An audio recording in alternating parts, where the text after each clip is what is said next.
nothing can save ya, cause this is the season of funky behavior. I came to relax your mind, you can recline.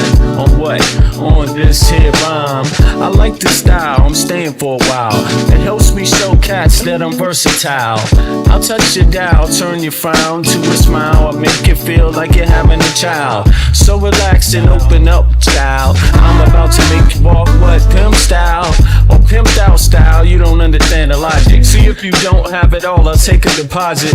I got shit for you, it's alright indeed. It's like going to the garden and planting the seed. It might tickle for a second, but it won't bleed. So just relax, just hear a dope cry. I'm just real nice, everything is real fat. You don't have to do work, we do that. It's the type of place where you can wear your hat. Just relax, and just hear a dope cry. I'm just real nice, everything is real fat. You don't have to do work, we do that. It's the type of place where you can wear your hat. Just entertainment, at the same time edutainment. In other words, you could call it vent. What I'm saying is that I'm here at your service. It's hard work, but then again, I deserve this. I'm helping people enjoy their spare time. I'm like an instructor when I'm doing my rhyme. Relax and just hear the dope track. It's really not all that, it's not like a gag. We like that when everything is relaxed and chill. You don't have to get fucked up or take pills, cause I like being myself, it feels good. Yo, it makes my meals taste good. It makes my meals taste good. It makes my meals taste good. It makes my meals taste good. So just relax. If you're a dope track, I'm just real nice, everything is real fat. You don't have to do work, we do that. It's the type of place where you can wear your hat. Just relax. And you're a dope track, I'm just real nice, everything is real fat. You don't have to do work, we do that. It's the type of place where you can wear your hat. Just relax. My mind state, that balloon, it won't inflate. Just take the buzz, this much wiser kid, fuck the shake. And take it to a lower level, and dig a ditch for a devil. Got some more kids and pass the shovel. Dig a hole, take them on a spiritual roll. Lyrics unfold, either that or unroll the scroll. Episodes keep reoccurring and stifling. People's vision get blurring, their hearts start murmuring. I'm about 5 times iller than a Sherman. Introspection is God's gift to the miracle. I freak material, lamb's milk without the cereal. When MCs say your booty, they mean venereal.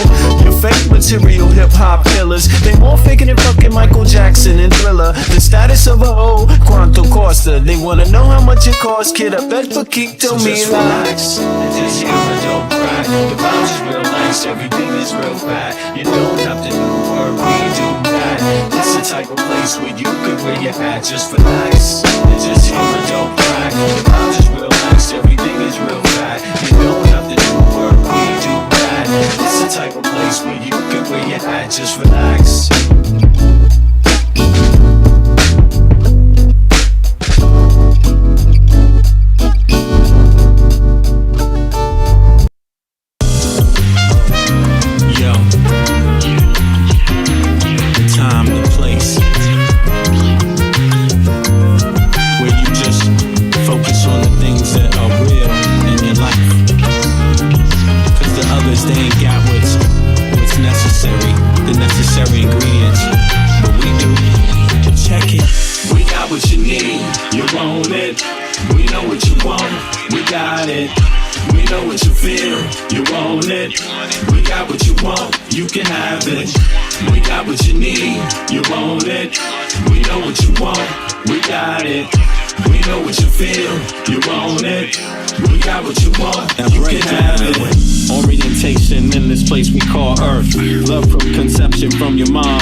In the turf.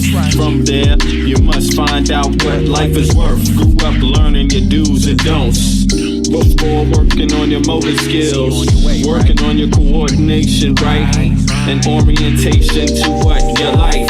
The brand new thing, so gentle the soul we're capturing. In this distance, the alphabets the kids sing. They celebrate when it's time to go outside. As you get older, you learn to let all the troubles in your life just glide away. Stay focused, keep it smooth, keep you cool. Things in life can make it get rude. If you let it, don't let it. If you let it, don't let it. If you let it, don't let it. If you let it, you don't let it. If you let it, let it, let it, what? If you let it, let it, let it. If you let it, what? Don't let it. If you let it, don't let it, let it. Don't let it. We got what you need, you want it. We know what you want, we got it. We know what you feel, you want it. We got what you want, you can have it. We got what you need, you want it. We know what you want, we got it. We know what you feel, you want it. We got what you want, you can have it. We embark on this journey to your soul. We wanna have a good time. We embark on this journey to your soul. We wanna have a good time. We do something that you know you can't deny. We're just slipping in and out on a journey, you and I, on a mission to salvation. Our spirit be our transportation. We think you'll do a little love and that is true. For real, we bring something that you know you can't deny. We're just slipping in and out on a journey, you and I. What? We got what you need, you want it. We know what you want, we got it. We know what you feel, you want it. We got what you want, you can have it. We got what you need, you want it. We know what you want, we got it. Pretty clear that you think Republican Congressman Max Miller from Ohio needs to go following the physical abuse allegations by his ex-wife, not to mention two other women. Miller was on our show yesterday. Here's a little bit of what he had to say on the lead. In 2016, when President Donald J. Trump faced the most extreme allegations, he stayed in and he was resilient. And what the American people can see is that they can see that somebody is fighting who is resilient, and that is a quality that the American people cherish. So he thinks that if he follows the Trump this is how it's going on the on the MAGA side right now. Playbook. What's good, everybody? It's 0819, Sunday the 23rd August, right? Central European time, 8:19, and that would make it 02:20 in the Eastern Standard Time, America's. What's good? He can emerge victorious. What do you think? Interesting. The American people have given Donald Trump a pass on a lot that they don't give anyone a pass on. Max Miller is no Donald Trump. And Donald Trump, by the way, didn't have physical abuse allegations against women, despite the various allegations. I mean, Max Miller has physical abuse allegations, not just... He had physical abuse allegations publicly made against him by Sasha Riley. Yeah, that's true. Just against an ex-wife? That deposition... I don't understand what he means by physical. Like, what does that mean? Because when you're dealing with minors, what is that? What is that? I don't know. People can say this is some sort of messy divorce. He's got physical... But this is here right now. Abuse allegations against multiple women. He's no Graham Plantner. I mean, the Democrats pushed Plantner out. They pushed Eric Swalwell out. They pushed Joe Biden out of a presidential race. The fact that Republicans won't push him out, he could cost the GOP not just his congressional race, but also the Senate race in Ohio and the governor's race in Ohio, where, by the way, Republicans are behind right now. You got multiple hundreds of thousands of Republicans. Yay! Stay in it, Matt Miller. Max Miller, stay, man. Take your time, bro. Just, kick your heels back, lean back, in the chair and just bask in the ambience, man. Don't worry about it. It'll be all right. It'll be all right, man. Fuck the GDP anyway. Think of yourself, man. In his think of you, man. You deserve it. District who may just sit it out because they don't want to vote for him. I can't imagine why the GOP isn't going to the lengths the Democrats were willing to go to just to make sure a race is won in their column. I think there were some allegations. Republicans can always say, but what about Biden? That'll do it. Then they don't have to do anything. Of physical abuse against President What about Obama? Trump, not to put too fine a point, E.G. and Carol. What about Kamala? And others, but I take your larger point that Max Miller is not Donald Trump. Explain why you think that he could not only cost Republicans his congressional seat, but also hurt Vivek Ramaswamy, who's running for governor in Ohio, and Senator Husted, who's running for election to the Senate in Ohio. How could he hurt them? This is a point Republicans have got to pay attention to. There are 789,000 people in Max Miller's 7th congressional district. Of those, over 300,000 are registered voters, and of those, the majority of them are Republicans. Hosted and Ramaswamy are running slightly behind their Democratic candidates. If 100,000 Republicans in Max Miller's district decide, you know what, I'm not going to go vote, this is disgusting, they're not going to go vote for Ramaswamy or Husted either. And if they lose by 50 to 75,000 votes, I mean, that could cost it. I mean, look up in Michigan, Mike Rogers lost his 2024 election to Elise Slotkin by, I think, 30,000 votes. You could have this happen in Ohio. Every vote counts, and suppress the vote with a bad candidate. You cost 3 seats, not 1 seat in Ohio. So, David, Max Miller, we hear what he has told Manu.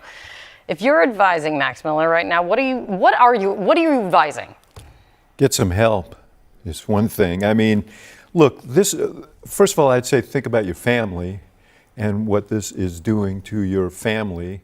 And I think his ex-father-in-law made an important point. I mean, how much do you value your political career versus the well-being of your child? Listen, you know, I said we spoke about this earlier in another place in this building, but and I said that, and I you know, he is doing what his mentor taught him to do. He is denying, he is denying, he is denying. And, you know, as for the speaker is a very moral man, and he consults higher sources on questions like this, like the president. That's the source he consults. And if Donald Trump said he has to go, they would ask him to go. But this, Max Miller's close to him. He, you know, touched all of Donald Trump's funny bones yesterday on Jake's interview and said, I'm just doing what I learned from the president and so on. And so he didn't. But I think it could cost them a seat because that is a +5 partisan lean for Republicans, but that's not an insuperable barrier. Now, I will say last thing. Sorry, Essie. You go, please. The last thing in the... You know what I don't like about this is kind of like, don't get me wrong, it's not a criticism of what they're saying here, right? But just, I feel like it, you know, when you're dealing with legacy media, they don't like to see women get upset.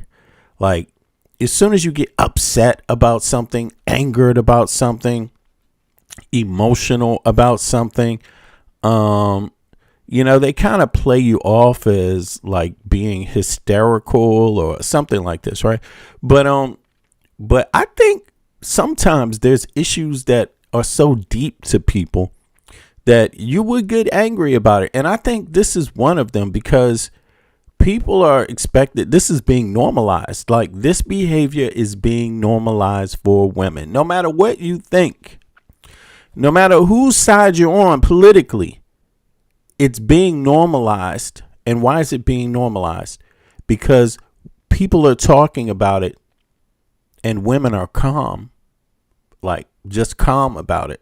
Like, nah, man, there's a lot of violence against women to where this kind of thing, they should be angered anytime anyone attempts to normalize it, like any space.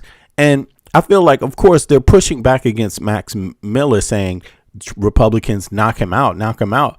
But I'm expecting women to just lose their fucking anger about this topic in general, like just lose it about this topic, because this topic is horrendous. It's gender violence. It's gender violence, like straight up child abuse too, but straight up. I mean, this is what they're normalizing. Misogyny is being normalized, and I just think at some point, man, fuck it. You know, like be pissed off. Be pissed off about it. And notice this is like Democrat commentary here right now. Right now they have the Dems on here speaking. I think that they're both kind of left leaning. Maybe the lady isn't, but I'm speaking about her too. Even regardless, forget Republican or Democrat. I'm just thinking like Women should be angry. Don't worry about being cool right now. Fuck this. This is bad. Like, this is bad. Lean for Republicans, but that's not an insuperable barrier. Now, I will say last thing. Sorry, Essie. You go, please. The last thing in the Washington Post, they did an interview and his constituents said, no, we're not going to. That's exactly what I was looking at today, too. I know, I was reading your notes. Thank you. So, but this one woman said she would probably separate his personal foibles, meaning domestic abuse, from her political considerations, as she has done for President Donald Trump. Yo, that is horrible. Like, hearing that. You hear what this one voter said about this topic? Look. I know, I was reading your notes. Thank you. So, but this one woman said she would probably separate his personal foibles, meaning domestic abuse, from her political personal foibles. But this one woman said she would probably separate his personal foibles, meaning domestic abuse, from her political considerations. As yo, it's such a serious, it's such a pervasive issue in society. Yo, at what point do you say, no, actually, I can't separate it at all. I can't make space for this. Like, it cannot exist at work, in the work environment. There can't be people that allow folks like this. And of course, he hasn't been convicted. But I mean, look at how he's handling it. Like, listen, you got to understand. What if this guy did do what they say he did? All you would be doing in the interim is putting him around more people where he could do the same. That's what's going on here. So it shouldn't matter. It's not about finding him guilty. It's about protecting people when you know there's really an issue out there. Forget him specifically and only him, because the issue is worse than only him. Obviously, they're talking about Trump too. It's widespread. It is widespread. So, nah, I don't think I think if you get accused of this kind of stuff, you shouldn't be running for office. Clear it up. Run for office after. You got plenty of time. You got plenty of time. If, clear all that stuff up in 2 years, come back and run for office if everything's clear. Until then, like, nah, man, this is way bad. This is way bad. As she has done for President Donald Trump. I know there are things in his past that people aren't happy with. Yo. I've had to set it aside. Yeah, let me see. Cranky Mullet. I see you, Travis. Yeah, Eric. What's up, Eric? Good. All right. My mod is in the house. Eric, what's good, bro? Aztec. I see you. Never under pressure. Yes. Let's go. Constance. I see you too. Appreciate you. If it comes to Eric. that, Michael. What's good, bro? Okay. Stand. So this is the kind of environment that the president has created, and it's not limited. As you pointed out, Democrats have these, but in terms of discipline, there really isn't any. What do you think of what David's raising? Because the Washington Post, the way they put it is that the scandal is barely registering back at home. And they talked to dozens of voters in his district, they said. And to David's point, yes, some said, I can't back him anymore. But it seems that the general take is either they're not paying attention to it, it hasn't broken through there yet, or one woman who described herself as a Trumplican said they can say all they want, but it's not going to sway my vote. I'm not perfect, and I'm not that great of a person all the time, so I can't judge him. I'd have to vote for him even if I can't stand him. Her kind of suggesting, because I've got to, it's Republican or bust, right? It's Trump's person or bust. I don't know. What do you do with that? Well, that's a group of people, and I feel like they're impenetrable. But I think there's a larger group of people that with every time they see this guy talk, right? And he did Jake yesterday. He also went on Newsmax yesterday. He is talking and talking, and he will not be able to campaign in a vacuum. Mm-hmm. I think more and more people will be turned off because when you watch this guy, when you listen to this guy, and we know he's denied all the allegations, he sounds creepy. He sounds really, really creepy. And so I think he's going to be his own worst enemy here. His defiance, his ego, his refusal to do the right thing for his family, to David's point, or for his party, politically, I think is going to be the thing that imperils the seat. And David's right. Ohio is competitive. And people like me, whose job it is to go out and talk about this, are going to tie him to Ken Paxton, to, all the other Republicans facing this kind of scrutiny and asking, is it worth it? Is he worth it to keep backing him? And I don't really understand what the meaning of leadership is. I was going to ask that too. For Mike Johnson, J.D. Vance, Donald Trump, any of these guys, if you're not going to lead on these issues of character and you're going to push it right up to the very edge and make voters decide, where the line is, you're not leaders, you're followers. Right, and that's the reason that the speaker is there, because he is a follower and he follows the president, and if the president said he has to go, he has to go. Think about this, but the little, yes, it's taking it insight even further that Manu adds is because of the existing bad, frosty, as Manu described it, relationship between Max Miller and the speaker.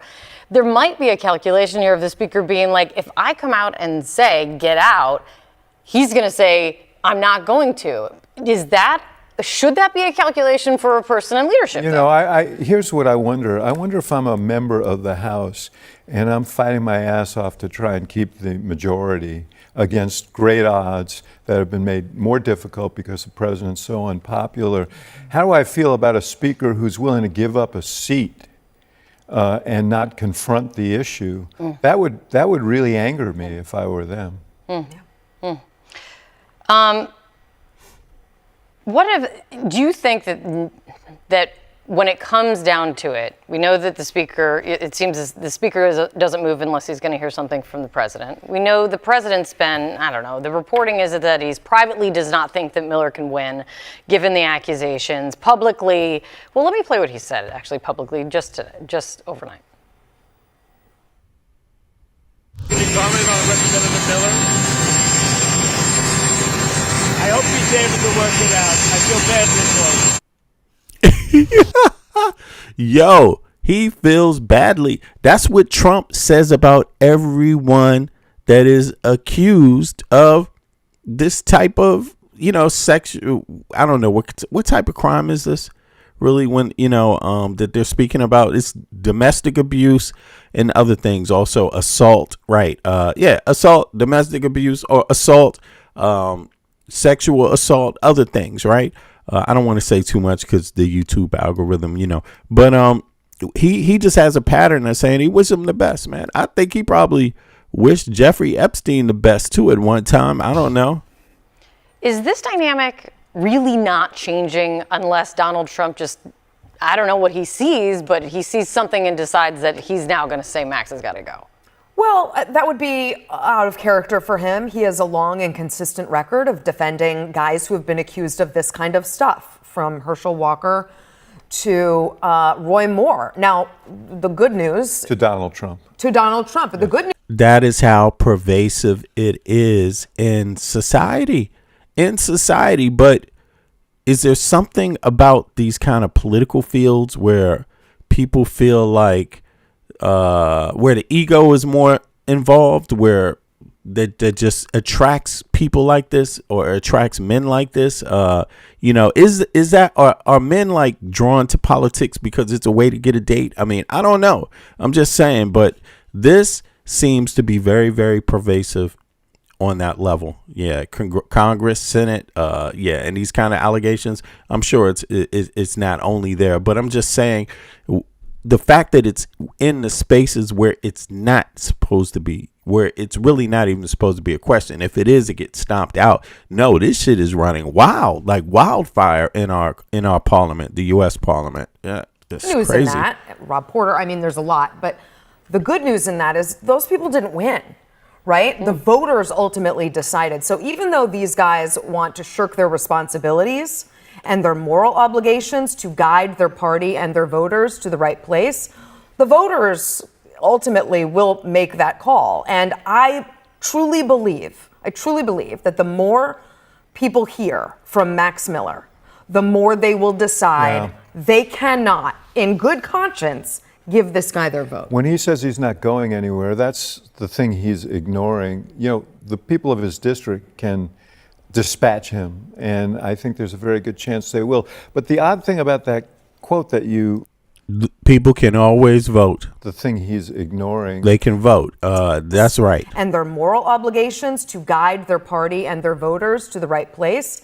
The voters ultimately will make that call. And I truly believe that the more people hear from Max Miller, the more they will decide they cannot, in good conscience, give this guy their vote. When he says he's not going anywhere, that's the thing he's ignoring. You know, the people of his district can dispatch him, and I think there's a very good chance they will. But the odd thing about that quote that you played from the president was, he said, I feel badly for him. What about for his wife? What about for his child? What about for Senator Marino and the family? Yo, and why doesn't his staff ever update him on that? Like, he says that so many times and never for the people that are the alleged victims. Like, he never says he feels for them. This is serious. Like, it cannot be that he does that. Like, that's a clear indication of some serious misogyny. Like, I think serious misogyny, no thought for victims.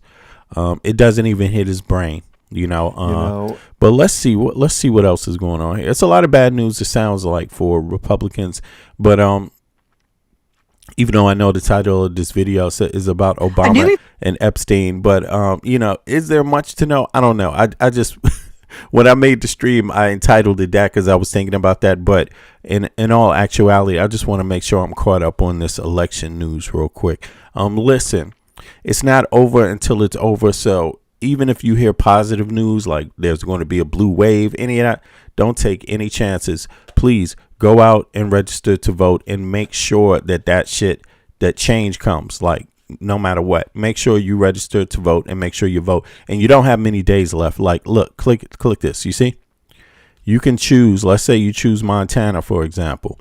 Look at how many days you have to do it. 30 days before the election. The election is coming. So in a couple of days, you won't have. Look, September 1st is 30 days, 30 and maybe 32 days, 37 days, 36 days. Don't push it. Just make sure you are registered to vote by the beginning of September and then vote. Like, seriously, do that. That's how you're going to get rid of these guys. But you see, you have to do it 30 days before the election. The midterms are November 4th or 7th. But just to be, and there's special elections too now. So there's still special elections, I think, a couple. So, just make sure you get out there and register to vote. Now, let me hear a little more. I want to see what they say about Nixon here. Today of a heated shouting match among Democrats over the impact of socialism in Florida. Citing three sources, Axios reports the heated call yesterday included progressive Angie Nixon, Florida's new Democratic Senate nominee, and Nikki Fried, the state's party chair. And it reflects the intra-party divide, even as Democrats see a rosy big picture. Why? Why are we doing so well in even these red states? Because we are focusing on what people care about. The costs, high cost of living, the chaos, whether it's in the streets of our cities or in Iran, and the corruption. Joining me now, Ken Martin, chair of the Democratic National Committee. It's nice to see you, Ken. Thank you for joining me. Let me ask you first out of the gate here. Will the socialism label pose larger challenges for general election campaigning in Florida? Or has Angie Nixon proved that, hey, her grassroots base is active, it's engaged, it's large enough for November? Well, clearly, she showed that she could win. And that's what matters the most. At the end of the day for us, as much as the Republicans are going to try to make a big deal out of this, I've always said there's more that unites us in this party than those differences. And yes, we are a big tent party. We have conservative Democrats, we have centrists, we have progressives, and we have leftists. And as far as I'm concerned, all are welcome. As I've always said, you win through addition, not through subtraction. You win by growing your coalition, not shrinking it. And what Angie Nixon has shown and other folks who've been running throughout the course of this summer in these primaries is that they are I energizing like her, the man. base. They're getting people engaged. I like her. She is energetic. Like, she makes it seem easy. She makes it seem easy. The work. I saw a short of her where she was on her day, and she actually ended up having to change her own tire while she was on the road, and she did it. She changed the whole thing herself. And not that that's hard for everybody, but yeah, some of y'all may not know how to change the tire. It's not that easy all the time, easy as you might think, right? I wouldn't know. I could figure it out just as well as she could, but that don't make it easy. And she did that on her way in a dress. She actually did that in a dress. I was really surprised by that. But in any case, she's definitely seems like a serious fighter, a real person and a fighter, somebody for the middle class and the poor. Like, seriously Excited. And yes, her energy. I love her energy. Let's go. Of course, Republicans are going to try to use this as a boogeyman. They're going to try to use fear of socialism as a campaign issue, but it hasn't been working. Over the course of the last year, over the last 18 months, Democrats have won 90% of the elections on the ballot at a historic rate of about 14 percentage points. And so, as much as I know the Republicans will try to use this, it hasn't been working. And let me also just say this. Look, there are differences in this Big Ten party of ours for sure, but there is more that unites us. Every Democrat I know that's running this year is running to get big money out of politics and more money into people's pockets. Every Democrat I know in this party is running to make sure that people can afford their lives and that we focus on the increased cost of childcare and the fact that people can't put groceries on the table and they can't fill up their gas tank. These are the issues that are animating the public right now, and every Democrat in this Big Ten party of ours is united in that. And they are also united on our mission to make sure we put a check on Donald Trump's power in November. So Senator Schumer mentioned the losing issues for Republicans, and Cook Political Report shifted Senate races in both Texas and Iowa from lean Republican to toss-up. I should say MS Now lists Alaska, Maine, North Carolina, and Ohio as Democrats' best pickup opportunities at the moment. But how realistic are these for the Dems? I think they're very realistic because all of our candidates in those states are running on the issues that America. Wait a second. Let me see that again. To toss up. I should say MS Now lists Alaska, Maine, North Carolina. Alaska, Maine, North Carolina. And Ohio. And Ohio. Alaska, Maine, North Carolina, and Ohio. Okay. Really? All right. That's interesting. And this is the current Senate. So the current Senate is Republicans have a 6-seat majority. So that's not super majority, but that's filler. But they can get through shit with 66. Yeah. So let's continue. Oh, wait a second. 43-47. Oh, right. That's not even filibuster proof. Okay, I got you. Best pickup opportunities at the moment. But how realistic are these for the Dems? I think they're very realistic because all of our candidates in those states are running on the issues that Americans care about right now, right? As one party is ignoring their public, is canceling town halls, is not visiting with people because they're a disastrous record. Another party is going out, talking to voters, giving them a sense that we're going to fight for them, their economic future, their opportunity, and for their families and their communities. That's what the Democrats are doing, and that's why we're seeing such a successful record over the last 18 months. Again, as I said, we've won 90% of the elections on the ballot. Just last week, on Tuesday night, Alex, we flipped a seat in Butler County, ruby red Butler County, Pennsylvania, Western PA. We flipped a plus 18% Trump district when we won with Brandon Dukes there, a state legislative seat. That's not just a one-off. We've been doing that all year. And why? Because our candidates are running for something, not just against Trump. They're giving the American people a sense that their best shot at economic opportunity lies with Democrats, not with the Republicans. It's interesting because Dems don't necessarily trust their leadership. MAGA people do. 100%. They blindly trust their party leaders. I mean, Dems, people on the left, we're not into blindly following or trusting anybody. And this is the chair of the DNC, right?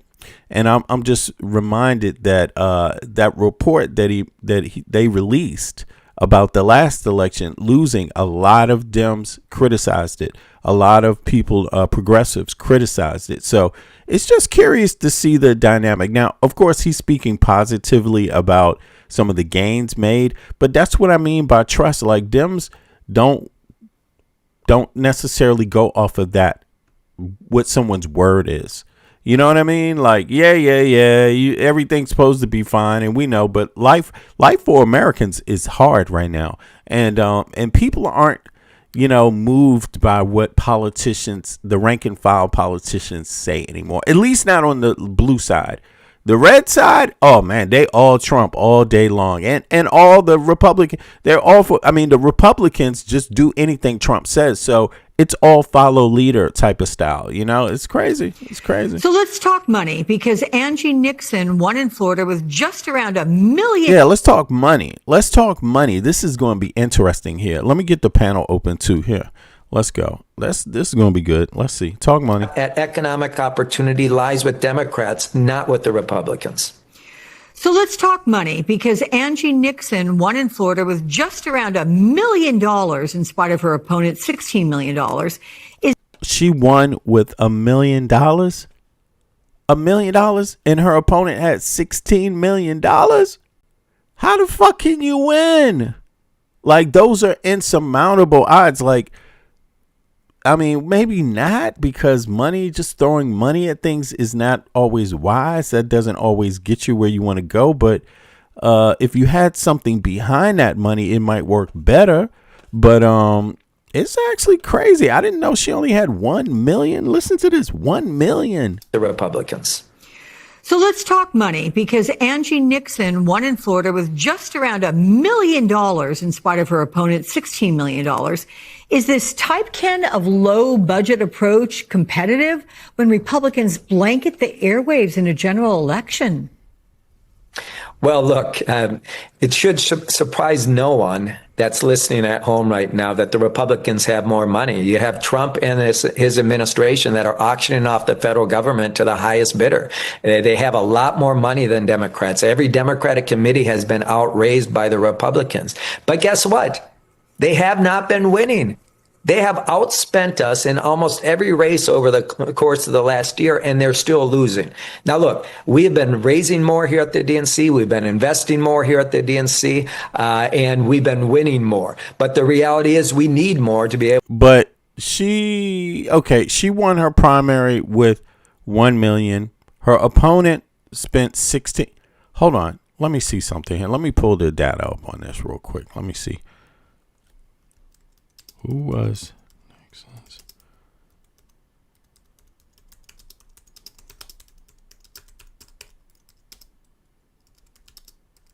Let me just make sure I got the data correct on this. Is that coming out? Okay, let's see. 2 seconds, y'all. Do me a favor, click the like button if you haven't clicked the like button. I appreciate it. I see what is it, like 270 people in the chat. Yo, appreciate it. Or watching. Do me a favor, click the like button if you haven't clicked the like button. Now, let me see here. I'm talking about, why did they, I can't say Nixon. They don't know who I'm talking about. They act like I'm talking about Nixon from, it's like, come on. Now, let me see here. It says, District 13, right? She's from District 13. Now, Nixon won Democratic primary for Florida USA Senate special election, defeating candidate Alexander Vindman. Now, so he's the one who had 16. So look, so the Dems gave, how much money do they give people money in the primary? Maybe not. Maybe they don't. But this is telling. Is it AIPAC money? All right, let me just make sure I'm understanding what this conversation is about here. And then here we go. We will turn back. So it was Vindman, right? Because it's the primary. He had 16. Vindman had $16 million. And Angie Nixon had 1 million, and she just won. And who gave Vindman that 16 million? It's likely to be, I don't want to say who, but it's likely it has an A in the beginning of the name. A-I.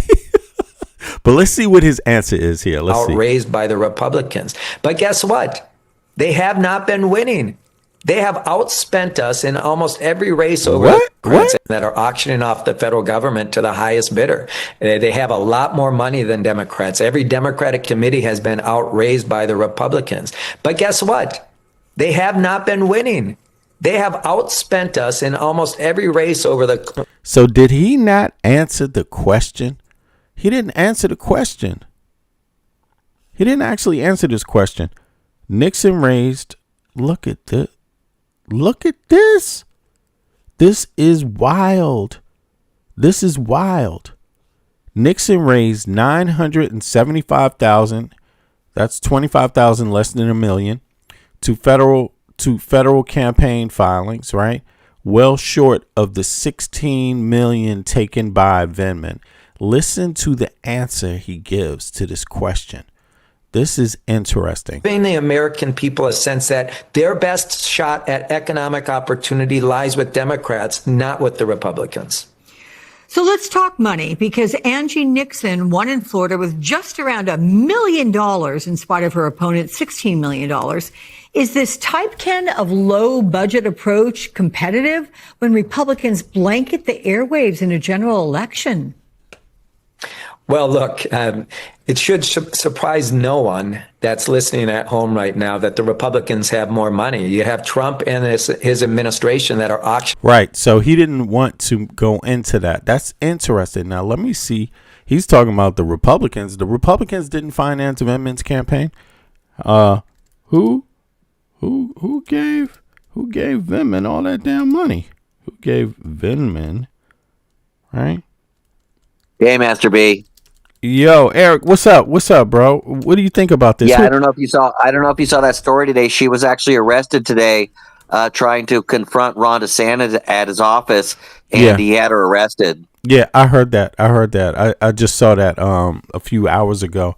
But I didn't get all the details. But I saw her speak about it. She was being released or something. It was on what was it? Capitol Hill. Ron DeSantis, right? No, it was in Florida State Capitol.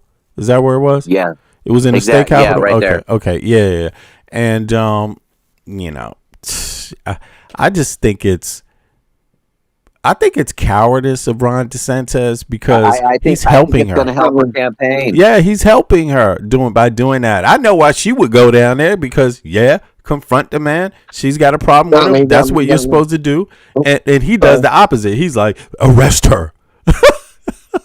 Right. Good. It's like, what the fuck? Go ahead, man. Go ahead, Michael. Oh, there's Michael. Yeah. What is this shit, man? I mean, this is common with the Republican Party. I think, they need to revamp. Yeah. They need to cool down. Slow it down. Cool down. Damn. I mean, they need to revamp, but this is the problem with conservative values, right? This is the problem when you have conservative values that are unchecked. Mm-hmm. Right? They promote behaviors like this, and as you can see, the Republicans don't hold themselves accountable. Mm-hmm. Right? They don't. Mm-hmm. And they don't want to because it's harder for them to find a replacement. Right? It's harder for them to find someone who has recognition because recognition is big with the Republican Party. Mm-hmm. Right? And so when they see someone who has recognition, they're going to back him 100%. We've seen that with Trump. Like, that's the reason why they backed Trump. Right? If Trump wasn't popular and wasn't as visible and notable to the party, they would run a campaign just as bad against him, right? But the fact that he is popular allows for them to back him blindly, right? Just like they will and have even people like a Matt Gaetz, right? So they backed the loser. They backed the loser. And they gave him money. Yes. But yes, how much money do you think they gave him? It says here, look, he had a Schiff, Adam Schiff, and he had some Schiff Vindman Victory Fund, right? Yeah. And there's bound to be more, but I'm curious. So, Yeah, and it says they say he outraised her 17-1, but he actually outspent her like 36-1. and look, yeah, oh, okay, damn, that's even more. But look at this: $500,000 is only $500,000 is individual donations. So that means he got a lot of help from something corporate. Where did he get that money from? Because 500,000 ain't even 1 million. Yeah, it's only right? It's only 500,000 that's individual donations, bro. APAC. It's It APAC. would have to be APAC. Would have to be APAC. Okay. Right? If I'm not okay. mistaken, he's of Ukrainian descendants as well. So, but I mean, neither here nor there. Yes, But that there is still an individual limit. yes, there is. I'm curious about this, man. For only 500,000 individuals. So that means he got, okay, here it is. Neither APAC nor PAX funded Alexander Vindman. Yeah, because they can't do it. Yeah, explicitly pledged not to accept money from corporate political actions, right? So instead, the contrast between Vindman and Angie Nixon highlights two completely different financial and political dynamics. Vindman can't. Go ahead. Go ahead. Vindman's campaign. No, I mean, which would mean that they found a way to fund him in terms of the establishment Dems, right? Your traditional Dems. Well, let's see here. Yeah, they did back him now, so there must be something to that. Yeah, And then, that's contradictory to some other information. well, it does say, yeah, that's true. It's contradictory. So it's not APAC. It's not APAC who funded, and it's not other corporate PACs, right? It's actually something else. It's the Democrats. While critics label Vindman an establishment candidate due to his backing from Washington Democrat leaders, such as a joint fundraising fund with lawmakers like Adam Schiff, his actual money came primarily from nationwide individual grassroots donors rather than corporate PACs. So how could it say that 500,000 was individual? No corporate PAC money. Official FEC filings show zero direct contributions. National online donors over 98% of Vindman's 500. Oh, it's 500 plus individuals, not money. That's what it was. All right, so now I understand. That's 500. That's 500,000 individuals, and the donations were under 200. But that's still a lot of under 200. Yeah. Okay. Yeah, we're under 200, but 500,000 individuals donating. That's a lot of money, bro. That's still good. Is. Yeah. That's, I can see now. Which again, you can see that, the influence from the DNC, right? They have their independent donors. You get what I'm saying? People who indiscriminately crypto vote they say, according to how they want him to. Yeah, and they say he got 19.3 million. Maybe it's crypto. They're saying, yeah, this is interesting. It's interesting. But crypto's untraceable, right? So we know it would have to be the DNC, right? They would not let him run unfounded campaign. Right. And they want the illusionment that he wasn't funded by big PAC money, right? So they're gonna find individual donors who are gonna put up larger sums, right? Or get the masses that to put those donations towards him. Because at the end of the day, when we look at who won overwhelmingly, right? I mean, by a narrow margin, she did win, right? Nixon won, but that goes to show even without the funding, she was more popular. Yeah, she was more popular, far more popular. She's still a long shot in the main. Yeah, she's still a long shot. Yeah, so that she's also still a long shot for them as well. But this goes back to that same conversation we were having. Like, who decides who's got a chance, and when does that go bad? Did Trump have a chance when he beat Hillary? Well, and then the Republicans just got a lot of bad latest press with this Michael Caruso, who just got in trouble for child molesting his grandson. And he's a Republican operative. Yeah, exactly. In Florida. Yep. Yes. And DeSantis has, and that's DeSantis' boy, right? Knowing about his past. Yeah. We just went over that 2 days ago, right? Or the last time, something. Yep. Yeah, right. That is insane. So now he's actually, I think, in jail, and that's starting to get pretty crazy. They said he assaulted his grandson. His grandson on Thanksgiving Day out on a yacht. Yep. Right. Something like that. Yep. Yes. Anyways, yeah, they just What rolling that about dough. Michael Caruso? Yeah. Again, it's more common Michael when it comes Caruso, to DeSantis is when it buddy. comes to Republicans, right? And they ignore it because again, it's harder for them to find candidates who are visible, right? And I think that's the problem with, establishments in general, but mainly the Republicans now, is the fact that they don't have candidates who are visible. They have candidates based off recognition, right?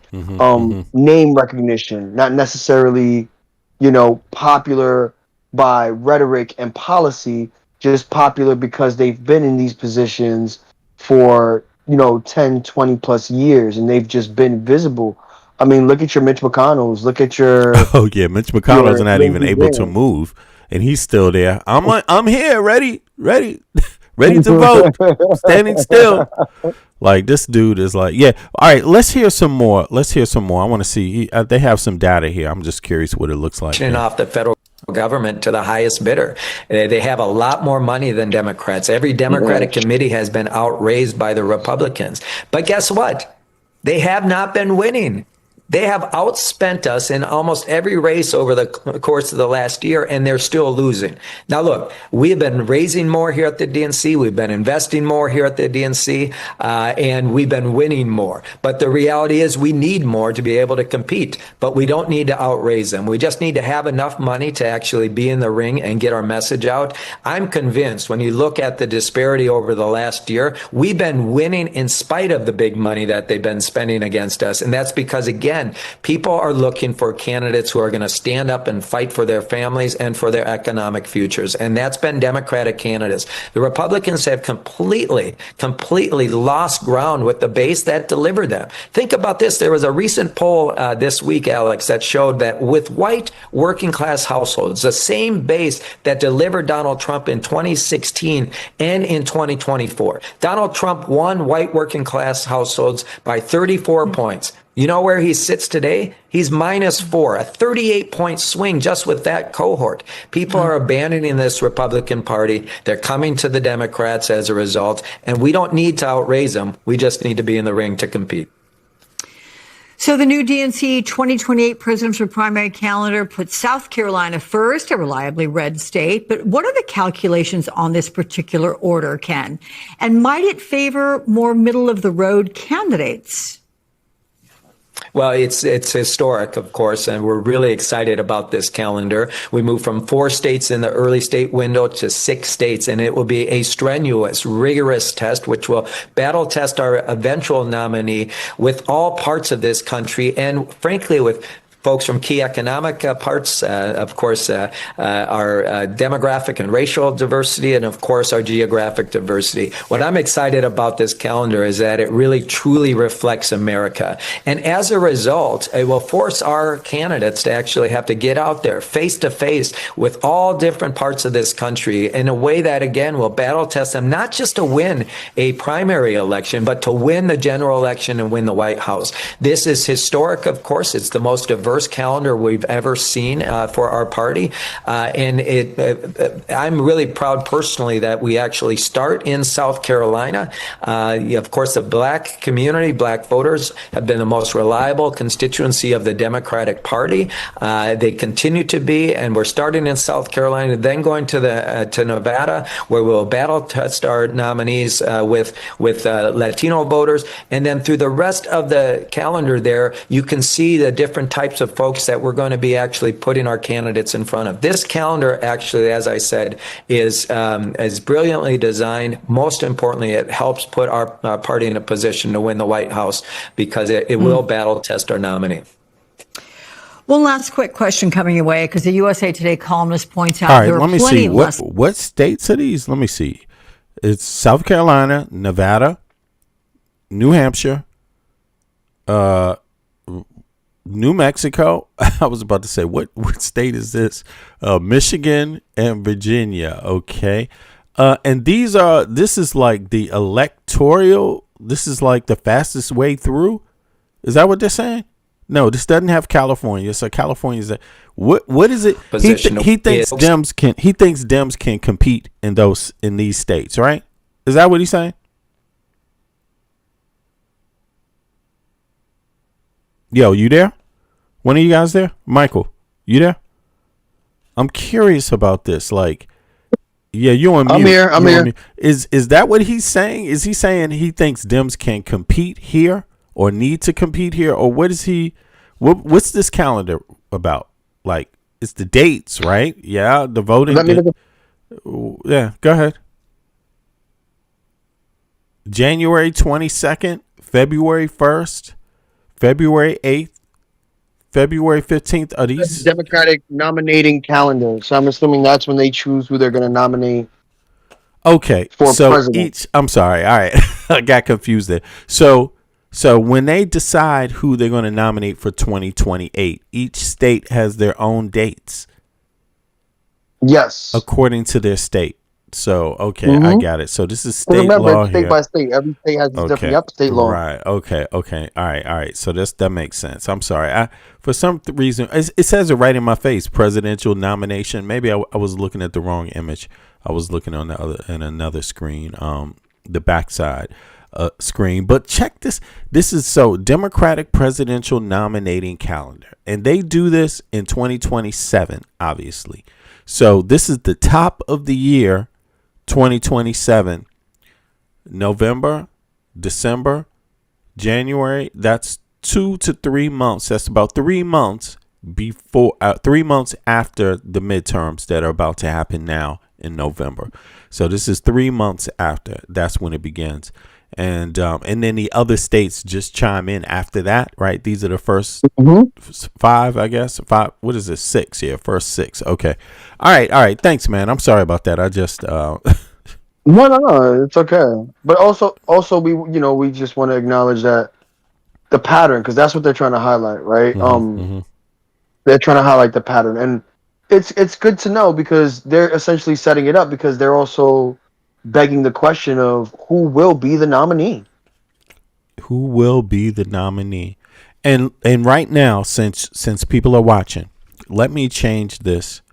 Let me change this right now. The name of this. That's a good name for this broadcast. Instead of it being about Obama, just the title, even though this has nothing to do with Obama today. Let me see here. Who will be who? Yeah, I can retitle it right now. Who will be the Democratic Party? I'm sorry, the Democratic right Party nominee. Yep. Yeah, I think it's a great question to ask, right? I mean, we've been asking about it for the longest, right? Who will be that Democratic nominee?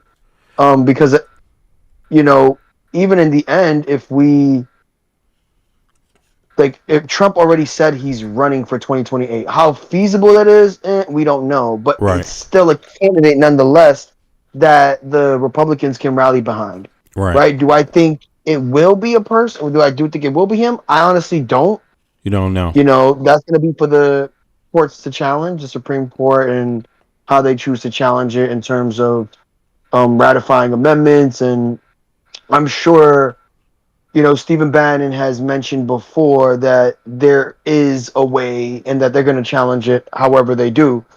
Yeah. But in the meantime, I'm sure they have who they want as a backup, right? But first and foremost, they have announced that Trump is the one who is leading the way, right? Trump is the one who is the primary candidate for 2028, right? And we don't have the equivalent on the left. We don't have the equivalent on the Democratic side. So I just think that's very telling, and it's worth the proper question, right? It's worth asking the question. Who will be that? Yeah. Right? Let me ask the chat. Who do y'all think will be the nominee for 2028? Do you think it will be Kamala Harris? Do you think it will be Gavin Newsom? Do you think it will be AOC? Do you think it will be Bernie Sanders? Who else is there, Michael, that you think might? Well, I think you have Kamala. Will it be Mom Donnie? I wish he could, but he can't, right? But you do have Kamala. You do have AOC. Who's another strong candidate? You do have a few other ones, but I know those are the two main ones. Gavin Newsom. What am I talking about? Gavin Newsom. Yeah, I mentioned Gavin Newsom. He's the Yep. main one. Yeah, he's the main one. It's between Oh, he him, is. He's the main one AOC, right now. and Kamala. Yeah, he's the main one. He is the main one. He's the Top. main. He's the main one. Okay. Let me see here. He's the main one. Yes. Right. Let's see here. Let me I'm just curious about who the top. These are the top right here. This is Democrats have, I just said top 2028 presidential picks. I should have said presidential picks, right? Yeah. This Gavin is not Newsom is leading. this is not He's the lead. Democrats. Right. Oh yeah, he is here. He's at the top. Yeah, he's lead. All He's right. like 28%, 20 some odd percent to be the pick so far. Okay.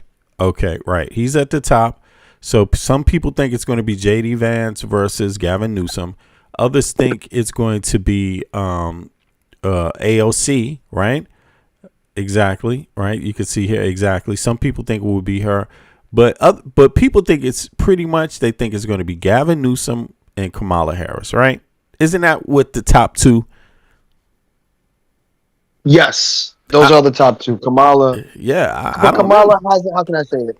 Kamala. They haven't made Kamala visible because of her clear loss and the anti-Kamala rhetoric that has been since Trump. Right. What Trump does well is he definitely ostracizes candidates by highlighting them.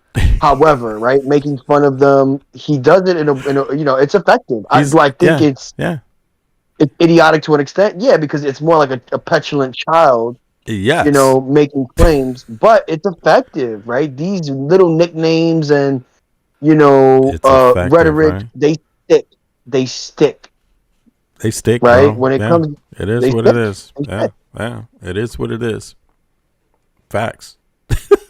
And so Gavin Newsom. Let's just be honest. Gavin Newsom. He gets more out of for nothing. Trump gets a lot out from nothing, actually.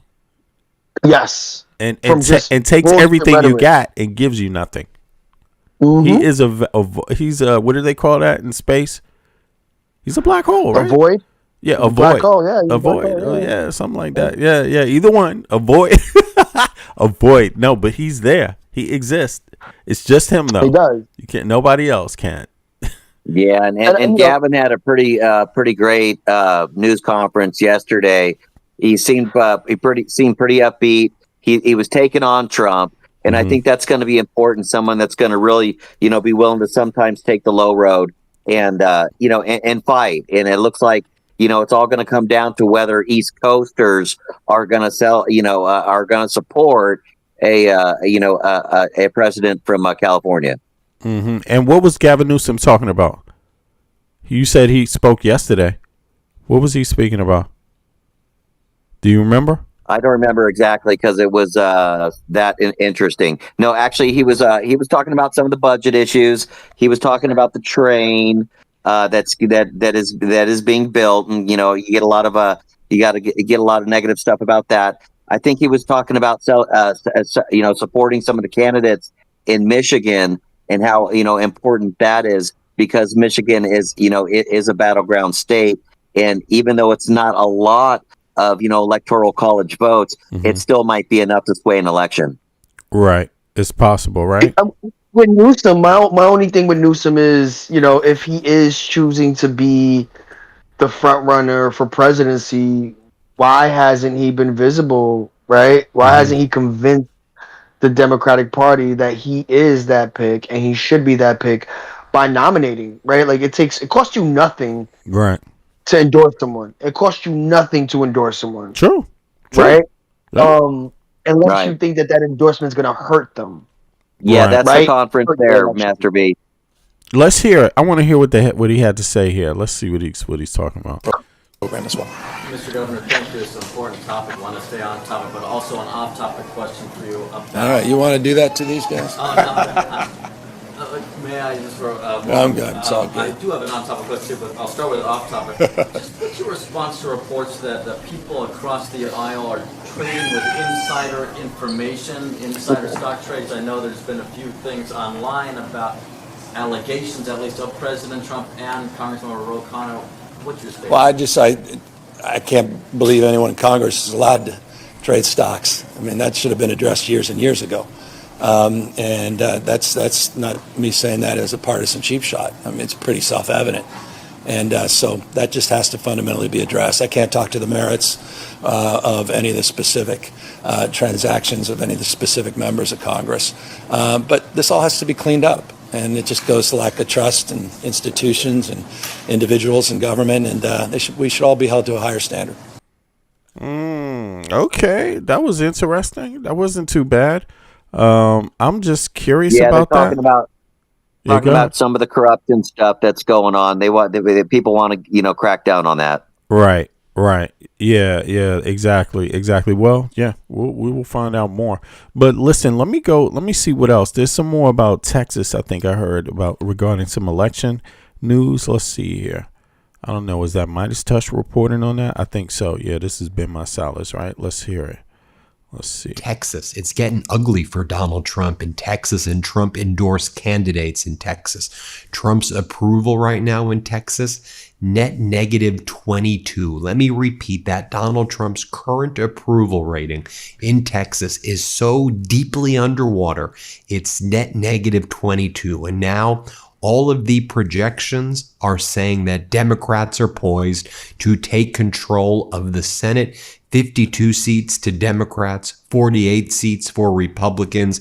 If things go according to the current polls, you have James Tallarico, the Democratic candidate for Senate, pulling ahead of the ultra MAGA extremist corrupt Ken Paxton in Texas. And everyday Paxton. What? Let me hear this. Candidate. Says here our average ratings of U.S. Senate races as of today based on ratings from the Cook Political Report in Inside Elections, Sabato's Crystal Ball, Split Ticket, Vote Hub, and 50+1. Okay, that's a few based on ratings from you were talking about this, Michael, right?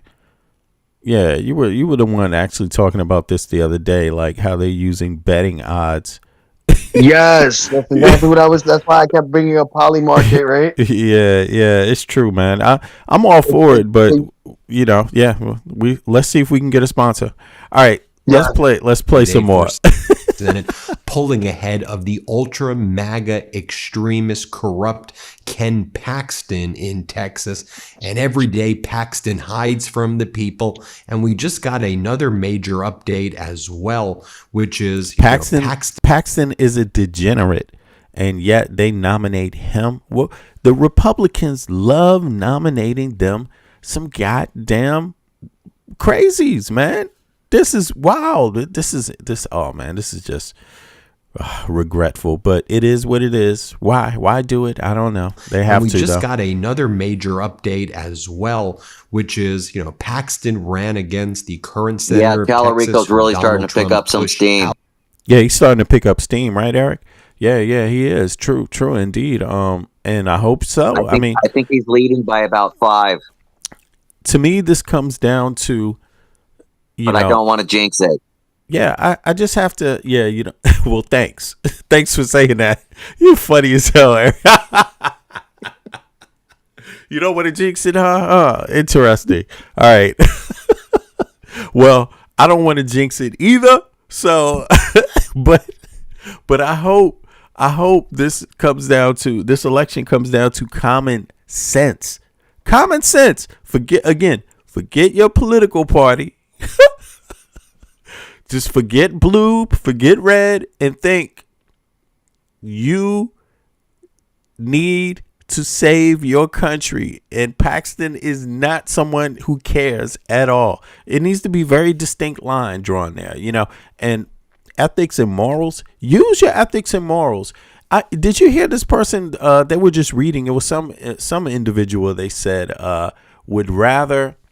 It was a woman they were quoting saying they could separate the ethics of one of the candidates and morals from what he's actually doing, his job. And there you have it again. You can't. Stop doing that. Paxton is the perfect example of that. Like people trying to convince themselves that the person's ethics and morals don't actually go along with their work ethic, who they are, what they're doing, their business. Like it doesn't make sense. That argument doesn't make sense at all. Here, let's Let me play a little more of this again. I'm sorry about that. Let's go. To Democrats, 48 seats. Yeah, he was only impeached by his own party. By his own party, right? Yeah. Yeah. All right. Well, let's hear some more. Yeah. Things go according to the current polls. You have James Tallarico, the Democratic candidate for Senate, pulling ahead of the ultra MAGA extremist corrupt Ken Paxton in Texas.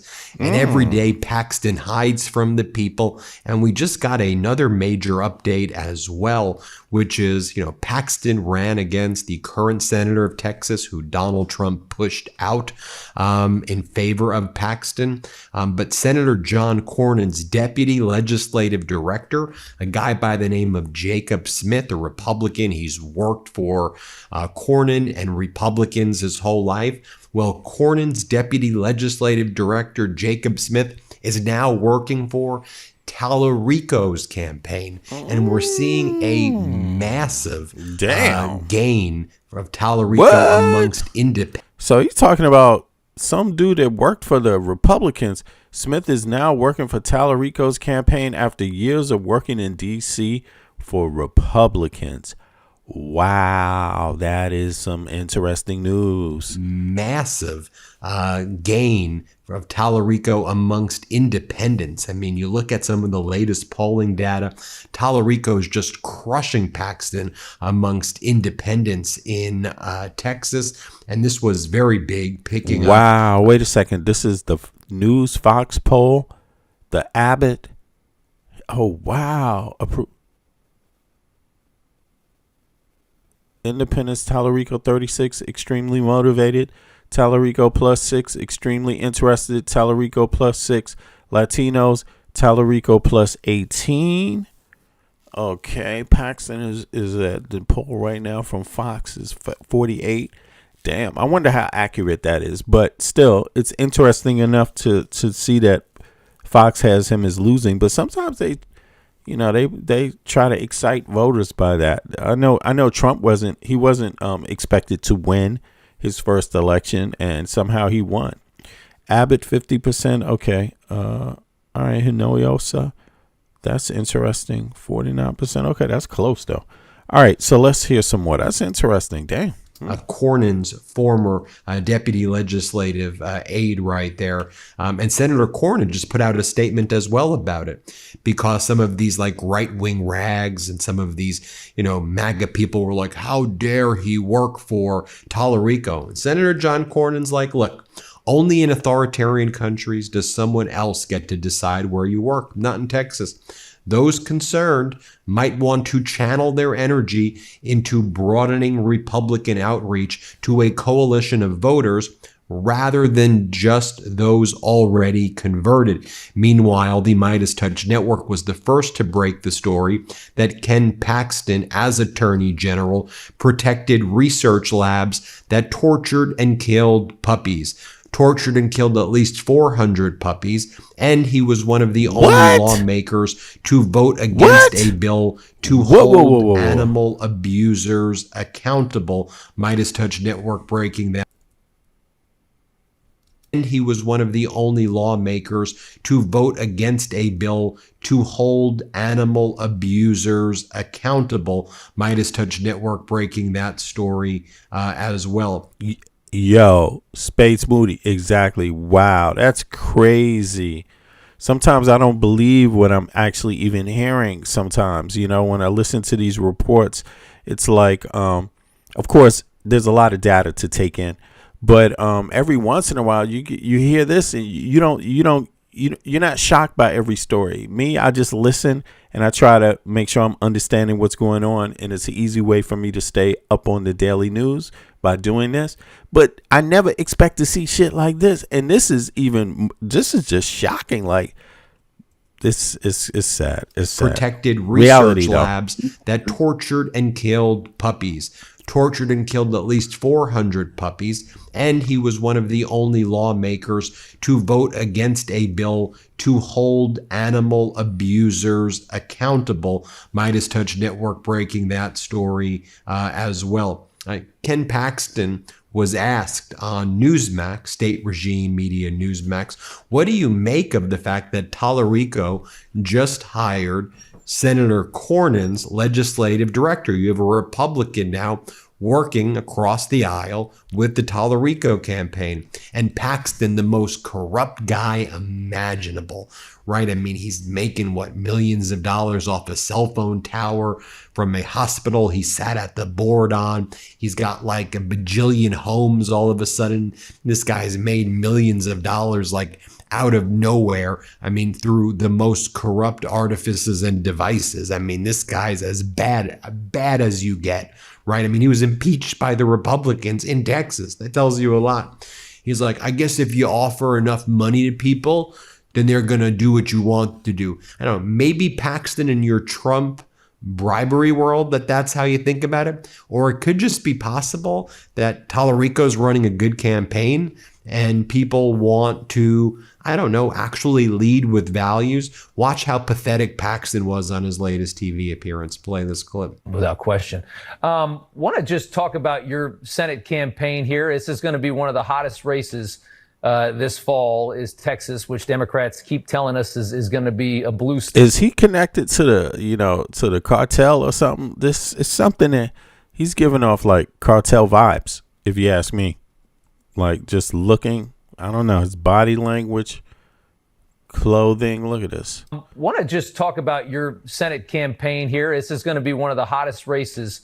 Look at how he just moved his face. Like, what the heck? Yo, what was that? What kind of facial expression was that? Like, damn, what's going on with this dude? It's almost like he didn't even want to be on TV or something. Why are you going to ask me a question? Look at this. Nick Paxton was on his latest TV appearance. Play this clip. Without question. Want to just talk about your Senate campaign here. This is going to be one of the hottest races. You see that? I'm sorry, but I don't miss stuff like this. Look at this. Body language is something to peep on people. Just look at that. What happened there? I want to just talk about your Senate campaign here. This is going to be one of the hottest races this fall, is Texas, which Democrats keep. Look, what's wrong with this dude? Want to just talk about your Is he high? Senate campaign here. This is going to be one of the hottest races. Yeah, I'm getting cartel vibes off this him, man. This fall. dude, lonely therapy. Exactly. Look at this. Might be on. Yeah, he might be. Shit. He might be on dope. He might be on dope. He might be on the tar, bro. Like, this dude is like really out there. Look at this shit. And stay off that stuff, by the way. Please don't play yourself. I'm not joking around. If you, I don't want anyone to misconstrue my statement, but drugs is not a good thing. Like, way too many people waste their lives with drugs, getting addicted to drugs. So please don't waste your life. If you're a young kid listening to me, nah, that's not a joke. Like, this dude, he looks like he's on drugs, and pay attention. Pay attention to that. Like, you don't want to be this. You don't want to be Ken Paxton. Whatever it is, he might have a lot of money. He might have a lot of money. He might have a lot of success in Texas. I don't know what that's about though. But look at his face. Want to just talk about your Senate campaign here. This is going to be one of the hottest races this fall, is Texas, which Democrats keep telling half of his us face. Half of his face is something is not even awake on it. The left, look, his right, our left. His right, our left. His left eye. I mean, his right eye, that's his right eye. But the one to our left, that damn thing is like half the size open as the one on the other side. And it's like that with his whole head. The right side of his head is smaller than the left side. What's that all about? Stroke, you think? Yeah. I wonder when that happened. Like, yeah. It's not moving well, man. It's not moving well. Let me. Oh, you said it. You said it perfect. Yeah. It definitely is giving stroke vibes, right? Yo. Mixed with Botox. A failure. Yeah, what a failure of Botox too. Like, damn, is it like that? You might as well stay off that shit. Like, whatever that is he's on is horrific. It's most definitely has to be Botox, right? His face is stiff. Aside from most likely, a stroke or some sort of heart attack that has, his left side is debilitated. His face, man. Yeah, his left side is debilitated, bro. It's debilitated. Yeah. Do we need to watch more? Hold on. I don't even feel we need to even hear what they asked him, but we will. But look, just look at his face. He's not even talking right now. Got a lot of activity there. It calmed down a little. Alrighty. I don't know about this. Yeah, something's going on, bro. Something's going on. Yeah, he's got a really weird affect. Every time they try to interview him, he doesn't really stand his ground. He just kind of runs away, and you just wonder, like, are you even trying to win this campaign? I'm getting cartel vibes from this dude. Dude, is it just me?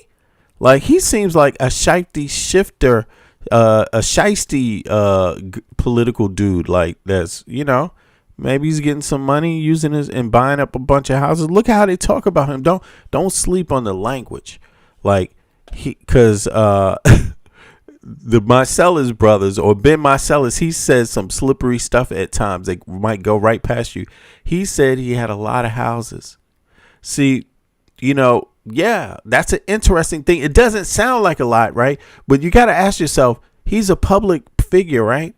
Why does he have a lot of houses? Why does he have a lot of houses? Where do you get these houses from? He's a businessman, bro. Is that what this is? He's a businessman. Yeah, him and Ted Cruz are up to like 15 houses apiece. Let me see. When you know what? To me, when I hear stuff like that, to me it sounds just like corruption. Just corruption. It like somewhere, like it sounds to me like they got some cash injections in there. But let me see. How much money does Ken Cat? They actually think he might be the most corrupt politician in the country. People should take note of that. Paxton. How you spell his name? With a K, right? Paxton.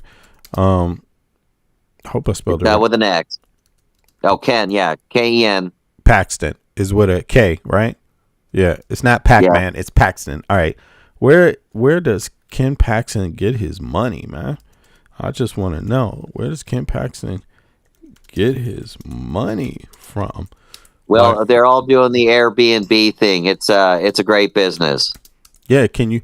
Oh, really? It's great business. They're doing that. That's what he's doing. That's where he got his money. It says Texas General Ken Paxton receives his political funding from a combination of far right West. Damn. Oh, this is what's going on. So now that explains everything. I think I understand now. Let me Yeah, he's got like the police and fire unions and all that kind of stuff.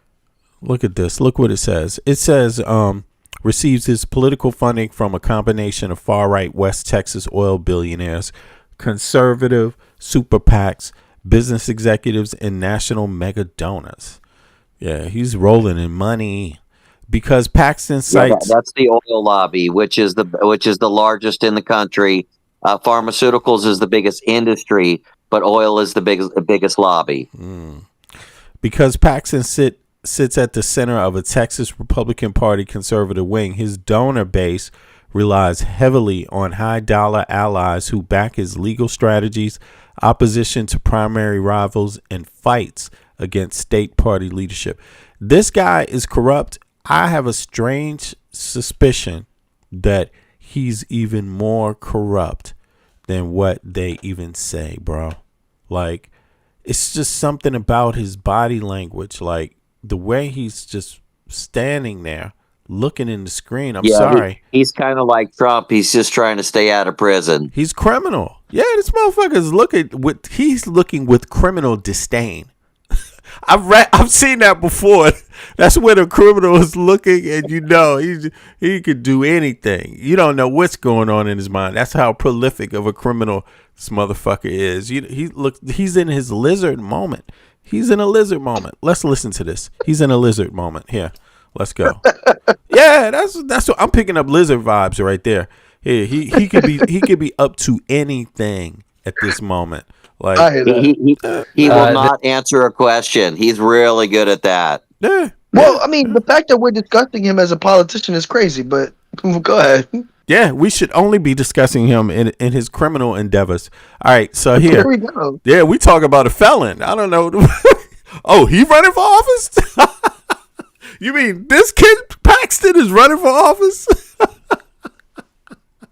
It's crazy. It's crazy, but yes, it's this guy. This fall is Texas, which Democrats keep telling us is going to be a blue state one of these days.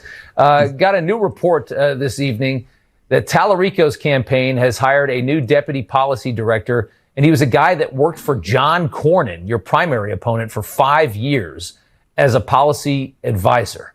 That has got to be one of the strangers. And that guy interviewing him, trying to throw him a Tallarico. bone, but he's still kind of not, getting it. No, and he's gonna strike out on this one. Listen, watch. Hey, let's play the question back. Also, It's about his campaign has hired a new deputy policy director, and he was a guy that worked for John Cornyn, your primary opponent, for 5 years as a policy advisor. That has got to be one of the strangers. A guy going from Cornyn to Tallarico is about as strange as it gets. Your thoughts? Yeah, I just heard that today. I was kind of shocked, but I guess if you get offered enough money, you make the move. Sell your soul. If you don't care about the country and the state going socialist Democrat, which is exactly what James Tallarico is. He fits into the mold of everybody you just talked about earlier. And what seems to be happening, folks, as well in Texas, that is and he's the one rolling with the oil companies and shit. He got some nerve. Look at his resume. Look at his shit. Listen, we just got finished reading who he hangs out with. It's remarkable that he could even answer that way. But that's how slick of a dude is. He is going to lie. Look, Texas Attorney General Ken Paxton receives his political funding from a combination of far-right West Texas oil billionaires, conservative super PACs, business executives, and national mega donors. Because Paxton sits at the center of the Texas Republican Party's conservative wing, his donor base relies heavily on high-dollar allies who back his legal strategies, opposition to primary rivals, and fights against state party leadership. I mean, that's what they say about him. He's only on big money. Lone Star Liberty PAC. Okay? Preserve Texas PAC. I mean, right? Major individual donors. Midland Oilman, longtime Paxton financial backer. Damn, that's Douglas. There you go, Shawbauer. There you go, Douglas. Gary Haven, founder of the Curves fitness chain and outspoken conservative donor, gave $500,000. Damn, Chelsea and Trevor Milton. I mean, these are the single individuals, right? But these PACs, I wonder how much money these PACs right here raise. Liberty, look at this. Look. Here it is. Tim Dunn and Ferris Wilks. Midland Oil is an oil conglomerate. They're one of the largest in the world. There you go. Exactly. And look. We're not talking millions. We're talking billions. Yeah. Texas United Texas, what is it? Texans United for a Conservative Majority. Okay, that's one of these PACs too. Defend Texas, Liberty Dunn. Let me see who else. Yeah, Lone Star Liberty, Paxton's primary federal political action committee, which raises millions of wealthy individuals. Yeah, so he's got some nerve saying that, he just did it for the money. But maybe he did. But why was he working with you? He wasn't working with you for the money? That Tallarico's campaign has hired a new and when it comes to the bribes, we're not talking thousands, we're talking millions. Right. Yeah, millions. I'm just curious if there's more to him. Usually where there's smoke, there's fire, and the legacy media doesn't always speak openly about the fire, but let's hear. Policy director, and he was a guy that worked for John Cornyn, your primary opponent, for 5 years Just make the move. Sell your soul. If you don't care about the country and the state going socialist Democrat, which is exactly what James Tallarico is. He fits into the mold of everybody you just talked about earlier. And what seems to be happening, folks, as well in Texas is that Donald Trump and Governor Abbott, the MAGA extremist governor who loves data centers. That's the thing too, folks. In Texas, Trump and Abbott, they want data centers in everybody's backyard. Don't believe me? Look at what they pushed in Texas. They made it the data center capital, not just of the country, of the world. They gave the data centers like full tax breaks where data centers don't have to pay for electricity so that they could attract as many data centers to go in people's backyard. But in any event, Paxton and Trump may have done the ultimate dummy mandering. You know how we talk about gerrymandering? They wanted to rig the maps and create 5 additional Republican seats in Texas. Well, that was predicated on the idea that Hispanic men in particular, but the Hispanic population in Texas was leaning towards Trump or moving in the direction of Trump in Texas, that is. Well, that's changed dramatically. Donald Trump has lost massive amounts of supports within the Hispanic community because Donald Trump kills Hispanic people. And the Hispanic people are like, dude, you're killing us. You're deporting our family members. Hispanic people who are here are being targeted and racially profiled, and they're being treated like absolute crap by the Trump regime.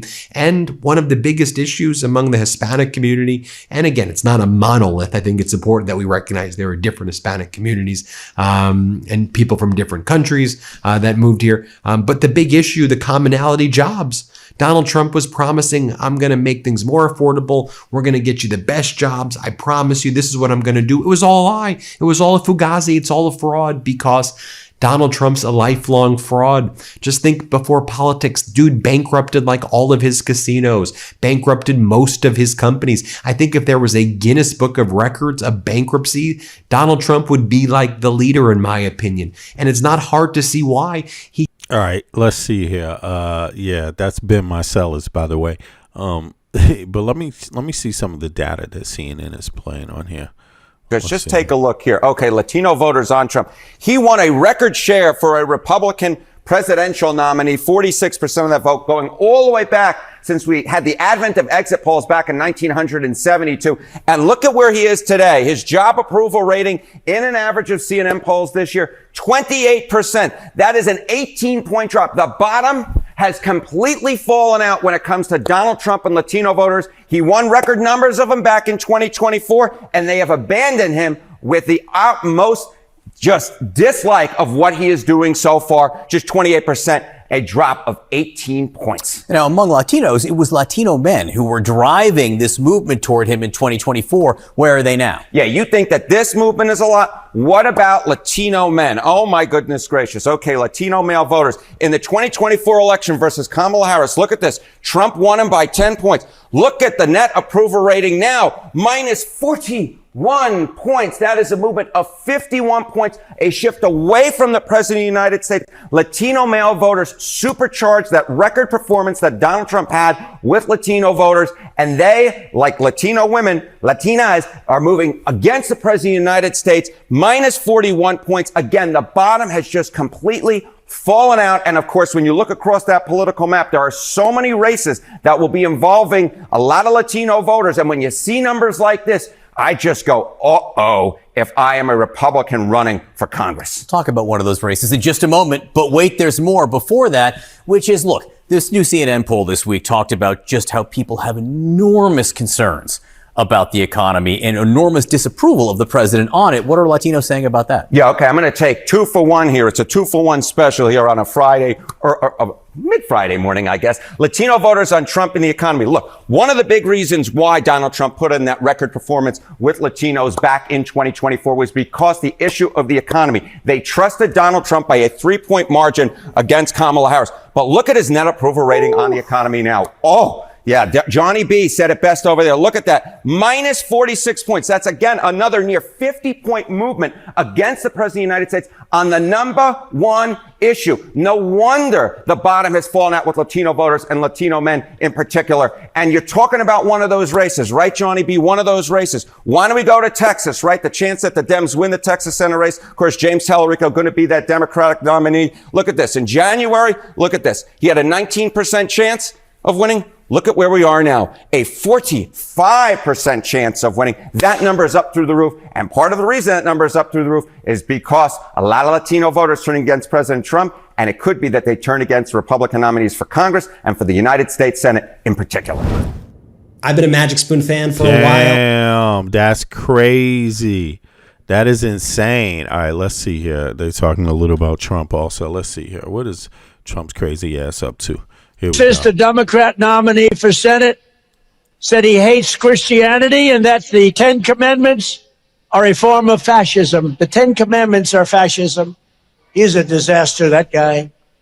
That guy is a disaster. And just last week, the entire... I'll show you, though, James Tallarico punching back, making it very clear that Ken Paxton hates puppies. Here, play this clip. You had an event today, or earlier today, with the Austin Humane Society, in which people brought their dogs and puppies. What was that? What was that about?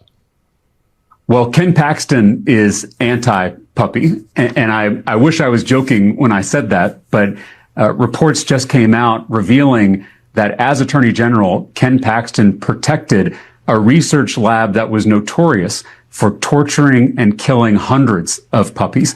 And then as a state lawmaker in the Texas legislature, Ken Paxton was one of the only votes against a bill to hold animal abusers accountable. So Ken Paxton never misses an opportunity to do the wrong thing. And he won't fight for the little guy, even when the little guy is literally a puppy. And so this is a clear contrast in this race. You know, I have 4 terms in the Texas House where I brought Democrats and Republicans together to pass 60 bipartisan bills. One of those bills I authored after a fire at a pet resort in my district killed 75 dogs. And that bill requires kennels and pet resorts to have either 24/7 staffing or automatic sprinkler systems. And that bill is going to save the lives of pets across Texas in the years to come. That's the kind of action we need. I'm going to be a senator for all Texans, including our four-legged Texans. More from James Tallarico here. Here's what he says when asked about Elon Musk spending millions of dollars to try to go after him. Play this clip. About that, and how do you plan to campaign around a massive injection of money that's about to show up in your state? Well, billionaire megadonors like Elon Musk are terrified of the movement that we're building in Texas because we are bringing working people together across all the divides in our politics, across party, across race, across gender and religion and culture, because the real fight in this country is not left versus right, it's top versus bottom. All of us are getting screwed, whether we're a little more conservative or a little more progressive. Facts. None of us can afford groceries. None of us can afford gas or utilities or health insurance because billionaires like Elon Musk have rigged this economy against us, have rigged this political system against us. And he sees the momentum that we're building on the ground. We have 59,000 people signed up to volunteer. We have shattered grassroots fundraising records, all without taking a dime from corporate PACs. And I think Elon Musk has taken note. He sees that we are building something truly special. Fuck Elon Musk, man. He's goddamn dangerous for everybody. Yeah, but that was Tallarico and via Midas Touch. Big up to Midas Touch, actually. Damn, I'm curious. I mean, it seems like I don't want to be overly. I don't want to celebrate. You know, I guess you have to celebrate the wins that you have towards the progressives, but I don't want to celebrate too early. I don't have it in me. You know what I mean? Like, I'm like, nah, shit is so bad. Yeah, celebrate these wins, but count every day, fight every day till the end, because it's not over until it's over. And there's a lot at stake this time. I think a lot of Americans didn't imagine how bad things could get. And yeah, I think now they have an idea. More have an idea about how bad things can get, and things can get much worse. Things can get much worse when people don't pay attention. You know, and right now there's obviously Trump has been able to dismantle a functioning government. So there's not these standards in play anymore. There's no guarantee how things turn out. You know, it's very precarious situation for the U.S. right now. I don't know how far some people see it as, like me, myself, I see it as like, no, it's invaded. It's invaded from the inside, from the top down. Yes. It's invaded. It's infested with spies of other countries that have planned an attack on the United States of America, and it was successful. So, but it's a soft coup. So it's designed to ride the line of the law, so you can't really see it for what it is. But it is a foreign attack. Like, I wouldn't encourage people to think that it's not. So having said that, yeah, winning these races are very important, and they're the utmost of important. But keep in mind what the stakes are. The stakes are you may lose your country, like straight up. You may lose your country because these people have already wrecked the Treasury. They are a wrecking ball. They are a wrecking ball. So pay attention, vote. Make sure you take this election serious. If you know someone that hasn't voted, make sure you get them to register to vote. Vote.gov. Well, it's like Master V. Just look at the price of gas. I mean, if things aren't, if people think things are going well, I mean, it's record high gas prices for quite a long time now. I mean, how much higher can they go? Right.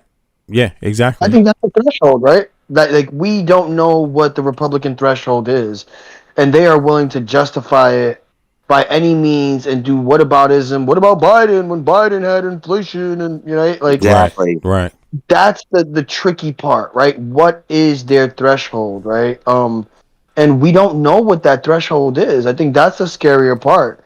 And believe it or not, Republicans at the end of the day, they hold their values strong, and they will justify it times 1,000, even if it doesn't make sense. Unfortunately, right? And I think what it's going to take is it's going to take someone who's progressive enough, which we have been seeing, right? Progressives enough to say, wait, maybe that'll work instead of me suffering the way I am now. Yes. And hopefully the Democratic Party can really get behind it. I do think that the Democratic Party, they're always a step too late. We're gonna see. Right. But gas is that funny one. Gas is that funny one because it's like the ultimate equalizer. Everyone's got to buy it. Yeah. Everyone pays the same price. Yeah. No one really gets a big discount. Yeah. So it's just one of those things where if you have to drive a lot, you're paying the price. And Trump. Guess who drives a lot? Yeah, guess who drives a lot? Red states. They drive a lot. So they feeling it right now in their pump. And this is why the red states, they were stupid because the fact that they didn't want Biden's infrastructure plan, that was for new clean energy. Clean energy, you don't have to look at it as it's a hoax, pollute. You don't have to look at it that way. You need to look at it at your pockets, the level of your pockets. Why would you continue to rely on one source of energy when it can be controlled by default through someone wanting to have a war? They can just cut the tap off and you got to pay more for everything. That's never good. That's always a bad thing to have. And that's what these red states have chosen. They chose to move away, slow down the infrastructure, the green energy infrastructure. It's stupid. If you have competition in the energy market, it drives prices down. Right. True. Yeah. And also we have to remember that Republicans tend to be of an older age, and what they're used to is they're used to coal burning, gasoline burning, right? So to introduce an alternative method, it becomes harder. And I do think that, what V Media does good is stepping outside the box when it comes to comparative analysis but also highlighting the positives from other EU countries that are a bit more progressive, right? Right. That show the examples of what progressiveness can look like, Yeah. and in a country, right, through policy and Right. legislation, right? Because I think that's where Americans are foreign to, right? They're used to what they had, they're used to what they've gotten in the past, right? Hence the "Make America Great Again" Right. slogan, right? Right. Yeah. And so when we look at that, we need progressive movements to be able to explain to people, right? And I think that's what it means to be progressive, right? To be an educator, right? To Right. be an educator, to be able to say, hey, look, this is how things flow. This is how To this understand policy the big will and ideally the run. micro and the Yeah, macro. Yeah, to be able exactly. to walk through it. Yeah, and explain it. Right, the macro and the micro and Yeah. fluently, basic. And Yeah. Democrats haven't done that too well, if at all, right? And Right. I think, when Right. we look, they just say this policy is going to help you. They don't go through the They don't explain it comprehensiveness. to the everyday person, and the Yes. everyday Right? person They why just needs say, why that. you need easy, to make easy. some of these transitions. Yeah. You know, Yeah. I'll be straight. I drive a Tesla Model S. Sometimes drive as much as 200 miles in one night. I actually get free supercharging on the car for life, and I've saved probably over about $50,000, and that's been life changing. So you got Wow. Are to you realize, grandfathered folks. in, Eric? Are you grandfathered into the free charging? Yes, sir. Yes. Oh wow, that is crazy, man. That's a great deal you Yeah. got, bro. Yes, sir. It's the best. It's the best hack I've ever found in this world. I've made offers to people. If you can find me a better deal, I'll give you $1,000, and no one's come up with anything close. Wow. So the thing is, it's more than that. It's no smog checks. It's no oil changes. So it's not only one major expense that's disappeared. It's also two minor expenses. So just the operating costs are a fraction of other cars, and the car is pretty incredible. It's like a Cadillac and a Corvette all in one. So that's Okay. where it's not about politics. It's just technology. Now, folks, you can get that deal yourself. If you buy an older Model S or X before 2017, you can get that. It's transferable, even if you buy it used or secondhand. You can also get that deal on some of the newer Teslas right now, and they're also doing it on some of the demo models. You can negotiate that. You can demand it and say, "I want you to add the free supercharging for life." Yo, that's great, man. I didn't know that because I'm kind of like I think I just shut Tesla off in my mind just after this whole dynamic with Elon Musk, obviously, but yeah, if they get rid of him, the value of the stock will increase. In any case, let's go on. Thanks for that, Eric. Let's I want to hear some more about. Yeah, I used to like Elon too, but a little information changes everything. Well, but still, the fact that you're getting free supercharging and you save $500,000 because of that. About 50, probably about 50,000. Oh, and 50. Yes, Okay. Well, 50,000 is still a Yeah, lot, yo. That's 1 year. 50,000. How long? How long has that been? How long did it take you to save 50,000? probably about 8 years. That's And great, remember, bro. That's in great. times So like you say, now, it matters a whole lot, wow, right? When bro, gas yeah. prices are up, No, that's like when it really matters. $5,000 a year, man. It's like living in the future. I can drive up to Los Angeles. I can recharge for free. I never get used to it. I get excited every time. It's Wow. like Elon pays me. Wow, that's dope. All right. Let's continue. Let me hear. That's great, man. You have me thinking about looking at a Tesla car, but I'm not gonna do it. Not gonna do it yet. Not gonna do it yet. I gotta. There's also some excellent other electric cars right now, like the Hyundai Ioniq 5. Yeah, I want some other shit. But listen, free supercharging that's not really Tesla doing that, is it? Or is it through their stations? Yeah. Right? They're doing it, right? Yeah, it's Tesla. So they do that Tesla to through get their you to buy a stations, Tesla. Yes. Yes. But right now they are doing a $10,000 rebate on several Hyundais, like the Hyundai Ioniq 5. We actually just purchased one for Grandma, and she made the transition to electric at 82 years old. Now, the great thing about the new Hyundai Nice. electrics is that they have the Tesla connector now, so you can go to any Tesla charger with any Hyundai car. Also, Wow. it had it now has the fast charging, the 800 volt fast charging, so you can charge from 10 to 80% in only 20 minutes. And only the very highest level Teslas have that for like $80,000 or something. Most of them are only 400. My older one is only 250 in terms of accepting the charge. And then besides, it has an 84 kilowatt battery. So instead of getting like 320 miles, she's getting like 355, which is pretty incredible. And but here's the best part, folks, is they're doing a $10,000 rebate.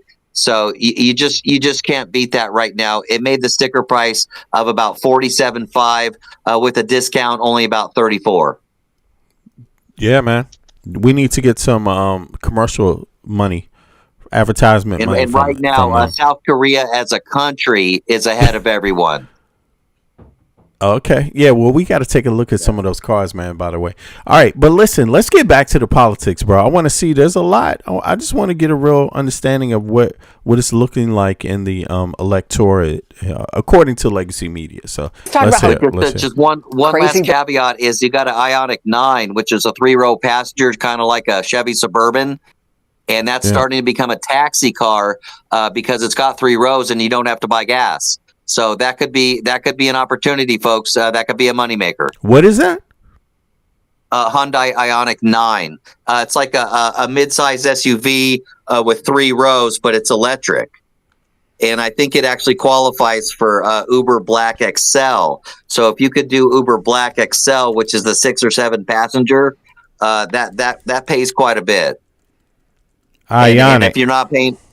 Yeah, if you're not paying for any gas, then you're not spending that $50 to $100 that these guys in Suburbans and the GMCs, and the Cadillac that are doing Uber Black, XL right now. I think it's this one. Let me take a look at this real quick. I'm sorry, man. We shouldn't be giving right. And then when it comes to that Ioniq 9, yeah, just check it out, B. It's pretty neat. They just came out. They have the top of the line is called the Calligraphy Edition. They actually just came out with a black ink edition where it's all blacked out. It's got some really sick wheels, and I think that would be the perfect Uber Black car. Ioniq 9. I see it. Yeah, it's like a truck. Okay. Yeah, right. And then check out that black ink edition. It's pretty sick. Okay. All right, man. Well, let's get back to the politics here. Yeah, thanks, Eric. Let me just I'll be looking at the cars later.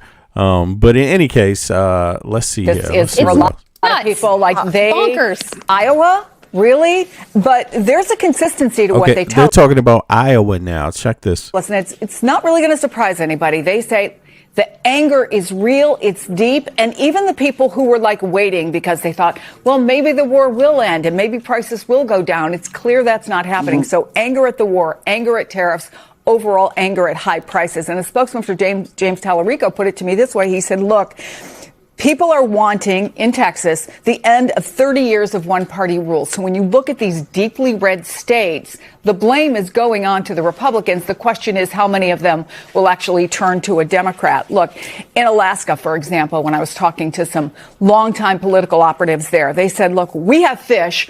Everything else comes from the lower 48. So the cost of the items is more expensive, but the cost of transportation to get them to Alaska is a lot more expensive. And so folks like Mary Peltola and Josh Turek in Iowa are walking this fine line, right? Because they want their Democratic base. They feel good about it, but they have to win over a lot of independents and Republicans. And so it's interesting to watch their ads. Take a little look at a couple samples of that.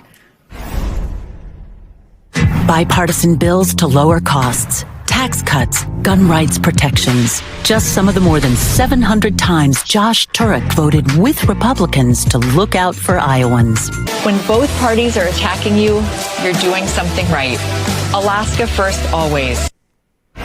So a Democrat saying I voted 700 times with the Republicans. Look, all of this makes them feel good. Certainly these shifts to the, toss-up makes them feel like maybe some more money will come in, but they're worried about money.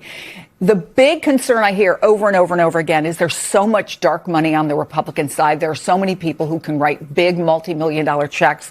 They're going to be looking at the races and looking probably around Labor Day. Where's that money? Yo, Yo, Josh Hanley wrote, "Du hast Mitch."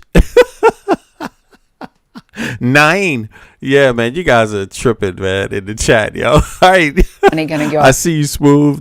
And who's it going to go for? So that's the big warning signal out there for Democrats. So what's their answer? For a lot of them, they have been building a big ground game. Even in Alaska, where it's not easy, you're literally taking dog sleds and getting on boats to do ground game. They have never seen numbers anything like this. 13,000 volunteers already. 43,000 doors knocked. And one more thing that I think is interesting, the way they're using this shift. In Iowa, they told me they have been going to Republicans and saying, by the way, we're up 4 points with Fox News poll. That gives it a level of credibility that they haven't had before when you see Fox News polls in these red states favoring the Democrats. So, Nikki, it's interesting you mentioned the campaign ads, because there was also a shift in how Abdul Al-Sayed in Michigan is also changing his ads around a bit. Initially, they featured Bernie Sanders pretty prominently, and conspicuously, he has fallen out of those ads now. So what does all of this say, the changing landscape now that we're heading into the elections? What does it say about what kind of voters need to be targeted here in order for Democrats to pull out wins in these states? Yeah, and I think we're going to see that shift across the country. Obviously, during the primary, you're presenting yourself to the core of your base, the people who turn out for more than one election a year, more than one election a cycle. So now it is shifting over to try and pull in those moderates, those independents. I think the story of these elections nationally isn't just anger at the Republican Party and the Trump administration. It's frustration with Democrats. And I think Texas is such a good example, because if we think back to 2018 with Beto O'Rourke, who was the closest Democratic candidate to actually winning a seat there, part of the story that kind of got buried is that he had almost 500,000 voters who voted for him and also for Republican Governor Greg Abbott. What I hear from strategists in Texas, pollsters down there, pollsters across the country, is that people's political affiliation is becoming a lot less fixed. They are less inclined to hard identify with a single party. So when you see candidates like Tallarico, like Al-Sayed, who now are building very strong ground games, not just targeted as sort of the core constituency of the Democratic Party, the hyper online individuals who are debating every single soundbite and nuance.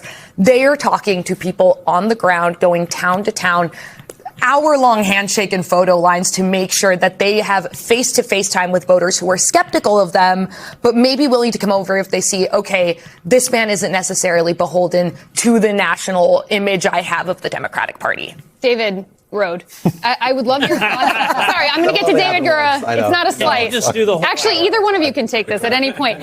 I do want your thoughts on this reporting that it caught my eye. We talked about it last hour. It was Politico, Atlantic, Axios. I think the Washington Post also is in on it, saying resistance Democrats are flopping in primaries. The rise of DSA is killing off resistance 1.0. The resistance is over. Democrats are moving past the resistance. Are you sensing a theme here? Yes, and I think it's people want effective governance. It's not that they just want something from the far right or the far left. Thank God you two are here, because I don't really know what I'm talking about. One little nugget, which the producers flagged to read, is what's really interesting is what happened to the Freedom Caucus, the farthest right, the closest to Trump. They've been wiped out in Republican primaries. And in Wyoming, where actually the Freedom Caucus had the majority of the state legislature, they've lost control to other Republicans in the state legislature. They wanted to get rid of the state's small business administration. They wanted to take all these extreme steps. And they thought this would be their year to get a supermajority. They've lost completely. So it just shows that I think both extremes aren't appealing. People want prices to come down. You would know best, Chris, from the field. But and again, we're seeing the highest number of people identifying as independents that we've seen, I think, in more than a decade. And the numbers are coming away, it seems, more from Democrats. More Democrats are shifting to be independents than Republicans. And David G., if you will. Chris was mentioning the money pouring into the Republican coffers. How important is money going to be when you saw in these primaries that many of these candidates are eking out wins despite being outspent? I'm so intrigued by what you said just about how Republicans are going to deploy all this money. And so we've learned how much MAGA Inc., the president's super PAC or President's Alliance super PAC, has in its coffers and how little of that he's deployed, basically none. But it's individual billionaires who are going to come in. So these are the big donors. The concern by Democrats. Democrats looking at kind of building that ground support of smaller donors. But going back to something that you mentioned a moment ago, it's this frustration, I think, with being asked for patience. And that's what this administration has asked Americans for from the beginning. It was with the tariffs, not explaining really in clear terms why they were putting those tariffs in place. And now you have the war. You have inflation, you have the debt looming so large. I think that a lot of people, picking up on what you said a moment ago, are just looking for some clear plan for what people in office are going to do going forward here. And it's really quite stark to me that that's not what this administration's offering. And I think that's why people are looking at other places. And David, last night... Let me go back. They said something about billionaires. Let me see here. Mega donors. Let me hear. Intrigued by what you said just about how Republicans are going to deploy all this money. And so we've learned how much MAGA Inc., the president's super PAC or President's Alliance super PAC, has in its coffers and how little of that he's deployed, basically none. But it's individual billionaires who are going to come in. So these are the big donors. The concern by Democrats. What? Okay. Individual billionaires. Let me see. Hold on. None. But it's individual billionaires who are going to come in. So these are the big donors. The concern by Democrats. That are concerned by Democrats. I wonder what did that mean exactly? Yo, Michael, what you want to come in here? I think I'm interested in this part because I'm curious what voters think, what voters should expect and what voters should turn to in terms of, because they're talking a lot about donors and obviously donors are going to matter, but that's commercial time. That's like watching the football game and you see a commercial, or you might see it a paid for advertisement, but you might also not see, some things may not be so obvious. You might see podcasters supporting different political figures or agendas without saying it. Just kind of making people lean. Like, look at some of the biggest podcasters do that, right? Like Joe Rogan does that, right? He leans. Right? Like, he's not endorsed. He doesn't flat out endorse anyone, right? Like, he'll platform them, the way he speaks about them, right? The questions he's pushing you somewhere without telling you. Of course. Right. And he dog whistles to certain topics to have the appeal of the right. Right. And then it also leaves him a way out when it does sour to say, I didn't intrinsically back them, right? And now he gets to backtrack with those rhetorics, right? So it's very, very evident. And a lot of individuals, you will not know that they are being paid for ads or support, right? I think that's the scarier part, right? They don't necessarily flat out say it. And when we have that, it becomes hard to discern what someone's actual stance on an issue is. Right. Yeah. Right. There was actually they really did. There was just actually a recent time. report. Yeah, there was actually a recent report that said billionaires are contributing about 19 to 20% of campaign donations. And you got to think about that, folks. We're talking about only like 1,000 people across the whole country are representing, almost 1/5 of the campaign donations. Right. So to say that they don't have power and control, on an uneven level now is just. It's just ignorance. This isn't really how it's supposed to be, that they can have such undue influence. And that's only what we know about. There's also a ton of money that's being funneled, through all kinds of other ways that we don't know about. Facts. You speaking facts, bro. You speaking facts.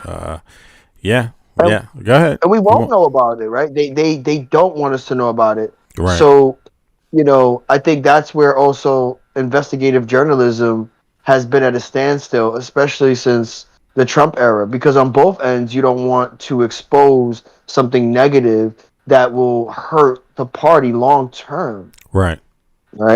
When it comes to who they support, who supports them, and why they support them, right? Well, especially when there's money involved. So I think that's something that, and in the social, again, and circle back to the social media age, you don't know anyone's stance. Your favorite social media personality is just that, a personality. And chances are they are being paid, right? They could be being paid.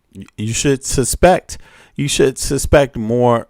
Well, I would say 50 of, maybe it depends on who they are. If they have a big enough following, like we have a pretty okay following, right? Okay size following. Yeah. It's pretty good for the amount of subscribers. We have a lot of viewership, right? But I'm curious what would that number be for a person like Tariq Nasheed? Obviously got a lot more followers, right?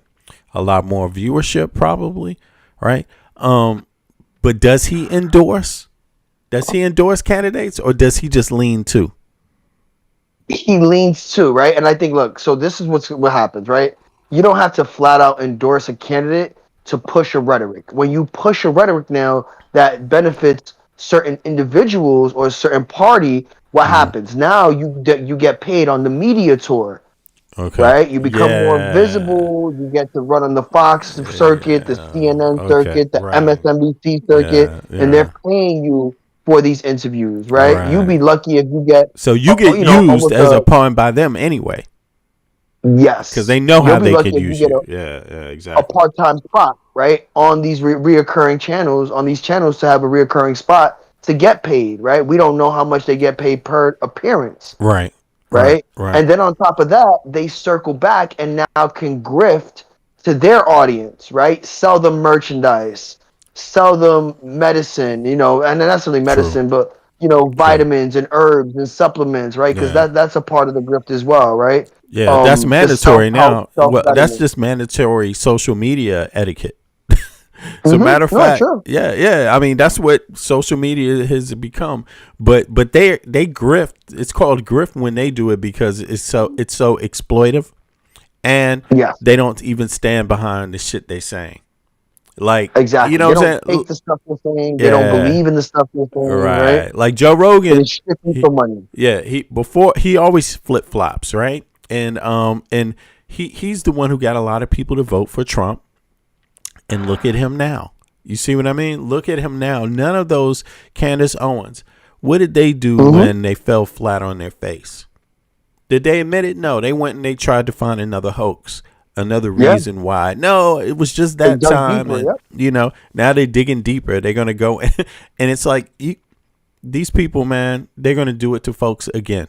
That's what I think. I wish the only thing I can respect is when they change and they say exactly what it is that it was wrong, that they accused a lot of people of things. Like I like what Nick Fuentes did in the sense, not his rhetoric, but in the sense that he was willing to sit down with somebody like Hunter Biden, right? And kind of squash that regular, because Nick Fuentes, I guess, I don't know who his followers are, but apparently a lot of people follow him. Right? But they need. Yes, they do. Yeah, but they don't need, people like that and folks like Hunter Biden and, they don't need to be divided like this over stupid shit like Trump. I mean, there should be no confusion about Trump. Nobody should be supporting Trump at all. Wow. True. Yeah, Joe drives me crazy because Joe seems to go down a lot of rabbit holes and buy into a lot of right-wing conspiracy theories that just don't pan out. And then when you show him some real conspiracy, like Trump, what Trump's up to, or his sons, he seems to be incredulous. So I don't quite get that. He just seems to be kind of dumb sometimes. Facts. All right, so let's see. We look at Go ahead. Nick Fuentes is an open Nazi. Let's not get this. This is Yeah, he's an open Nazi. He's exactly right. But at least he sees that he said very clearly he was wrong. The libs were right. But that's also because he was deplatformed. So he's on a redemption tour as well. Right? True. Right. He's trying to redeem himself to make himself monetizable again. Yeah. Okay, so that was part of that. So he wasn't saying what the libs were saying about Trump. No. He wasn't? Right? He has his own gripe. Because the right-wing Republican Party has closed him out. They've shut him out. And that we wouldn't have got Trump if Biden wasn't so bad. Okay. Well, so Nick Fuentes is still learning. But in any case, he won't speak on policy as well, right? Because he knows his base disagrees with that policy. So what does Candace Owens, what was her excuse? Her excuse is that they turned their back on her as well, right? Turn their back? Turn their back? Yeah, they turned their back on her, right? When she had other conflict with any other individuals who were on the right. So it was all Candace personal. Owens, Yes. So it's a lot of the turncoat for the grifters have been personal. So it's just about the money for them. They get cut off their money, and now they change sides. And when they started asking questions about Israel and getting into, any of that kind of controversy, things, it seems like They that's got really less divided popular. the right. But now they're the champions. But do they really believe it? They're the champions now. You know what I'm saying? Like, now it's okay for her. She changed her mind on basically Israel and Palestine, right? So what made her change her mind there? We talking about Candace Owens, right? What made her change her mind about Israel lobby? I think the truth. I think, seeing the videos firsthand, it's just undeniable. Well, I think that she goes where the rhetoric leads her, right? A person like a Candace Owens would sell her soul if it was monetizable. Wow. All right. I think we have to understand the further she went so far conspiracy on the right, and she still is, right? And so she had to find her way back, right? And Israel was just her way back into the fold. Right? Back into She doesn't really care. media. She doesn't really care. No. I think that's what we have to understand with these right wing influencers. Their agenda is money. Right, and their values goes where money is. It just so happens to be that in order to get platformed, in order to get interviews, right? No, you think people are gonna continue to interview on her platform if she doesn't have some sort of appeal, right? And that appeal comes in the form of grifting, right? She moves where the money is. It just so happens to be the right threw her away, and so now she picked up the one left talking point that puts her back into mainstream media, right? That puts her back into the visible lens. And I feel like her husband, George, is just sitting in front of her with a long list of crap saying, keep going, honey. Yes. And so, I mean, she still ran under Emmanuel Macron's wife, calling her a man, and that she's being currently sued by the French government, right? Hilarious. Right. She deserves it too. And while she claims she's broke, she's making millions. So she's making money. She's making money. Go ahead, but what the only reason why I was bringing that up is to say social media. They will be pervasive on social media too, right? We won't know who's paying who, but they will be leaning. It will be a lot of this leaning podcast stuff, and then there will be these paid advertisements too, right? In social media. So I just wanted to talk about that so people understand, what to stay away from. It's going to intensify after these primaries though, right? It's not primaries, midterms. It's going to boom, skyrocket. Exactly. I mean, it's already, how can I say it? We're already seeing the money spent. It's already left the door. Right? It's already left the house, the money. So well, we're seeing it in these campaigns, right? This is where the money is going, right? And so we're definitely going to see more spending as it continues, especially during the general elections, right? Which is November 3rd, right? Democrat versus Republican. When we see that, we're going to see some of the most money spent ever in elections history, ever. Yeah, right? they're talking about over $100 million with Ossoff in Georgia. Okay. Right? That's just one race. Okay, just one race. Okay. You know what? And so when we look at that, we're gonna see so much money spent, right? We're gonna see. Go ahead. We're gonna see so much money spent that we won't know what's real, right? We won't know what's real. We won't know who's being paid. It's going to be a lot more intricate in how they're being paid, right? The payout forms, right? It won't be direct to a lot of these known PAC money. It won't be direct, right? Because that can be traced, right? Right. Expect it to be, these billionaires like Musk and whoever else on both sides paying individuals on the back end through endorsements, right? Through endorsement deals and various other channels that doesn't necessarily align with just campaign money, right? And it's because this is a fight for democracy. and a two-party system, right? And so with the Republicans, we're going to see some of the most, and also with the Democrats. And again, I think to circle back to these influencers, these social media influencers, they're, like I said yesterday, they get paid per post, right? We don't even know sometimes if they get paid per post. They won't claim that it's an ad. I think that's also another progressive policy that should be passed, right? If you are even remotely paid to promote something, you have to disclose who and how much, right? This is the only way that we're going to be able to readily identify people's personal stance versus their paid stance. And this current midterm going into the presidential election is going to be so interesting in terms of how that plays out on a social media level and on a literal level, through how they spend that money. I think that we're going to find ways that I can't even think of at the moment of how they're going to get paid out. Mainly, obviously, the one thing I can say is through endorsements, right? I'll get you this endorsement with this company that I own or own a share of. I'll make you a spokesman for this company, right? And this, in this space, I'll get you a cheap loan under this bank that I own, right? We'll definitely see those happening, but it's going to take heavy investigative journalism in order for it to even be highlighted on the minute level. Okay. But yeah, go ahead, baby. Listen, I just wanted to let people know we have this poll in the chat now. It says, who will the Democratic 2028 nominee be? Will it be Kamala Harris? Will it be Gavin Newsom? Will it be Alexandria Ocasio-Cortez or Bernie Sanders?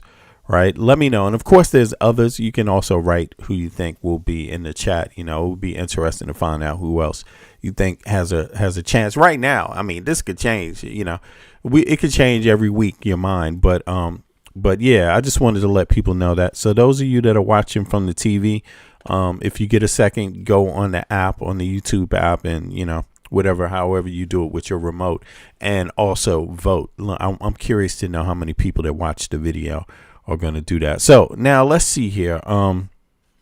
Let's continue. I want to hear more about the demographic, like what's happening, who has the, where are the shifts happening on the ground with these last primary elections really quickly. So, and also due to polling. So where am I at here? I'm trying to find my way back. All right, here we go. Yeah. So let's peep a little more. I'm running against. Oh, wow. Is this on slow? Okay. Let me put the speed back. Boom. All right. Here we go. Senator's decision after 50 years in Washington to run for another term at age 80, when one single missed vote could mean another conservative Supreme Court justice. I believe Democrats have renewed hope that they could take back the Senate after the Cook Political Report marked Senate races in Iowa and in Texas as toss-ups, no longer leaning Republican. Now, the last time the Hawkeye State had a Democratic senator was in 2015, and for Texas, you're going to have to go way back to 1988. So what about the House? The Democratic Congressional Campaign Committee is projecting confidence this morning, adding 5 more seats to what it calls its red to blue list. That brings the total to 37 races right now. We want to bring in Democratic Congresswoman Susan Del Benny. She is the chair of the Democratic Congressional Campaign Committee, Congresswoman in beautiful Western Washington state, that is, joining us now. I want to start with what we were speaking about, which is the energy that you see behind some of these candidates. What gives you confidence in these candidates on your red to blue list? Well, what gives me incredible confidence, these are great candidates. They have, public service. They are focused on their communities. They are running in swing districts, and they have crossover appeal. These authentic, independent-minded people are why we win in tough districts like this. And so they are strong candidates. They have the right message focused on the issues that people care about right now, affordability being number one. And the American people are with us all across the country. Families are struggling. They want folks who are going to stand up for them and actually do what their title says, serve as representatives. And so great candidates from Arizona to Maine, from Montana to Florida, everywhere in between, who are going to flip seats. And we need to net 3 to take back the gavels. No doubt. Let me ask you specifically about some of these. Pete Buttigieg is in South Carolina, I should say. He is campaigning with the retired Navy Vice Admiral Nancy LaCour. I had a chance to speak to her yesterday or the day before recently here. She is one of the many female veterans who is running this cycle. Why is having that experience, national security experience, so critical, do you think, in some of these key races, particularly ones that Democrats have really not had a shot at in the past? We have many veterans running with a strong track record of public service who are committed patriots, and they see what's happening to this country. They see the actions taken by the president, by Republicans in Congress, and they are continuing their service by standing up to run for office. Folks like Nancy LaCour in South Carolina, Leela Gray in Florida, Rebecca Bennett in New Jersey, Kate Conley in New York, Joe Mendoza in Arizona. These are incredible. And they also see what's happened to our military going into a war with no strategy, no plan, incredible strong representatives for their communities, but also incredibly strong representatives for our country. Congresswoman, what is the big sleeper race? What is the one race that you're circling that you think people may not be talking about, but Dems have a real chance to win? All right. I started the poll over just so people know. I added Ro Khan. Oh, no, I didn't add Ro Khan. I put him twice. Hold on. Wait a second. I'm sorry about that.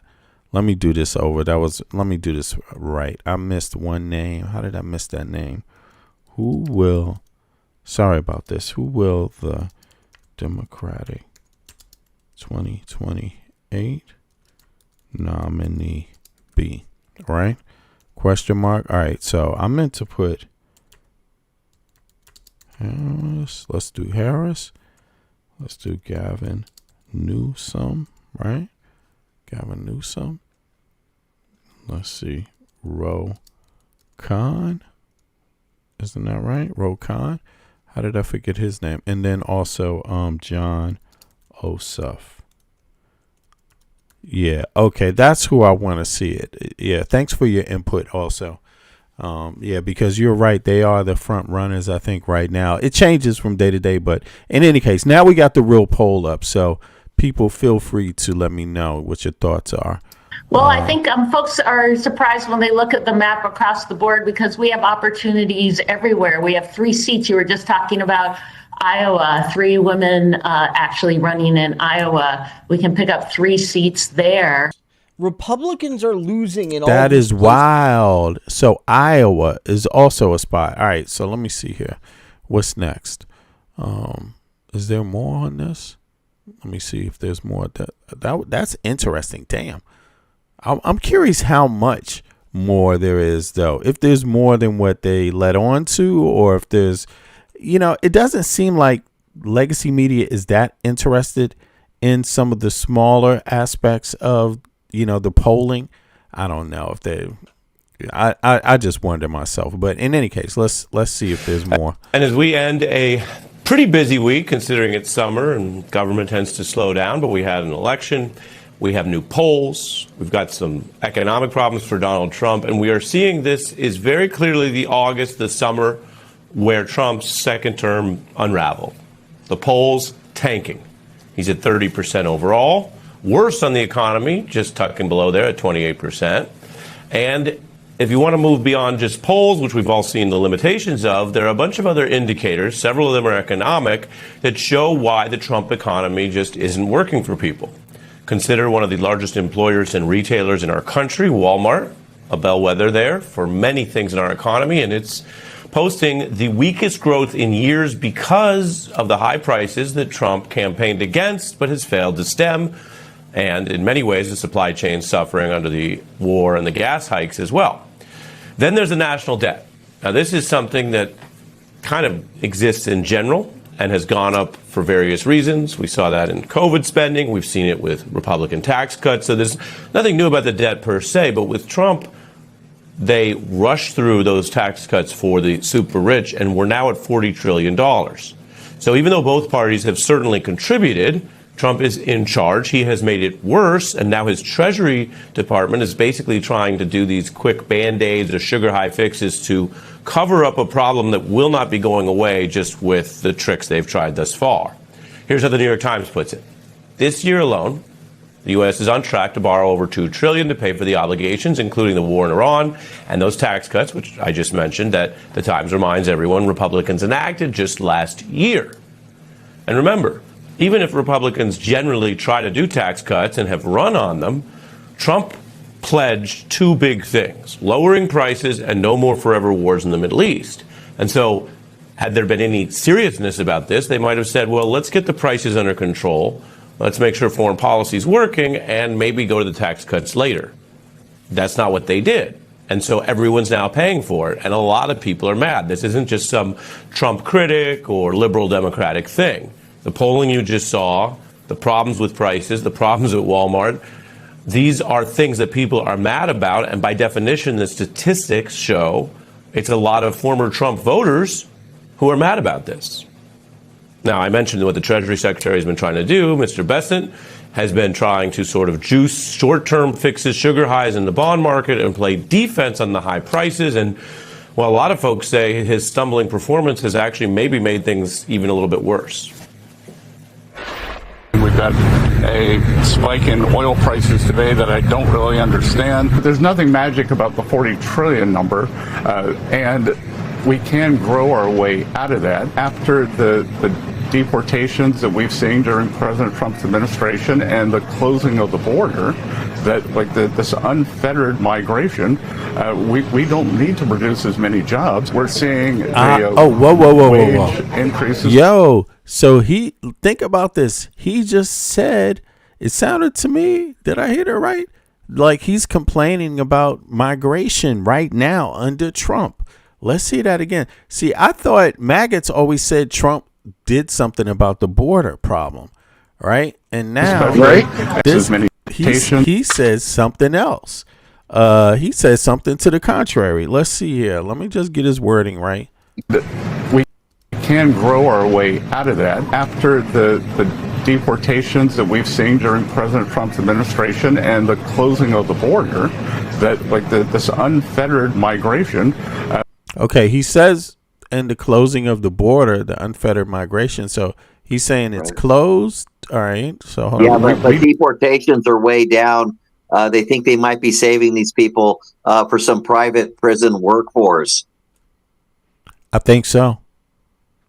I think you're right, man. That's what the numbers kind of, lead people to think. It suggests that, and also they're not releasing accurate numbers either, probably, likely. But in any case, let me just hear Scott Bessent's comment on this again. Hold on. We don't need to produce as many jobs. We're seeing the wage increase, especially, and a lot of the hospitality sectors come down. The wage inflation. So he's saying the economy is doing good.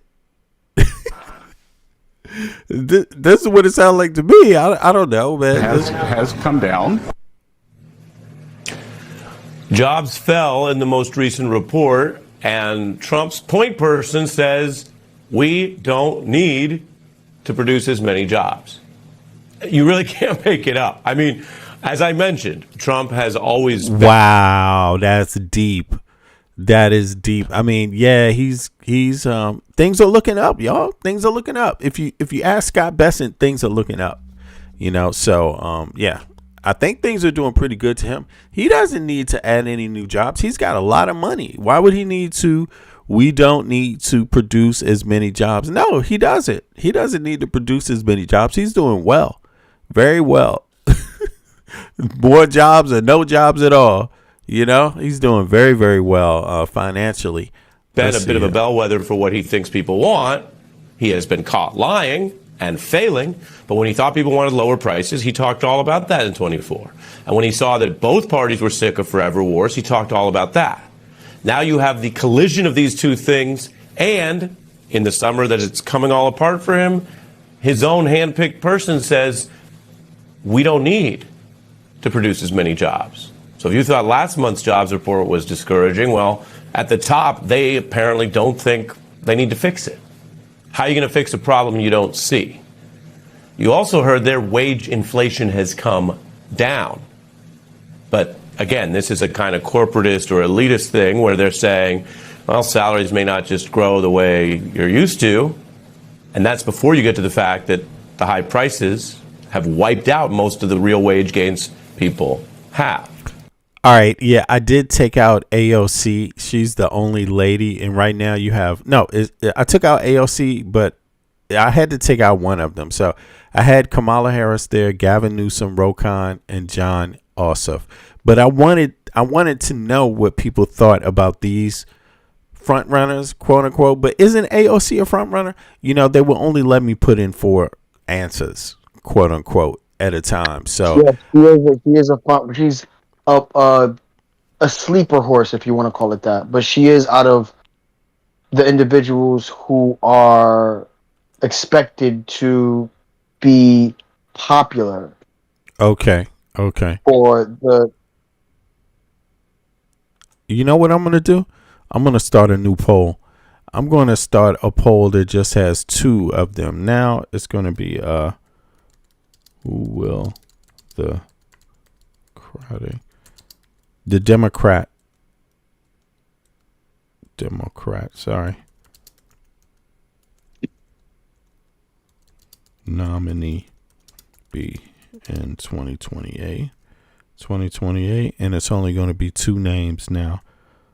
Kamala Harris and AOC.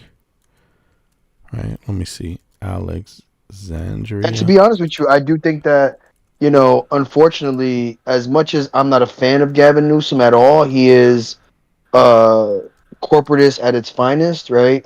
He's been criticized for how he's ran California's budget, the whole 9. And him siding with tons of corporations.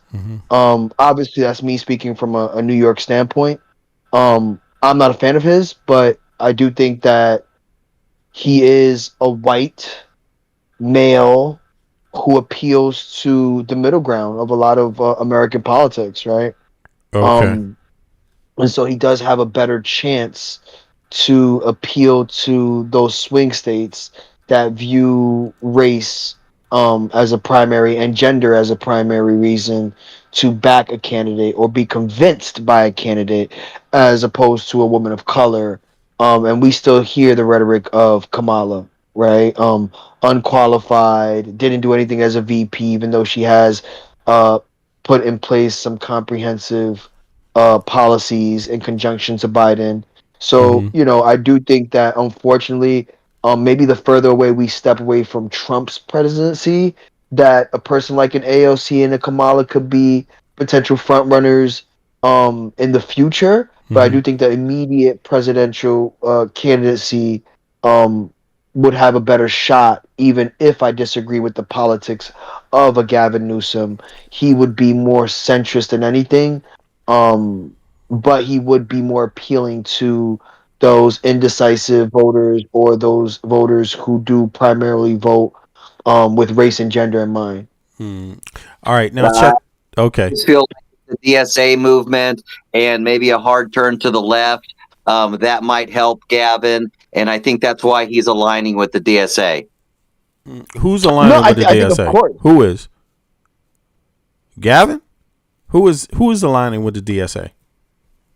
Yeah, he was hanging out with Abdul Sayed in Michigan, who isn't necessarily DSA. Progressive Dems, nonetheless. Yeah. Right. Right. So that younger movement, that hard turn to the left, might just open up the doors to California a little bit more. Now it's interesting. Look at the question I posed here. This poll. When I just removed everybody else and I only had Kamala Harris and Alexandria Cortez here, right? Because this is about who you prefer. If you only had these 2 choices, obviously, right? That's the only thing you can do.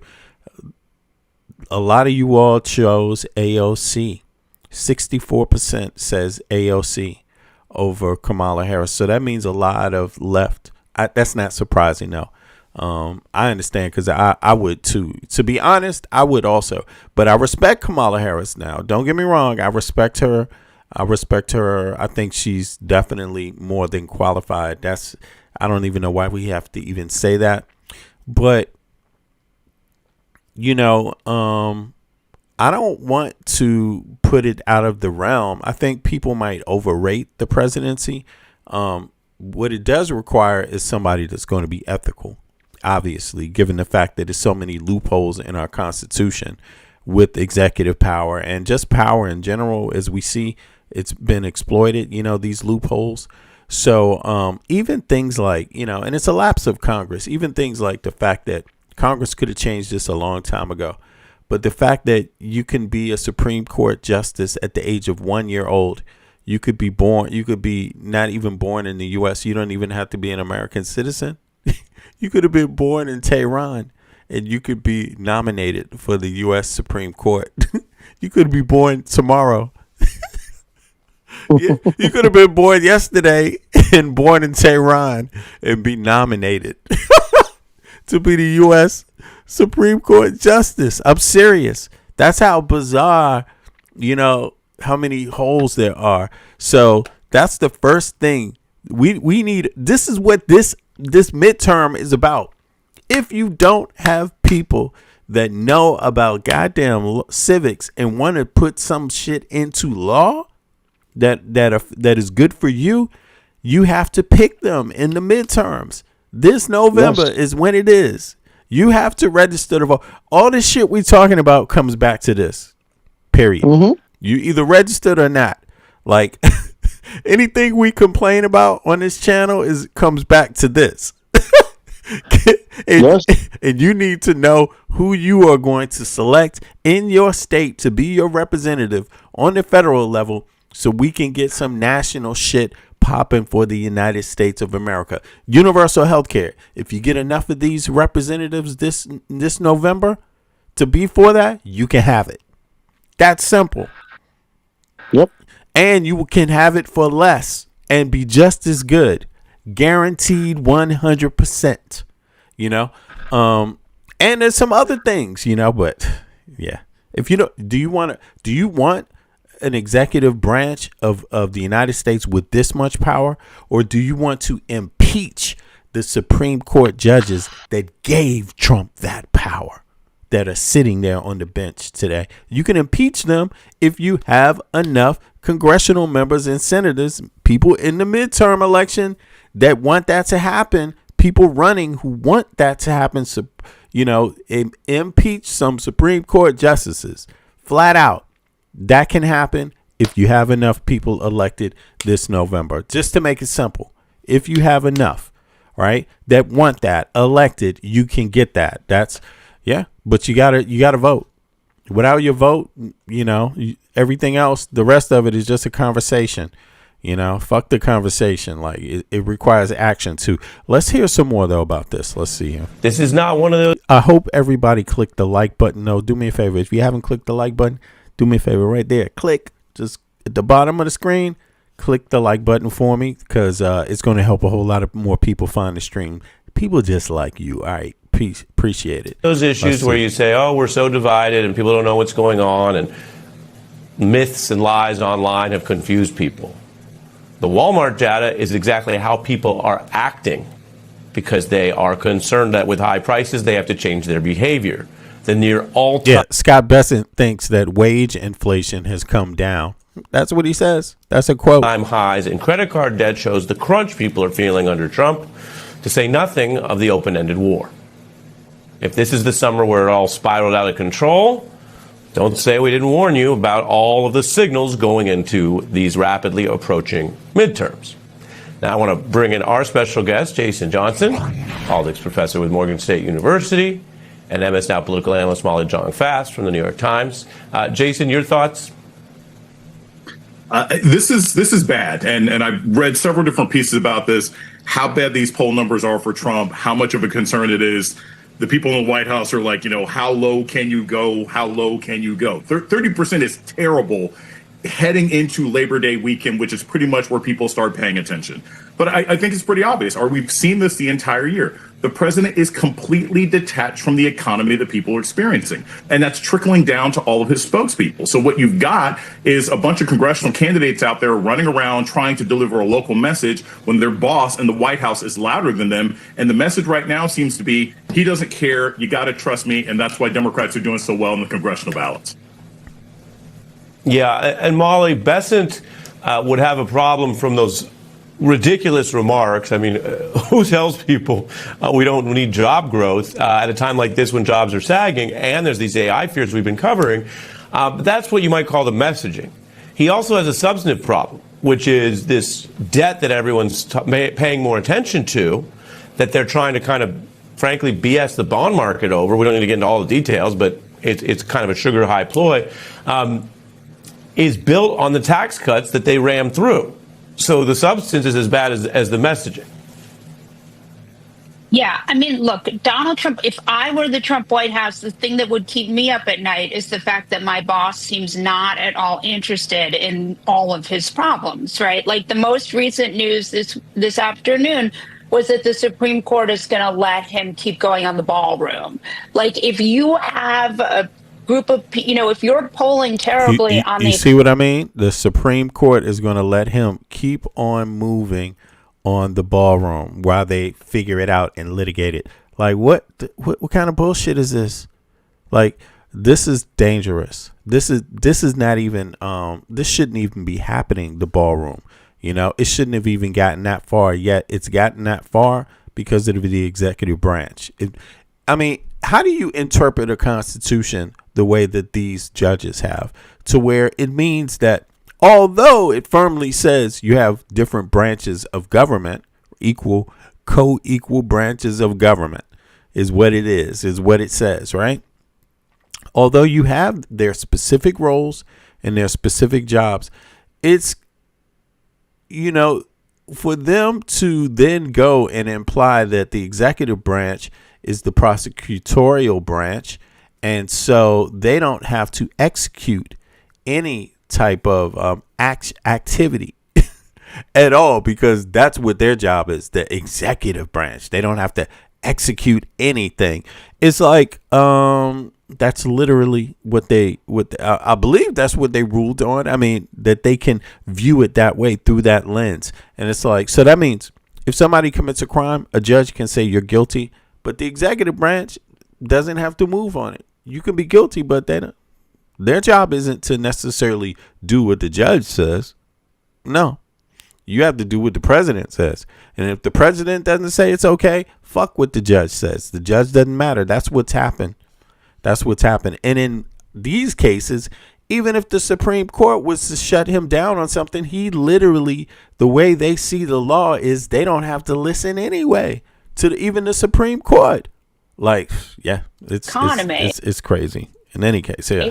And people are saying, I can't afford to fill my car with gas. And you're Marie Antoinetting it through Washington, D.C., working on the ballroom and the reflecting pool and, building the Trump triumphal arch. Like, it just shows a complete lack of focus. And we're less than 80 days from the midterms.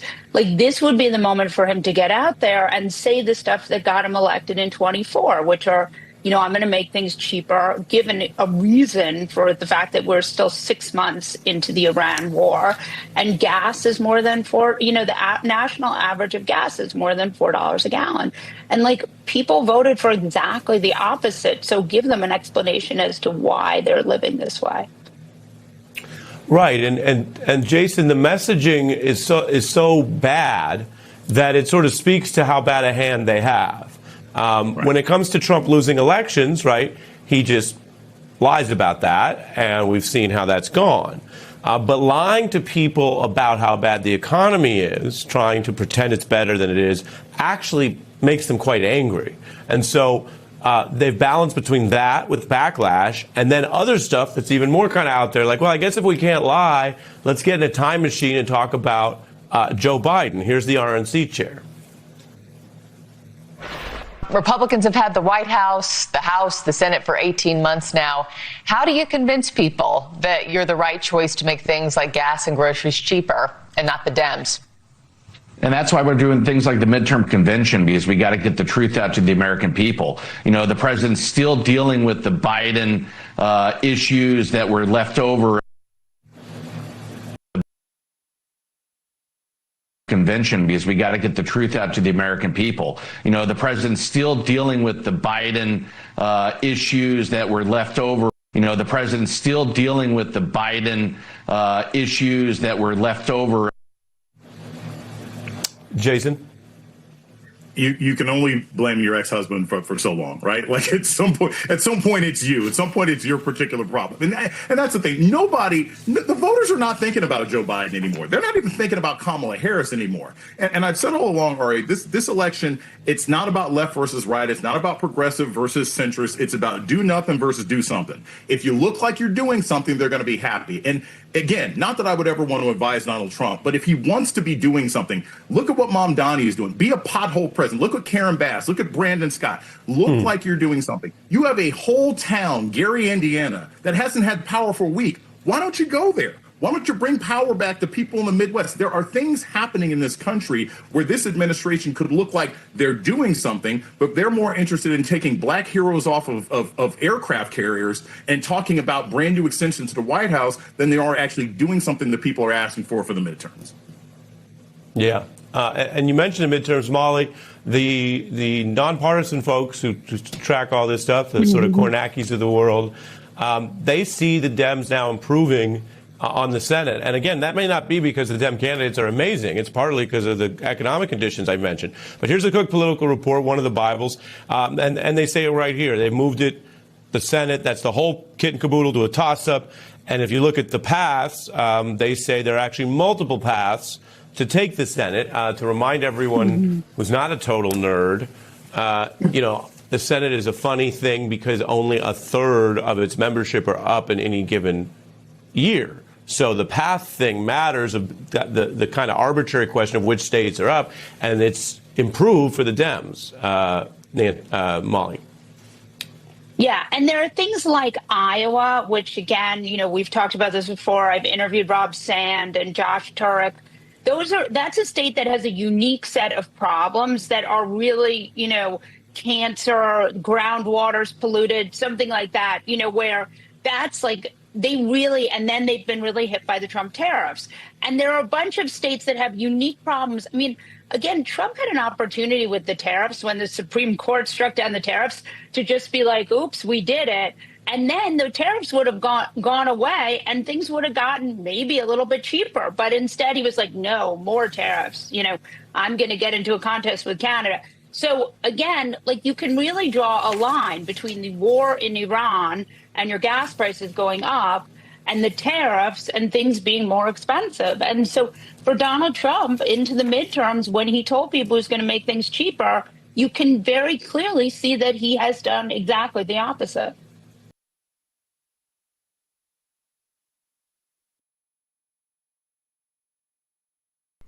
Has he done exactly the opposite? I mean, is that what people feel? I'm curious about that. Do you think he did the opposite? I mean, that makes sense to me. That makes perfect sense to me. Yeah, bad, good, good, bad. The opposite of bad is good. He said he was going to do good. He was going to make America great. He said he would do great. America would be great. Make America great again. MAGA. So is it great again? Is America great again? Wow. You tell me, Michael, is America great again? I feel like deja vu when I ask that question. Have I asked that question before? I think so. Yes, I feel it. Yeah, somehow a couple of weeks ago. But what about today? Did Donald Trump make America great again? He absolutely hasn't. And I think that's what his Republican base is slowly realizing, right? Yeah. Their idea of great means economic hardship for the betterment of the oligarchs, right? And, even when it comes down to these tariffs, right? He just recently said that he's going to officially pass tariffs on to Canada, 50%. Yeah, and Canada said that they're gonna do reciprocal. Yep, they're gonna do reciprocal, reciprocal and tariffs. they're not gonna do anything he wants. That's what they said. No. We're not going to do anything he demands. None of his But it demands. furthers the isolationism, right? Yeah. This is what we talk about all the time. It furthers the isolationism that he's been pushing. Because right? Trump doesn't understand economy. He doesn't understand that part of your economy is selling goods. It's the movement of goods from making it from a big package on a ship to a little one in your store. And so it's like a chain of events all the way down to the ant. Trump doesn't understand that. So as long as you have something you can sell people, it will move. The economy will move, right? But Trump wants to isolate everyone. And he thinks he thinks Canada is going to say, you know what? Because we're not going to do business with Trump, but we also not going to do business with nobody else. No, it's literally Trump saying he's not going to do business with nobody. And Canada's natural response should be, okay, well, we will do business with some other people that want to do business. And fuck you. Because that keeps the economy turning. Right? That's all they have to do. That's all they have to do to make it work is trade with somebody else. But these are the rhetorics, right? This is the isolationist rhetoric that doesn't work in a global economy, right? He thinks that America is so important that let's pull up the other fucking map. Won't survive if they don't do business with America, which is false. Canada has two goddamn. They have Pacific and the damn East and the Atlantic. They got access to both waterways. Like he acts like they just going to sit there and like, oh well, we can't work with the U.S. It's like, man, everything. I don't understand it, bro. This is just too much ignorance. It's too much. It's too much. To the EU breaking up, right, and them charging neighboring states or neighboring countries high tariffs as if they don't all equally benefit. Canada is our neighbor. Right. Canada is our upstairs neighbor, and we heavily depend on free-flowing trade through Canada for our immediate economic needs. Yep. Right? And it's the same thing with Mexico, right? We have a lot of look at this. different manufacturing parts that take place in Canada, right? Believe it or not, MAGA, or believe it or not, even individuals who just aren't educated on the logistics behind how a global economy works, right? A lot of our cars are built in Mexico. A lot of our car parts and other parts come from Canada, right? A lot of our lumber comes from Canada, right? These are all needed things that help offset our use, and because of a strong dollar, it allows for us to get these things at a fairly cheaper price, right? Right. And so when we look at this rhetoric, it just goes to hurt the American economy, right? And it it stagnates everybody's economy. It's so stupid. It does. But it hurts us the most because everyone else everyone else might lose trade with the U.S., but they don't lose trade with anybody else. In Trump's plan, in his plan, the United States loses trade with everybody. That's his brilliant idea. And in fact, it unites other countries to work with each other more because they're upset at the U.S. Yeah, he's such a fucking moron, bro. And his followers, man, they're just as bad, he actually, to be honest with you, I don't know. I'm having a hard time working out what's worse because Trump is obviously doing that he's a billionaire and he's doing it and he's a jerk. And he knows, to some degree, he knows all of this is happening for him and just ignore whatever they say about everyone else, right? But the lower class that voted for him, they should know better, right? Shouldn't they know better? They broke. Shouldn't you, of all people, don't believe billionaires? Well, you're just kind of wonder what exactly is the strategy here with Canada. What exactly is he trying to accomplish? I mean, nothing. Nothing. I got the answer. They were trying to use this. Yeah, they were trying to use this argument that other countries are skating us and getting a upper hand, taking advantage of situations. That's not the situation with Canada. Nothing from nothing gives nothing. Yo, Chris, what's up? Yeah, nothing from nothing gives nothing. It's like he ain't doing shit. He's just up there twiddling He's trying to strong arm them into like that. I get 51%, you get 49%, and just that's the way it is. You know what he's doing? You know? He's like, he's trying to. No, he's dumb arming his way out of a good deal. That's what he's doing. Right. He's like saying it's like he got scared or something and got the jitters and all of a sudden just did things backwards. I mean, think about this. You know how it is interesting. It is interesting. He's going to bully everyone. I agree. I also think it's a distraction from everything else politically that's going on, right? Yeah, this is. I think it's mainly to distract as well, right? Because he has advisors. We're not going to pretend like Trump doesn't have economic advisors. Right, he has advisors. Right? He does. Yeah. Right? He does. Right? We look at Trump as the entity, but this man is so old, he wears diapers and shits himself. He doesn't know anymore. Do we think he can have a comprehensive idea of what economic structure is? No, he has economists running it, right? Yeah. I do think that these economists are in conjunction with his rhetoric to offset a lot of the things like the Epstein files. Soon as he's impeached, you know, the negative press and the Republicans. But go ahead, B. Well, as soon as he's impeached, they're going to say that he's too sick to stand trial. But for now, he's perfectly healthy, you know. But yeah, all right. Let's hear some more about this stuff. That or he's going to disappear to Moscow. Something's going to happen to his ass. I hope he. I mean, I just know that they're going to claim, it's very simple. They're going to claim he's too old to stand trial for anything. That is exactly where they're going with this. He's going to show up. Trump is going to be the last days of his life, once he's not the president, from one day to the next, it's going to be that he's going to have all these medical things that are going to come public. And he's going to need to be on he's going to be in a wheelchair. You will never see him walk again. Well, if there's anyone who qualified for an insanity defense, it's Trump. It's Trump. Yeah, it's true, man. He's out of his mind right now. It's the other ones around him. See, I think that's what they're getting over on, is that it really is now the people around Trump and behind him that's running the show. It is not Trump. It is not Trump. It's not. Who it is? Is it his kids? Is it the Russians? Is it the Israelis and Russians? Is it who is it? Is it Kamala? It's Howard. That be? You know, it's the Epstein crew. It's the Epstein crew. That's what it is. But all right, that's all it is. But let me. Let's just say it rhymes with Shizrael. Yeah, Shizrael. or Grisrael, or Shrizrael. Kutizrael. Kukatakatikiakio. It rhymes with that too. It's like only one country I know sounds like that.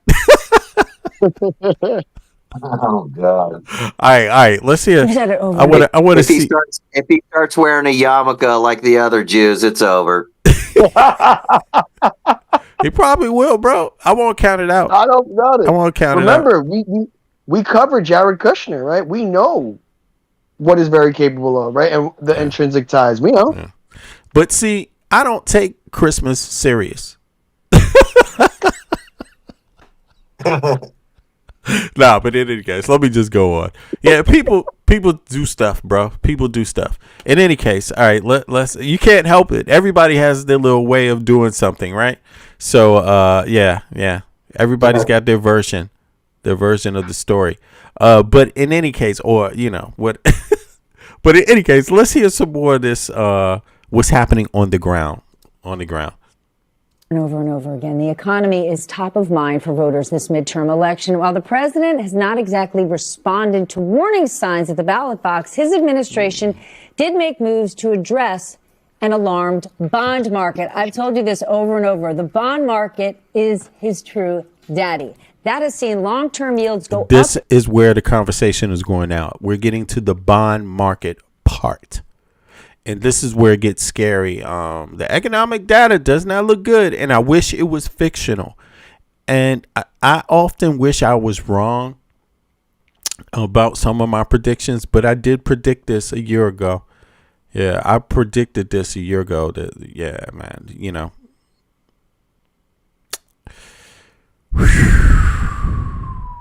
But it's unnecessary. All of this was unnecessary. But when you vote in Jeffrey Epstein's best friend and you make excuses for a man that says grab them by the whatever, you make excuses time and time again. This is what you get. This is what you got. You have $4 trillion in debt, and then you also got this. An alarm bond market gets the Trump administration to act again. But this time it's not even, it's looking bad. It's looking bad. This is just the beginning. In response to the war in Iran and concern over the ballooning national debt, which in turn has made it more expensive for businesses and individuals to borrow money and families to get mortgages so they can buy a new home. I want to get back to the group chat. Peter, let's talk about this.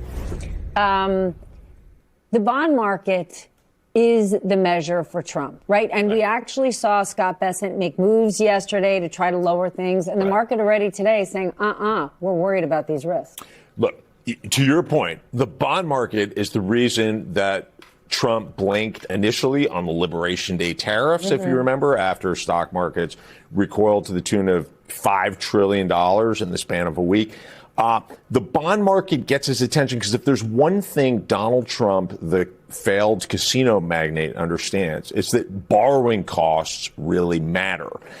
But the fact that Bessent intervened and we still saw interest rates go back up tells you that the whole attempt to undermine the independence of the Fed in the name of, getting your hands on the piggy banking, lowering borrowing costs for everyone is failed. It's dead on arrival because the Fed doesn't control interest rates. The market controls interest rates, and the markets writ large. And we're talking about, investment pools around the world are looking at far more than the ballooning deficit, the $40 trillion long-term debt in the United States. They're looking at basic institutional competence and fitness. They're looking at the fact that we can't go to a fast food restaurant without worrying about getting poisoned.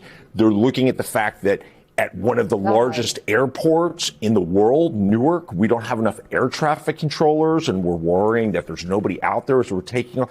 I have heard again and again from people who actually control money around the globe that we don't know who's running your country anymore. We don't know if there are adults supervising. Exactly. They do not believe in the U.S. institutions anymore. And of course, if you have bonds and you got loads of bonds that you own or you want to get rid of, U.S. bonds you want to get rid of, you would do that before you wouldn't be able to get the shit back at all, right? So, poor leadership, it costs people, and this is how power really works. If you don't have other folks' confidence, you know a lot of things work against you. A lot of things have been working for the United States because of that for a long time. But this MAGA movement has undermined the confidence of the world, the way people see the United States. And Trump, of course, Trump's actions, but this is MAGA. Think about it. For a year now, every time Trump did something, liberals came out and said, no, don't do that because it would undermine this. And liberals came with all the civics. And MAGA people were like, well, yeah, we don't care about that. Then that thing became normalized. Then you go one thing at a time. They made excuses for Trump over and over again. And now you're at the point where the rest of the world is like, yo, this is actually a real problem in the U.S. They are about to tank themselves. Like, this is how Americans really feel. Like, and people are starting to believe that. And when they see it, and they know what it is, from the outside, it is highly aggressive. From the outside, the United States, I don't know if people talk, legacy media doesn't say this enough. American citizens need to know this on the inside of the United States. You need to understand, legacy media has not told you, but you need to understand people see Donald Trump as an attack on them. So, and that movement as an attack on them, like who they are. And people have woken up, like the way they see Trump and the way they see the U.S., they're learning things. When they see the U.S. Congress, not impeach a person like Trump, they learn that you can't be trusted. That's what they learn. When they see that you don't care about financial institutions because you try to appoint new leaders or directors to them, you have a fight with other departments in the government, and when people see that, it doesn't give them confidence. It doesn't give any of the main, partners that the U.S. had. It doesn't give them confidence. And then, of course, the thing about Greenland, that also, the tariffs, that also, all of that, those things are all attacks. You might see it theoretically, a lot of people, but it has real cost. And so I think things are about to change.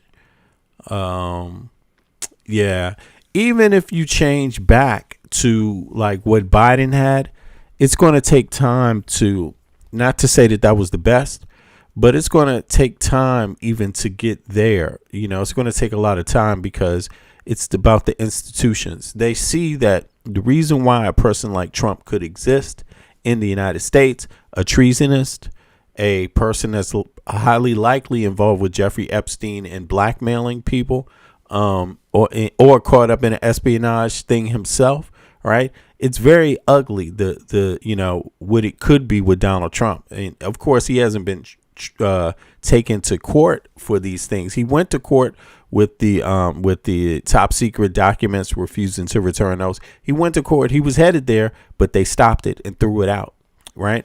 So, and they stopped Jack Smith from reporting on it or delivering, all the information that he had. They made that mission impossible also, so the public wouldn't know about it, right? And of course, the Epstein files, they refused to release them. So they passed the law. You had to wait a year just to get a new law passed to say you have to release them. Trump signs it, and then they don't release them. So that something is going on with the Epstein files right now has something to do with the Epstein files.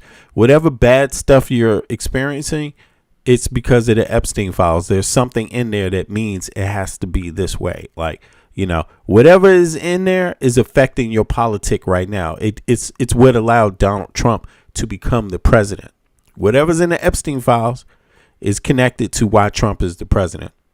You see what I'm saying? He was Jeffrey Epstein's best friend for 15 years at the height of his espionage, blackmailing, sex trafficking. At the height of it, 15 years. That's a long goddamn time to be somebody's buddy, right? Now, the rest in my mind is inconsequential, because the main thing is that no, he was there. He may not have been aware. He can make the claim that he wasn't aware of what was going on, but he was there. He was around it for 15 goddamn years. Whether he realized it or not, right? He was around it. So, things are, if you can't explain why a Supreme Court would keep making excuses for somebody like Trump, Epstein files. The answer to that is in the Epstein files. Guarantee you. All your answers are in there. Why the government is acting so weird, it's because of the Epstein files. Somebody's holding something over a lot of their heads. So, there could be, think about it. There's not that many representatives in the U.S. Parliament, Congress, and the Senate. There's not that many. The United States per person is the most underrepresented, per person. The people of the United States are like something like 50% more underrepresented, isn't it? Or half, 50% more underrepresented in terms of the amount of, like parliamentary members they have representing their communities per person. They're put into districts and into blocks and things like that. So this ain't a good moment, I think, for democracy, to see how easy it was to get that, that margin of people to do nothing about Trump. I don't think any foreign country that's what they want to know. They want to know, can this happen again this way? And if Americans don't do a lot to make sure that it can't happen and that it's airtight, people are not going to trust the U.S. anymore, because they're always going to think another Donald Trump is coming around the corner. The basic institutions. And that is a long-term fact that goes far beyond Trump in terms But of here's a bigger issue than that. We don't know who's running the country. The answer is whomever is writing the president the biggest check. Okay, yesterday, the president had the biggest names in the crypto industry at the White House. Those who have given his ballroom or his crypto empire millions and millions of dollars, right? Business leaders in the crypto industry who had been facing DOJ investigations that disappeared when Trump took office. His family has made billions of dollars, as have other people in the administration, and he's now pushing Congress to lighten up even more on regulating the industry. Do the American people see this? Do they care? Because investors see more and more. Some say, well, this is great. You need something from Trump. Write a check, get it done. But that's a dangerous, dangerous game to play, and people see that. Oh, absolutely. And people are fed up. I mean, you're going to spend $15.5 billion to renovate Dulles.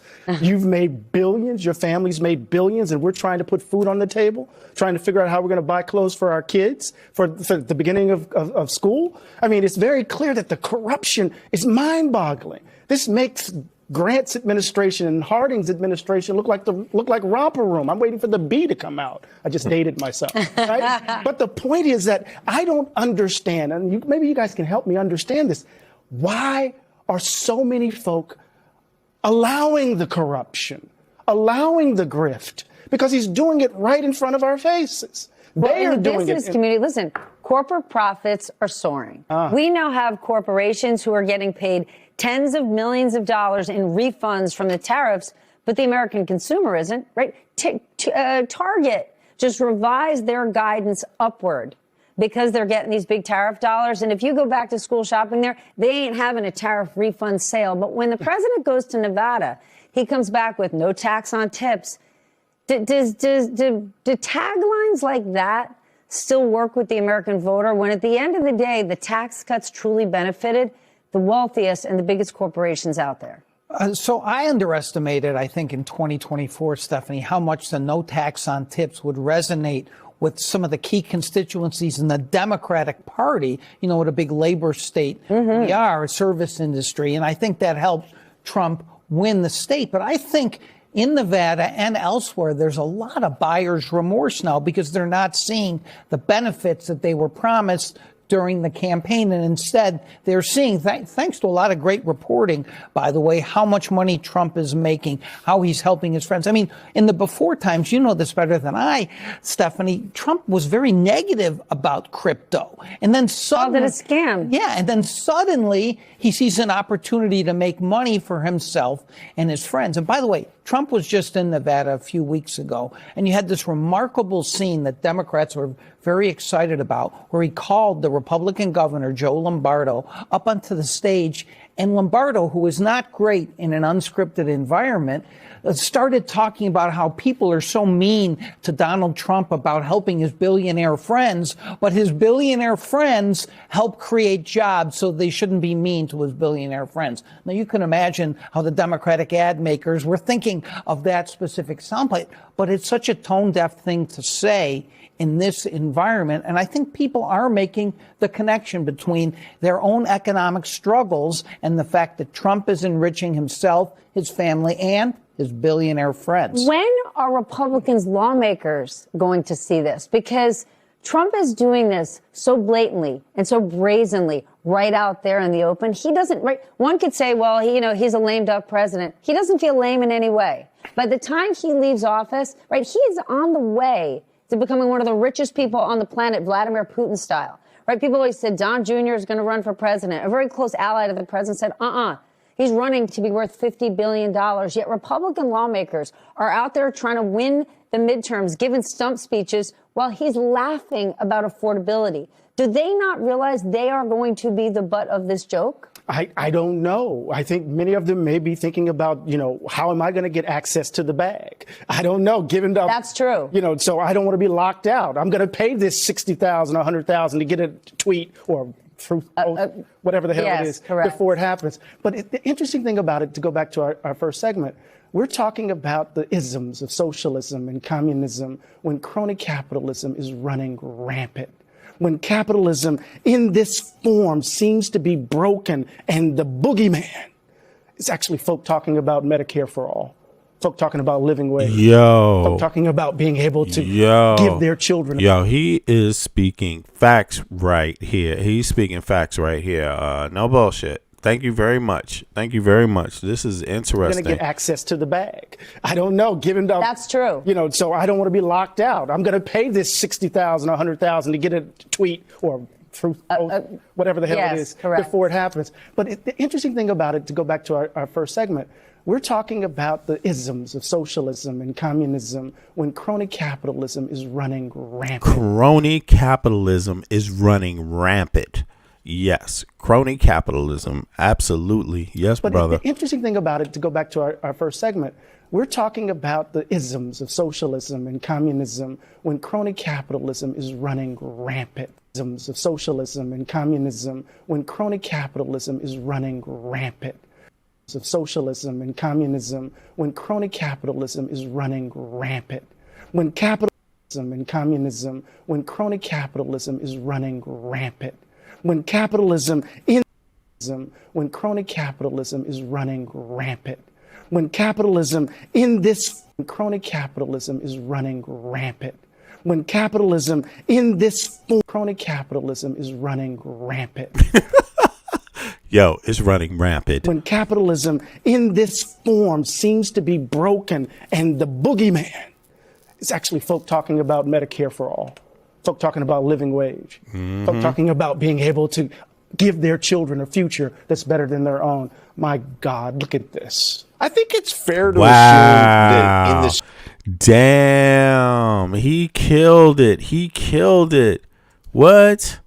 When capitalism in this form seems to be broken and the boogeyman is actually folk talking about Medicare for all, folk talking about living wage, folk talking about being able to give their children a future that's better than their own. My God, look at this. I think it's fair to assume that in the same way in which the financial CEOs in the run-up to the great financial crisis didn't really care about the institutional fitness of their institutions. They cared about the next quarter. They cared about their bonus check. Trump doesn't really seem to care that much about the prospects for his party, right? Okay, but hold on. I know I'm out of time, but then this is the more important question. We know that Trump doesn't because he's going to run away with the bag. Sure. But these CEOs are still going to have their jobs in 3 weeks, 3 months. They hope in 3 years. I don't know. You think Jamie Dimon's going to have his job? Like he's going to have cashed up? Okay, Jamie Dimon has been in that seat for quite a long time. Yeah. And it blows my mind that he has not said boo when it comes to Trump selling these Truth Social posts. He has said nothing. Tim Cook. Jeff Bezos is outspoken saying Joe Biden doesn't understand inflation, and they're saying absolutely nothing. And my question to them is, are you not looking at the polls? Are you not seeing what's about to happen 6 months from now? Pivot if somebody else takes over. They pivoted before from stakeholder capitalism and embracing DEI. What happens 6 months from now? Pivot. If you're not looking at the polls, oh shit, they'll pivot. What's about to happen 6 months from now? Pivot. If you're not looking at the polls, are you not seeing what's about to happen 6 months from now? Pivot if somebody else takes over. They will pivot if somebody else takes over. Yes, and they will pivot just like, only a sociopath can't pivot, Just one day to the next and pretend like it never happened. Yep, pivot now. That's exactly what I was saying, right? They're going to pivot just like the grifters have Don't ever pivoted, look back. Right? Don't look back now. Keep your feet moving. No. They're going to pivot, right? Because the narrative is going to change. And all they're going to do is go back with the rhetoric of the Democratic Party, whoever's the party in power. That's exactly what they're going to do, right? They'll make hundreds of billions of dollars and then donate $100 million to whatever cause the Democrats want. But he's talking about the Republicans, though. No, I mean, was he talking about the Democrats? I think he was talking about corporations. Yeah, exactly. Yeah. Okay. Anyway, go ahead. Right? Go ahead. Yeah. He's talking about the Jamie Dimons, the head of Chase. He's talking about all the other corporations who have been silent in seeing the destruction of the economy, the U.S. economy, while Trump has just ran rampant with corruption, right? And again, they're gonna pivot. All these billionaire companies and these bank CEOs, all these CEOs of the companies who plan to keep their jobs indefinitely 2-3+ years, they're just going to go turn right back to the left wing pendulum and then say, under this Trump administration, obviously they made hundreds of billions, if not trillions of dollars, and they're gonna give a couple mil to whatever cause just to highlight them in a positive way. It's the reason why they haven't been visible. It's the reason why they've been quiet, right? And when they saw the Biden's economy, they were adamant on being upset for checkpoints and systems in place that were going to regulate them, right? They were adamant in saying Biden doesn't know economics, but they're not adamant in saying Trump is an economic failure. Moron. Why? Because they're benefiting. If Biden doesn't know anything about economics, then what does that mean about Trump? There we go. You know? And again, they're going to pivot. They're going to pivot. They're going to pivot right back to the left. They're going to give some arbitrary money to whatever cause that aligns them with the Democratic Party. And the Democratic Party will accept it because they are centrist themselves. And that's what it means to be a centrist, right? To pander to, the money aspect of politics, right? They're going to absolve them of the wrongdoing and the quietness that they have during this Trump regime. And these are all things that hopefully we have people who are in the House, in the Senate, who are progressive enough to call these individuals, these CEOs of these companies out, right? To not let the American people forget that they stood quiet in some of the most crazy times when it comes to corruption, when it comes to blatant corruption, right? Just like they circled, and I've circled that plenty of times, the fact that Trump has his own social media platform and is going to sell insider information, market first information for $100,000 a month. Who has $100,000 a month? Not your average American. Not your average American. Facts. Right? These are multi-million-dollar, billion-dollar corporations and millionaires of the finest, right? Well into the millions. If you have $100,000 to spend, right? That is $1.2 million a year if you were to subscribe to his True Social Access First Market trade secrets, right? Yeah, that's crazy, right? He got it that wide open. Yeah. Yes. Yeah, he did that. 1.2 million. Yeah, he did that, right? He actually has been doing it that way, open corruption, just brazen out in the open. It's like he just wakes up in the morning, goes on his own social media and says, "Hey y'all, if you guys could just come and give me $500,000, I'll let you have first, pick of any of these things we're selling, the US government is selling." I mean, it's just obvious, he's saying it like that too, and somehow that's legal. I mean, the American people, you got to understand, it's not just about the color. How you've been screwed is not just about Democrat or Republican. Right? Essentially, that's not the actual storyline, is it? No, it's really about the wealthy, the corporations against the people. It's not left or right. It's more so up or down. They use left and right as a rhetoric to divide, right? Deploys. Yeah. Exactly. But it is something that, unfortunately, the American people get caught up in, and it doesn't mean that there isn't a left or right. There obviously is.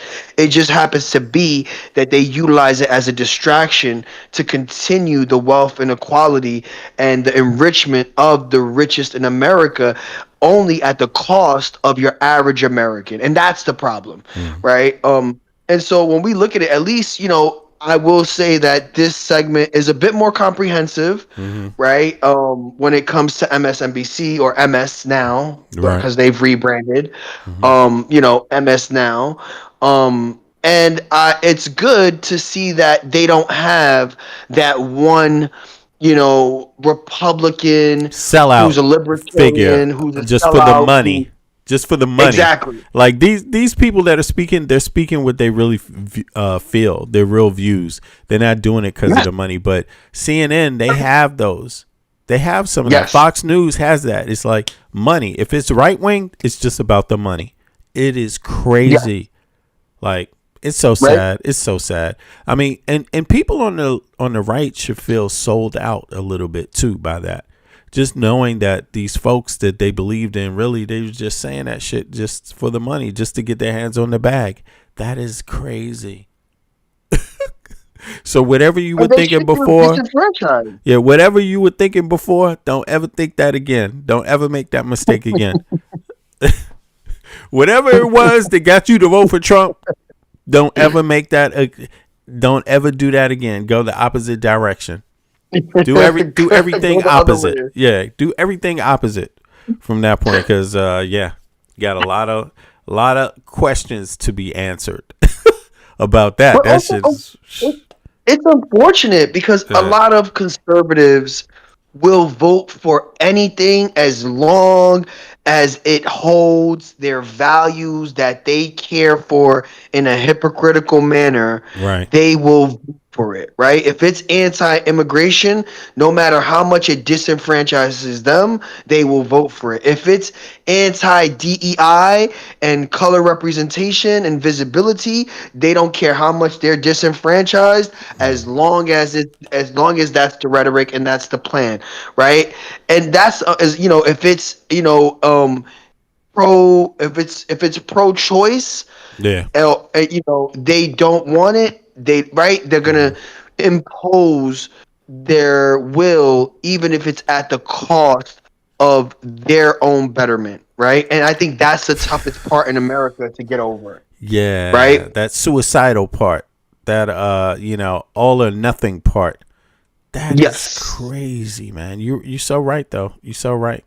Absolutely. I mean, we see it with the MAGA, right? They could get caught in a hypocritical stance and still somehow try to justify it, and even if it makes no sense, they're just gonna then, the last retort is to blame it on someone on the left did it first, and so now that this is happening, why are we complaining? As if that person who was in the past is the current president or the current person in charge. The mental gymnastics that they do is so frustrating that it's insane. And the theories that go along, they have some fringe random theories that they'll randomly connect shit to Michelle Obama. They'll randomly connect shit to Hunter Biden, even though some of it and most of it has been proven false or Shameful. rhetoric that was made up. Right? Pizzagate. Or shit that's totally insignificant. Like, you know what I'm saying? Like, the whataboutism, just totally insignificant. It doesn't even have to be. Actually, none of it's really relative. They don't like to stay in the here and now and make a decision. That's what I found out about MAGA. You ain't gonna get shit done. Imagine waking up and you got a partner or whoever you live with or whoever is in your life. And every day you wake up, you got a great idea. Yo, you know what? Well, let's do this and this. We could do this, and they're like, nope. Every single time, nope. That's that party for you. They're the no party. You can't get nothing done with them. Nothing. That's pathetic. And their ideology is based in yesteryear, right? It's ghetto, bro. It's ghetto. It's beyond ghetto, right? It's ignorant. It's beyond, right? It's scary. It's delusional. It is a delusional state that I'm like, wow, right? Because conservatives it's the ghetto of the mind, bro. It's the ghetto of the mind. It's a failure of our education system. Right? It truly is. Right? In the ghetto of the mind. Yeah, hell yeah, bro. Hell yeah. Yeah. They ghetto. Eminem should write that ghetto story. Michael, They're arguing about bodegas in the chat. Are all the really? bodegas going out of business yet? Right? No, they're thriving. They're still just as Yeah. good as they've been from yesteryear. What I Yeah, will say, I was Michael's in in New York Arizona. City. Arizona has great Mexican food, man. Woo! Great. They got some nice I mean, places, man. Yeah. no, when it comes to the bodegas, Eric, no, they're just fine. Like, I think the one thing I will say, the only thing that has hurt bodegas here in New York City is the cuts to SNAP. A lot of these Right. bodegas make their money off of the use of SNAP, and so the federal Mm. cuts to SNAP have affected all stores, including grocery stores, and bodegas in particular here in New York City, because of the Right. work requirements, because of the loopholes that they have to go through. A lot of people who still qualified for it were denied it and had to reapply. The reapplication process now is every 6 months as opposed to every year in the past. Damn. So a lot of these rules have made it difficult Wow. for access Right. to food stamps, and that a lot of these bodegas heavily depend on food stamps because their margins are very small, and so when it comes to like your regular everyday food prices, they don't make too much because then you just go on Target and Amazon and Walmart, right? So their profit margins very small. Where they do make most of their money is lottery, cigarettes, and liquor. But those licenses are very expensive to get here in New York. So a lot of these bodegas depend on the quantity versus the pricing. They depend on the amount of people and foot traffic that they get into their stores, and that has been affected by the cuts to SNAP. So I Somebody will say said, that. "Hey, look, Melvin says you mean our school propaganda system?" Yeah. Exactly. No, Basically, yeah, yeah, yeah. no. Oh wait, they just the Board of Education just made a request to to take away the accreditation of the bar association. That's another thing, What? if I'm not Yeah, mistaken. attack on That just happened more institutions. recently. Attack on Yeah. institutions, but you'll never get a Yeah. tax break. You'll never get a tax break out of these Yeah, I'm motherfuckers. someone who's actually emailed the New York Bar Association because I think they needed to do a lot better job of policing themselves. And when you have cases like Wesselberg and Cohen going to prison, there's the example of things that need to be improved.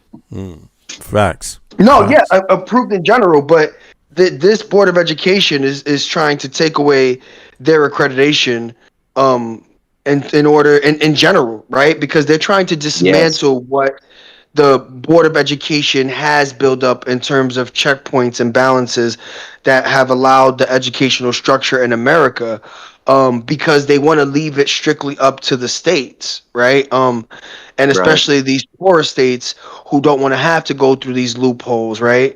And so the Board of Education currently, as we know it, by the time Trump's tenure ends, there will be no Board of Education. And that's the plan, right? To effectively have no federal oversight for states when it comes to education and education standards. So every Yep. test would look different, every reading format or reading standard would look different for every state.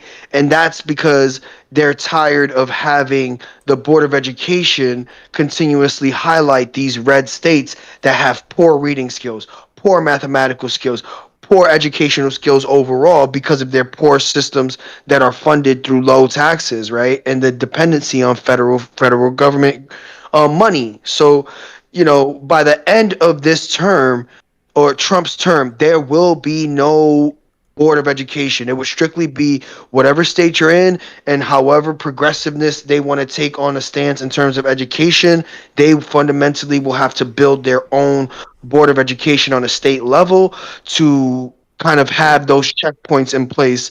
And that's unfortunate because the dismantling of the Yep. Board of Education will allow for alternative facts, lack of critical thinking, and disinformation on a state propaganda level. And that's where, this administration wants. But go ahead, It's V. very sad, bro. Yeah, It's very and the dismal. Ten Commandments in the locker room. Say that again. and the 10 Commandments in the locker room. Yes. Bible in education. It's already started in Texas. Yeah, that And shit that's is, going to oh my continue God, throughout a man. lot of red states. If we think Texas so, is going to be sad. the only state So to implement Bible study in their state, okay, good luck. That's just a start. Yeah. Well, what they don't realize, Michael, is that can go, the other direction in blue states, where blue states say, hey, we're going to go full hard liberal and, maybe we're going to teach these kids a little Buddhism, maybe a little Hinduism, maybe we're going to get them meditating in the morning, doing a little yoga, it can take go it in a like, whole nother direction. Yeah, maybe we should take it like Kim Jong-un takes it. Take it there with that religious shit, right? You want to see a difference in states? Oh my God! We just make but that all of that's California. One of the ultimate equalizers again is public school system, and for the most part, the feds were kind of had their hands on with the with the education department, and now that's kind of being dismantled. Where they oversaw all the textbooks. You could go into different states, but a lot of those textbooks were the same. And that was for a reason. They wanted the people not only, have the same information, but to kind of be up to the same speed. And now, in the last 10 years or so, that's gotten kind of messed up. Yo, who is the head of Buddhism? Who's the top seat in the Buddhist religion? Well, that was a former prince named Siddhartha who became the Buddha. Oh, really? Yeah, and he gave up all his wealth and all his everything because he felt he became enlightened and just could, live off one fig leaf every day.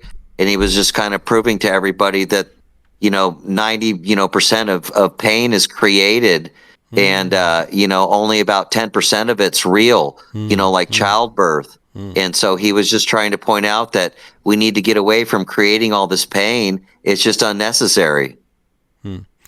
Yeah, and that's the start. That's the start of Buddhism, right? Like that's how it was founded. But Buddhism has no single universal leader or head. Okay. Right. All right. That's what the I most wanted to know. Famous Buddhist that we do know of would be the Dalai Lama, and that's just because he's known, right? In terms of visibility, but Buddhism as a whole, right? Aside from its founding, I saw him doesn't do have some a highly universal leader. I saw Dalai Lama. Right. I saw the Dalai Lama doing some highly questionable But they stuff. even thought Christ was the reincarnation of another Lama. But yo, did you see him like doing this little ritual with this little kid, this minor, bro? I'm like, no. Should we play that? Let me pull this up real quick to go off topic. Yeah, man, this bullshit. We can segue into that. I don't even want a Dalai Lama. What was it? It was the little kid Lama. Where was it? What day was that? Dalai Lama. Let's. There it is. Well, it came up relatively easy. And we don't want to. We don't want to. We don't want to shake too many trees. We know this is controversial, but there's even a video on YouTube that describes how Jesus Christ probably was a Buddhist monk. And I know that's hard for some folks, but there was a big period between about age 12 and age 29 where he had disappeared, and they think he went to India and became a Buddhist monk, which was very popular at the time.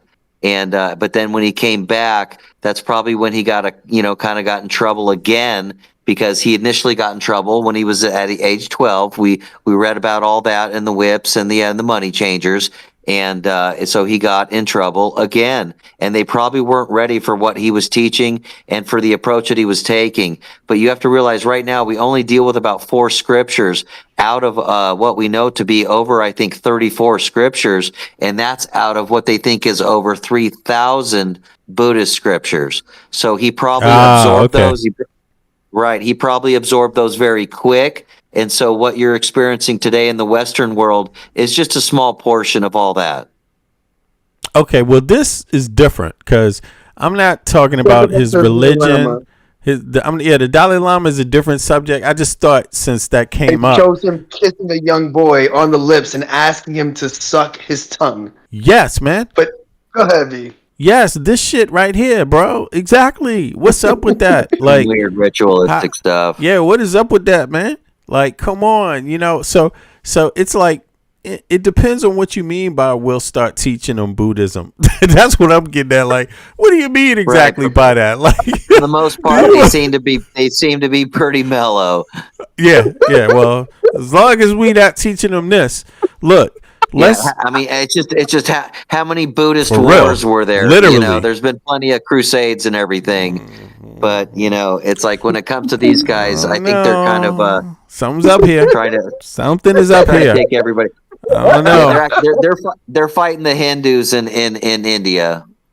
Oh, true. Well, outside of that, because we know all types of people have wars, and it could be for any reason, right? But look at this. Look, what is this, man? Is he the head of Buddhism or not? Is he the head ranking Buddhist guy or not?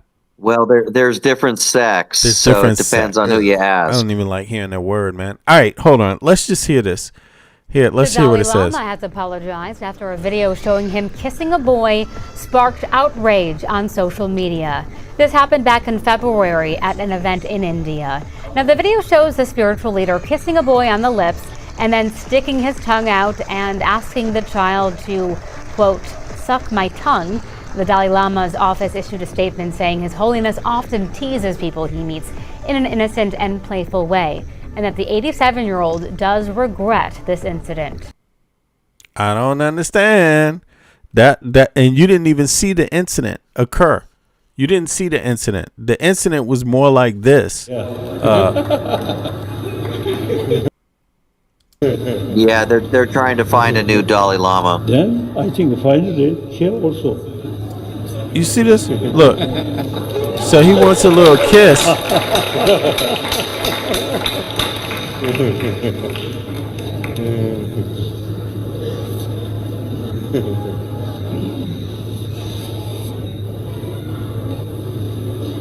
And suck my tongue.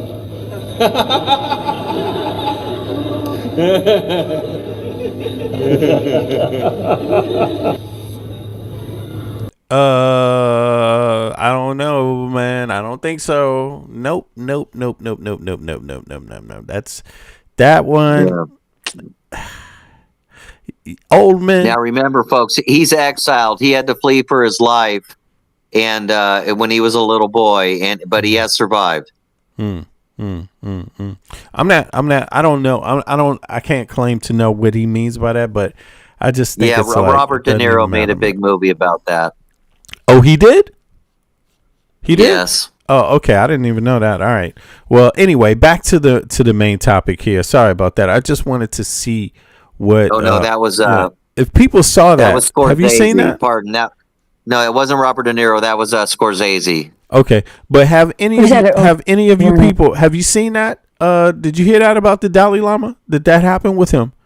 Yeah. Let me know. That's I was taken back by that shit. I was like, wow, man, I can't believe this. This can't be happening. But in any case, so they're telling you flat out that so many things, regulations are gone, jobs are not doing well. What else? Yo, yeah, you want to say something? Our military is in shambles and disarrayment. Military in shambles and disarrayment. Yeah.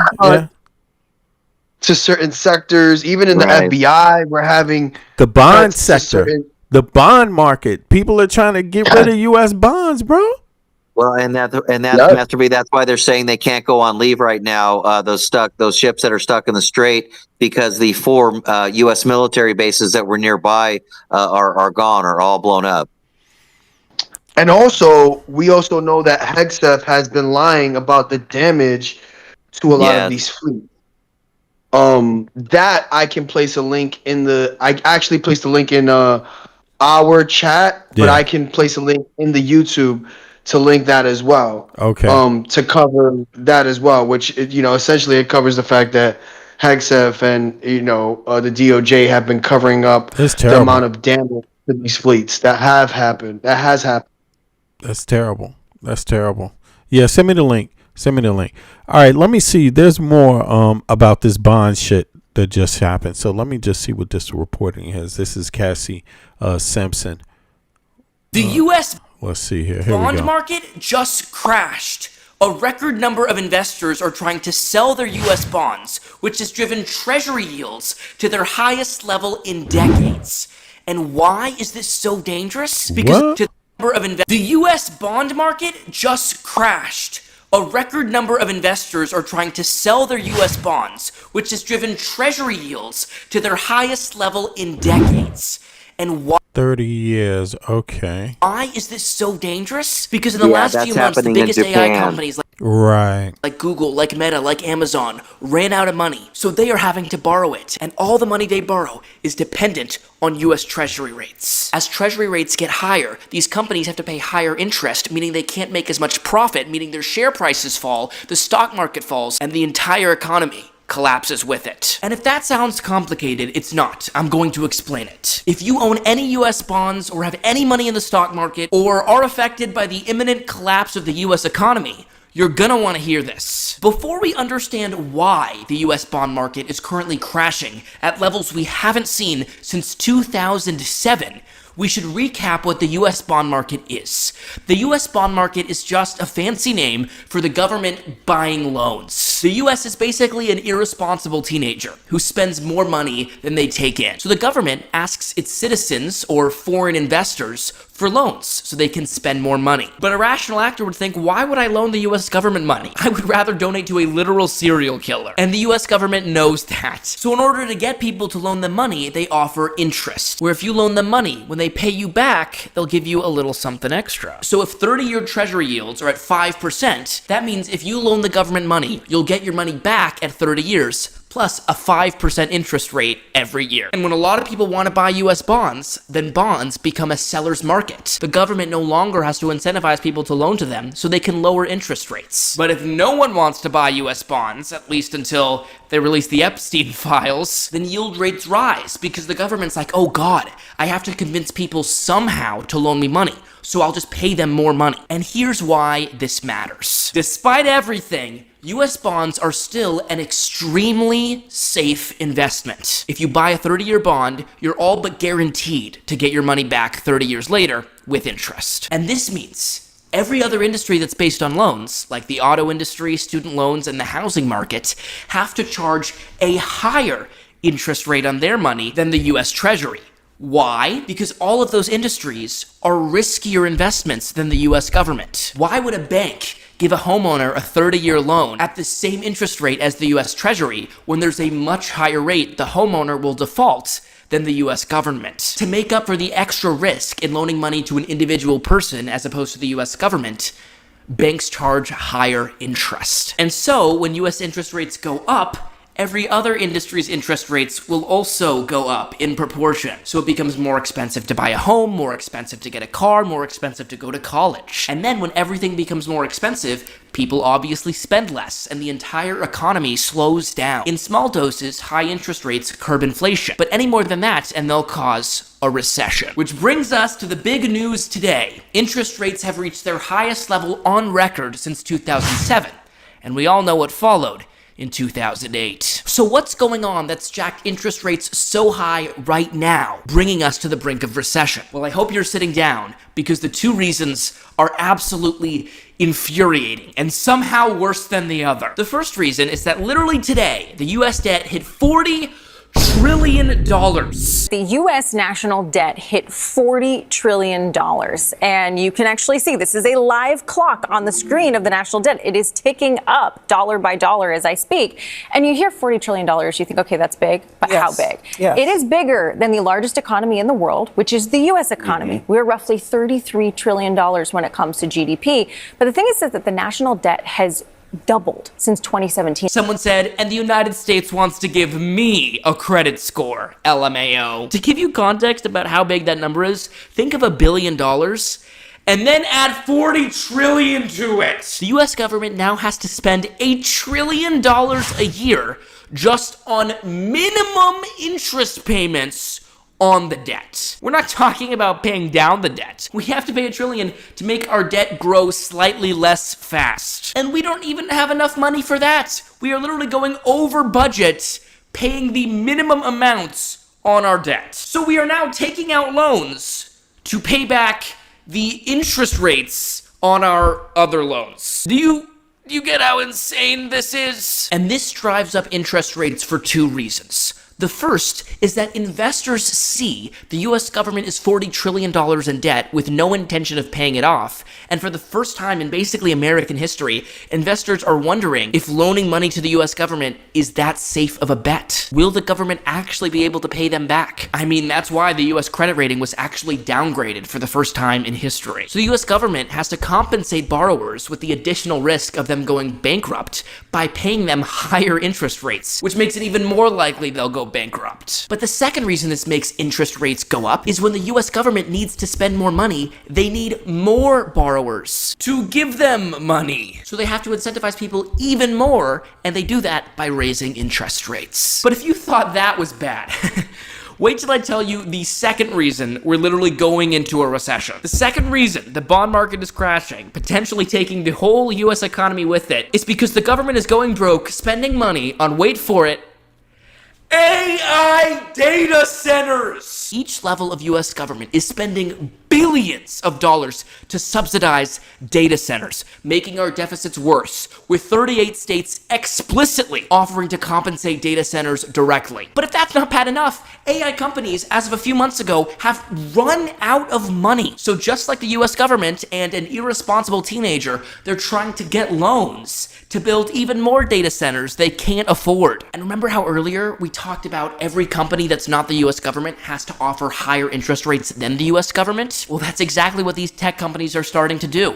They're offering higher yields than the US government, sometimes significantly so, which forces the US government to raise rates in competition because all the money is going to the AI companies instead of the government. Which brings us to the current sell-off. And guess what? It just gets worse. Now that people are selling off their bonds, the US government has to raise rates even more to incentivize new people to borrow from them, which makes everything get more expensive, which means people stop making purchases, companies can't make revenue, stock prices fall, and the entire economy goes into recession. This is a really big deal. I'm really into presidents, so I've watched every presidential debate, and there's really only been one moment that's always confused me. In 1992, an audience member asked President Bush how the US deficit has personally affected him. How has the national debt personally affected each of your lives? And Bush was confused, just like I was. I think the national debt affects everybody.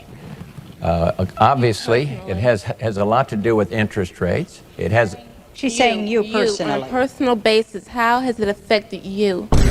I'm not sure I get it. Help me with the question and I'll try to answer it. But then Bill Clinton, old Slick Willie, responded to that woman very personally. In my state, when people lose their jobs, there's a good chance I'll know them by their names.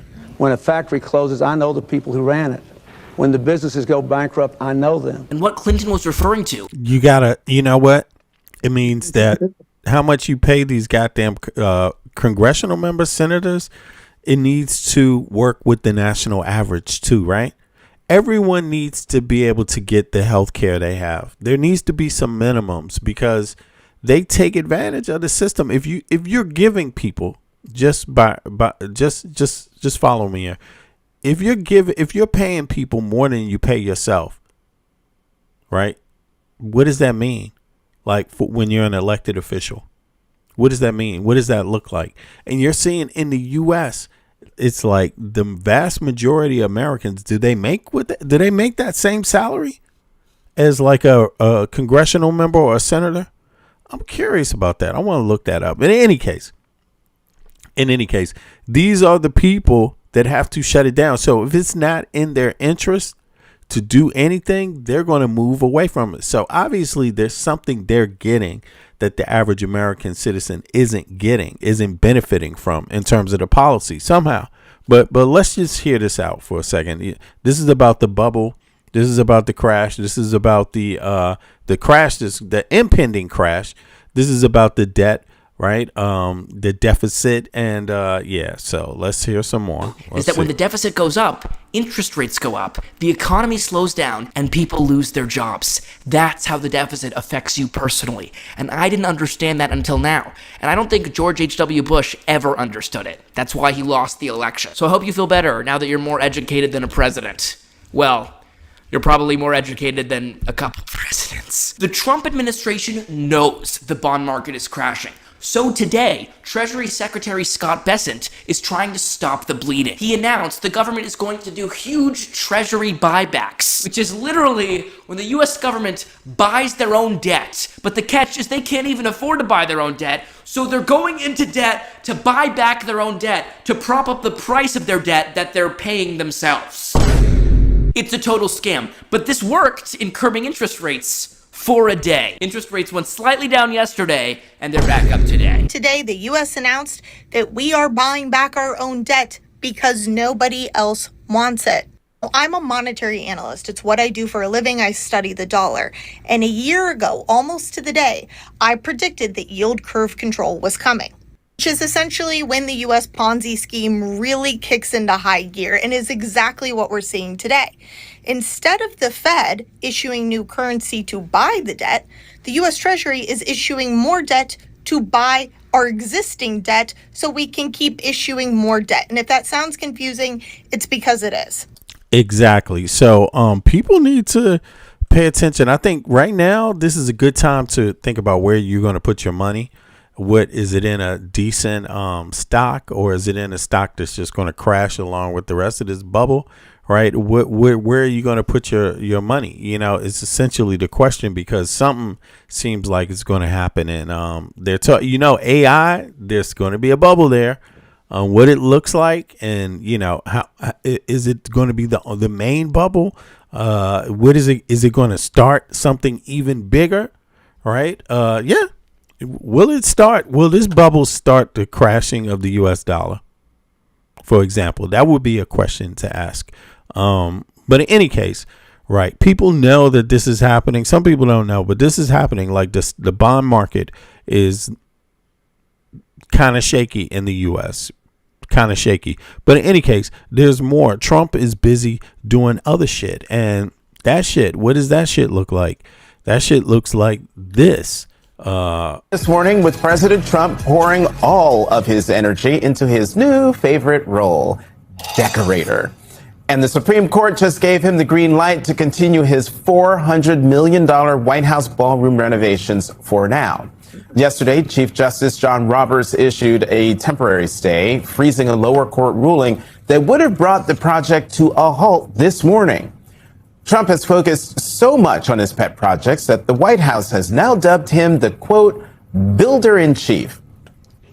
But in reality, his policies are causing things to crumble. Americans across the country are struggling with the cost of living, exacerbated by his war in Iran. This morning, gas is about $4.10 a gallon, up nearly $1 from a year ago. And overnight, trade talks between the United States and Canada fell apart. 50% tariffs are now in effect on about $20 billion worth of Canadian goods, which could lead to higher prices for American consumers. Canadian Prime Minister Mark Carney said his country will match the tariffs, quote, dollar to dollar. But the president doesn't seem to care about, well, any of this, even with his approval rating sinking to record lows. Instead, he's been busy acting like the White House's unofficial tour guide. It's a white granite. It's called a flawless granite. We get the best stuff. So let's take a look at the helipad and we'll walk together if you'd like. All of these letters are hand carved and put into the black stone. They can have events on it. They can have people go there for cocktails and then walk to the ballroom. This grass will look so beautiful. This is a great pole. This is the top of the line. It's tapered. This isn't a straight up and down job, which looks terrible, frankly. That's a tapered pole. Great. I'm very good at flagpoles. He's very good at flagpoles. That is a very interesting thing to say. He's very eloquent, Trump. Let's see here. Let's see if we can hear it again. One more again. This isn't a straight up and down job, which looks terrible, frankly. That's a tapered pole. Great. I'm very good at flagpoles. Yeah. What did you say? That's a tapered pole. Great. I'm very good at flagpoles. Yes, he is. Terrible, frankly. That's a tapered pole. Great. I'm very good at flagpoles. Terrible, frankly. That's a tapered ball. Great. I'm very good at flagpoles. Mm-hmm. That's a tapered ball. Great. I'm very good at flagpoles. Oh, really? You really good at flagpoles, huh? Great. I'm very good at flagpoles. Yes, Mr. Trump. Very good at flagpoles. Flagpoles. It's like a Saturday Night Live skit, but in real life. Did you know? Hey, one fact you're going to remember for the rest of your life. Trump is very good at flag poles. Get it? Like, what the hell is wrong with this dude, man? He's bragging on himself. And when it comes down to why he needs the White House ballroom, Trump has given many different rationales. When it rains, it's a disaster. And the tent's 100 yards. That's more than a football field away from the main entrance. And people are slopping down to the tent. It's not a pretty sight. Slopping down to the main entrance. And people are slopping down to the tent. It's not a pretty sight. The ballroom essentially becomes a shed for what's being built under the military, including from drones and including from any other thing. Listen to this dumbass. Listen to what he... Trump is a bullshit artist. Listen carefully. 100 yards. That's more than a football field away from the main entrance. And people are slopping down to the tent. It's not a pretty sight. The ballroom essentially becomes a shed for what's being built under the military site. The ballroom essentially becomes a shed for what's being built under a pretty sight. The ballroom essentially becomes a shed for what's being built under the military site. The ballroom essentially becomes a shed for what's being built. The ballroom essentially becomes... It becomes a shed? What the fuck? This guy, man, he said the ballroom essentially becomes a shed. A working shed. we gonna store our little canned apples there. Dry rice. He's a master. Yeah, this motherfucker is a master salesman. He's a real Donald Trump on his real estate shit. Let's listen. Not a pretty sight. The ballroom essentially becomes a shed for what's being built under the military, including from drones and including from any other thing. Yeah, it becomes a safe shed. Drone prevention on top of the shed roof. This is crazy, man. This is that giant arc is going to help bring down gas prices. And it's that guy doing it. I mean, it's him, Trump. His name is Trump, Flat Boogie. Trump. Trump, Flat Boogie. Yeah. In any case, yeah, this motherfucker falls flat. Okay, this is like losing air in your tires. The life of Trump. How would you describe the 20s, bro? Oh, that was like catching a flat tire, a constant flat tire. My whole life caught a flat tire. It just from 2025, just sort of, yeah, it's fucked, man. It's fucked. Let's see, what is that? To cover the safety and security of the White House and its grounds. This is a gift to the United States of America. We just learned that the big decision of the United States Supreme Court came down, and the military/ballroom, this beautiful, magnificent complex. Supreme Court. Being built on the House. So, what do you do if you want to get rid of some Supreme Court justices? What has to happen? What's the only way you can get rid of a Supreme Court justice? What's the only way? It's to impeach them in the House. So, you got to have enough House members and enough senators to agree to impeach them. that means remove them. And if you don't vote, you ain't going to get enough. So make sure you vote for people that want to have these motherfuckers pay, right? Otherwise, it's just not going to happen. It's not going to happen. But let's hear some more. This is crazy ass Trump. Go ahead. Did somebody say car bombing? Oh wait, that's Trump's Russian buddies. Yeah, that happened to his Russian buddies, right? Somebody, or they always jumping out of windows in Russia. Bombs, shit blowing up, or someone accidentally falling out a window. Trump's buddies. But all right, let's hear some more, because this is the president folks got.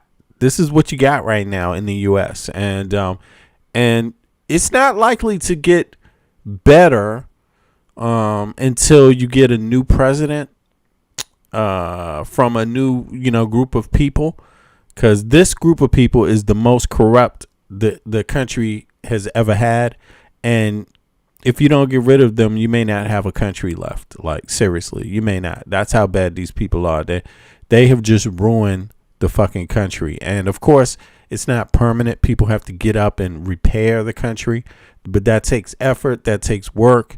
But it's really sad to see a population believe in some flimsy things and have someone like this come and galvanize their support and use them as a movement to basically destroy the country, man. It's really sad to see that. It's pathetic. It's pathetic. Like, it really shows you that bigotry and hatred doesn't add up, because these people are some of the most bigoted and hateful. These are the most bigoted and hateful Americans. Like, really, they vote for Trump. And they don't know a goddamn thing about their country they live in, the world they live in, anything.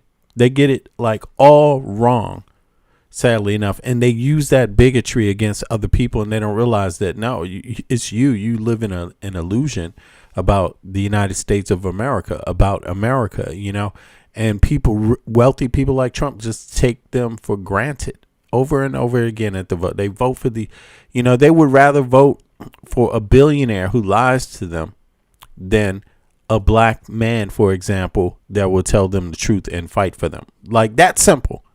Just the fact that the person doesn't look a certain way, that's it. They don't want nothing from you. But that's the whole useful idiot part, and he used them, and he hasn't delivered.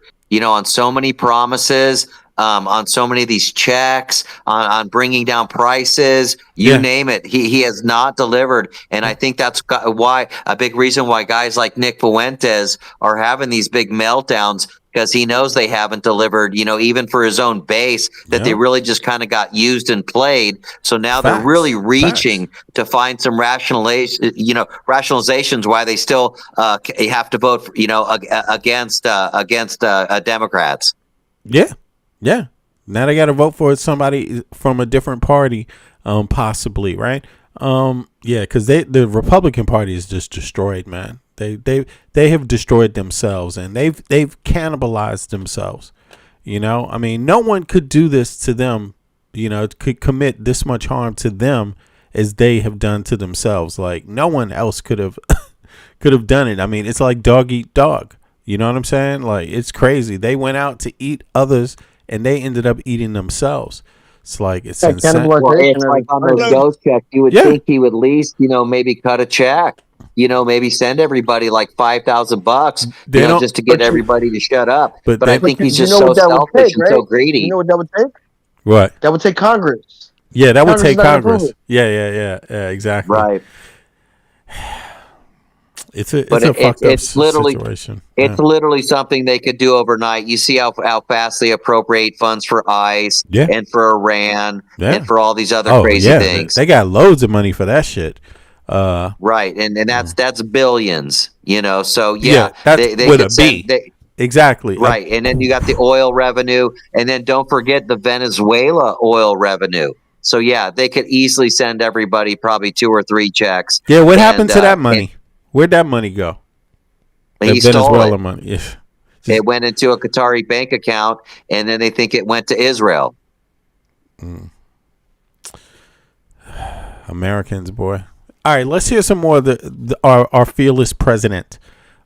the youngest president we've ever had in the history of the country. No. What else can I say about him? He's not the most handsomest looking motherfucker, though. I mean, really, he's not really. Not no. Yeah. He's never. I guess it's more like his energy, not his looks, that people always felt like he always looked like he was like worried about people or I don't know, but antisocial. Master B, did you see the guy in the crowd? He had a kill your local pedophile T-shirt. And they had to drag him out of there, and the crowd went kind of crazy. Oh, really? Oh, yeah. I think I heard slightly about that. I didn't see it though. But look, let's hear some more from this guy, man. Let's see here. Grounds of our cherished White House, which is so vital for national security. Joining us now is Congresswoman Jennifer McClellan of Virginia, a member of the House Energy and Commerce Committee. Congresswoman, throughout much of that introduction, I saw you reacting, particularly just now when he said the military ballroom, which is like a new way of talking about this ballroom. But I chuckled when he said, I'm very good. I'm very good at flagpoles. Yeah. There's another thing he said that we didn't play, where he said, grass has a life like humans have a life. If you're grass, you're very happy. Your reaction to this president of the United States focusing seemingly all of his attention on if you're grass, you're very, very happy. I mean, he said that. Have a life. I'm very good at flagpoles. Yeah. There's another thing he said that we didn't play, where he said, grass has a life like humans have a life. If you're grass, you're very happy. Your reaction to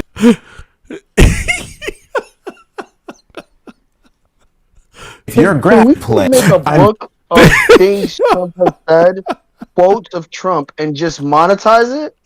Can we do that? I think so, because it's public. It's public. So yeah. You can. All that public. All his shit is public. You can do that. Yeah, and monetize it. I think that's a wonderful idea, man, because he has some one-liners that are like what? like this one. Very good at flagpoles. I'm very good at flagpoles. And what else? There's another thing he said that we didn't play, where he said, grass has a life like humans have a life. If you're grass, you're very happy. If you're grass has a life like humans have a life. If you're grass, you're very happy. This is sad. Like, wow, that's poetry. Poetry, man. That guy's a fucking genius. Yeah. There's another thing he said that we didn't play, where he said, grass has a life like humans have a life. If you're grass, you're very happy. Your reaction to this president of the United States focusing. And it wasn't a joke. Or was it? It doesn't matter. No, that wasn't a fucking joke. Come on. That if it was, we know he was attempting to make a joke, but it showed that it showed that actually you're a moron anyway. That's what it showed. Yeah, he had the vocabulary of like an 8-year-old. Exactly. Oh my God. All of his attention on the ballroom and the helipad and the grass and the flagpoles, and not on gas prices, his war of choice with Iran, the tariffs. I mean, his priorities are all wrong, and as a result, the American people are suffering. I have spent the last month in my district talking to voters in rural, urban, and suburban parts of my district. They are all struggling, whether it is paying for health care, groceries, housing, childcare, you name it. They are literally having to decide, which of my bills am I going to pay this month? You have people dying from heat because they can't afford to pay their electric bills. And Meanwhile, he's putting his face on everything, gilding the White House with this gaudy gold overlay, putting gold statues up in Washington, putting his face on everything from passports to buildings. And when he's asked about this cost of living crisis, he says, well, I don't think about that. He says it's your fault, Democrats' No, fault. it is Republicans' fault. It is the big ugly law that went into effect a year ago that stripped health care away from millions of people and is about to strip health care away from more. The largest cuts to health care and food assistance in American history, the war in Iran that has made gas prices go up, his war on clean and renewable energy that has taken projects offline that would have put more energy on the grid to meet exploding demand, his tariffs that have raised the prices of everything from, groceries to housing to toys to school supplies. That is a direct response to his policies. And then on top of that, if you could afford the food, you don't know what to eat because everything is making people sick because of the cuts that he made to the FDA, to HHS. And so all of this is a direct result. Yeah, at least he's not blaming Democrats. At least he's not. He's definitely blaming. What are you talking about? He's blaming Obama, Kamala, Biden. He's blaming every Democrat that ever existed. And one of his that was one of your jokes. That was a joke. Yeah, he in one of his last interviews, he went off on Republicans, and the lady tried to say, "Well, these are your policies. You're at the top. I mean, what the hell?" And he still blamed Republicans. Oh, he blamed the Republicans in Congress, right? Yeah, because that's his new pivot. That's his new pivot move. Like, he's got that extra pivot now because he knows that they might be losing some of these elections. So he's setting himself up to be the victim of that. Like, they're so incompetent. I'm going to jail. They couldn't win. What? Yeah, now I'm going to jail because the Blues got the majority. I mean, yeah, this is just Trump administration. One other level of just straight incompetence, but it's not the only shit. Like, this guy has tariffs also. Doge and Republicans that enabled him through that big ugly law last year. When you mentioned the grass, what I have been kind of obsessed with this week is when Trump was talking about the new grass, he mentioned Scott's Miracle Grow. Right. They had done a favor to the White House and donated brutal. Did you get your tariff check yet? Huh? The guy in the chat, brutal. Did you get your tariffs check yet? Exactly. Did you? I mean, I didn't get a goddamn check. I would take it. I would take the check. It's my money anyway, right? It's my kids' money. It's everybody's in debt. Every American's in $100,000 debt. You're born into the U.S. with $100,000 debt. So it's our money anyway. You know what I mean? If you're gonna just fuck it all up, then you may as well cut checks. What the hell? Yeah, and the Doge check bounced. Right. That's what I'm saying. I mean, he didn't do any of those things. And look, people shouldn't have to beg this government for $2,000, $3,000. Look, the wealthy people made more money than they've ever made. They got the biggest tax break. So what is this? Like even 5,000, they need to be cutting Americans at this point.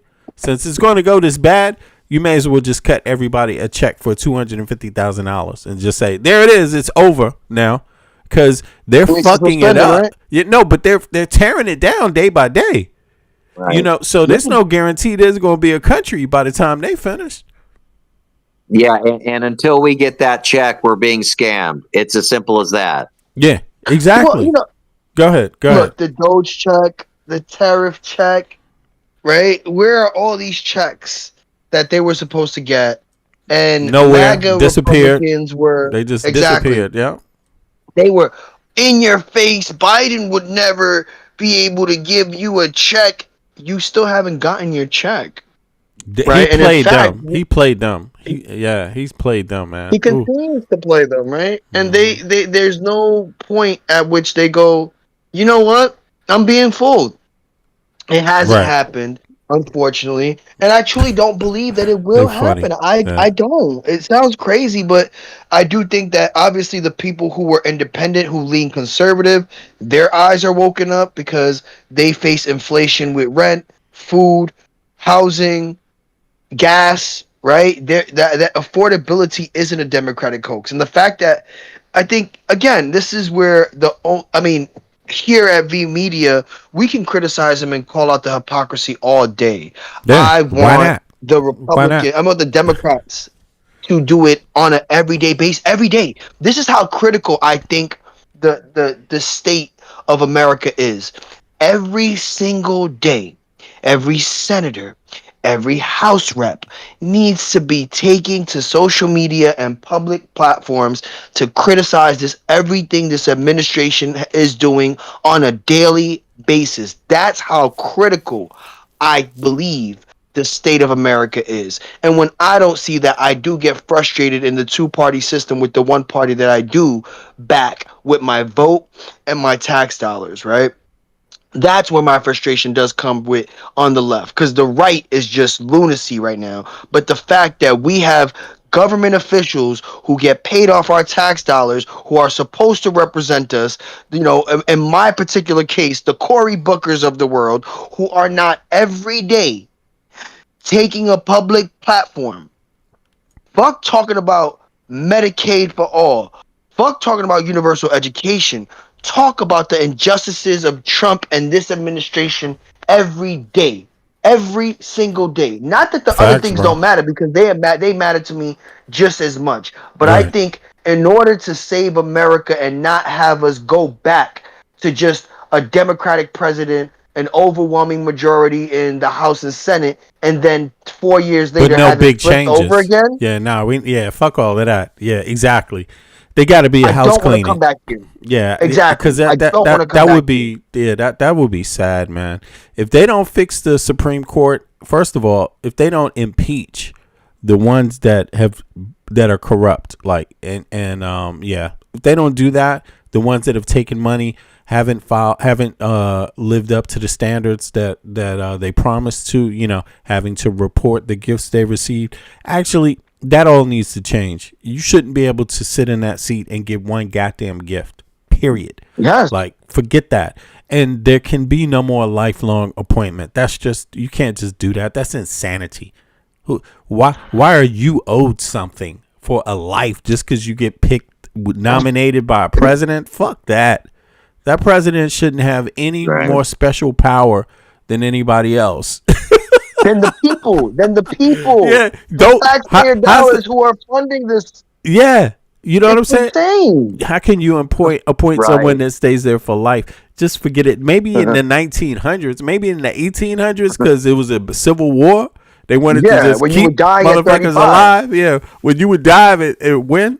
What was the age when you At would 35 years old. When you would die at 35 years old. Yeah, sure. Yeah, when you die at 35 years old, a lifetime appointment is fine.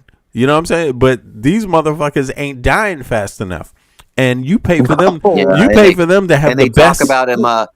They talk about him giving up his $400,000 salary when that's the only thing that he's entitled to. Exactly, and exactly, that's crazy, right? But 400,000 is a lot, and on top of it, he's bitching about that, and on top of it, he's grifting to the billions. I mean. The amount of money that he's grifted, no human being needs that amount of money. Just think what 1 billion does. Just think what 1 billion does. And what kind of person do you need? What kind of person needs to have more? What kind of person needs to have more than $1 billion, bro? Who needs that? Trump and his cronies. Like, it's so sad, bro. It's so sad. But look, here, I want to get to the part because they're going to talk about what he did with these tariffs, man. Let's move forward. 4 hours, B. Yeah, exactly. It's almost, it's over 4 hours now. All right, let me hear the rest of this real quick about Canada. The Trump administration is ramping up its efforts to undermine confidence in those elections. But hold on, here we go. With 73 days to go before the midterm elections, the Trump administration is they're going to do the elections first. All right, ramping up its efforts to undermine confidence in those elections. But as hard as the president tries, it's not really working all that well. Not in the courts and not in the court of public opinion. According to Democracy Docket, the DOJ has attempted and failed 23 times to obtain unredacted voter rolls from the states. Both of Trump's executive orders to overhaul election rules have also failed in the courts. This has been a bracing reality check on his own power. So, what will the president try next? Apparently, the new plan is to send election monitors to polling sites on Election Day. Take a listen. In and out since the 1957, the United States Department of Justice Civil Rights Division has sent monitors to election hotspots, polling places, to increase voter confidence, to troubleshoot problems. And we are doing that now. We just did it in the primary. We're going to do it to the tune of approximately 1,000 election monitors in the November election. And this is just something that DOJ does.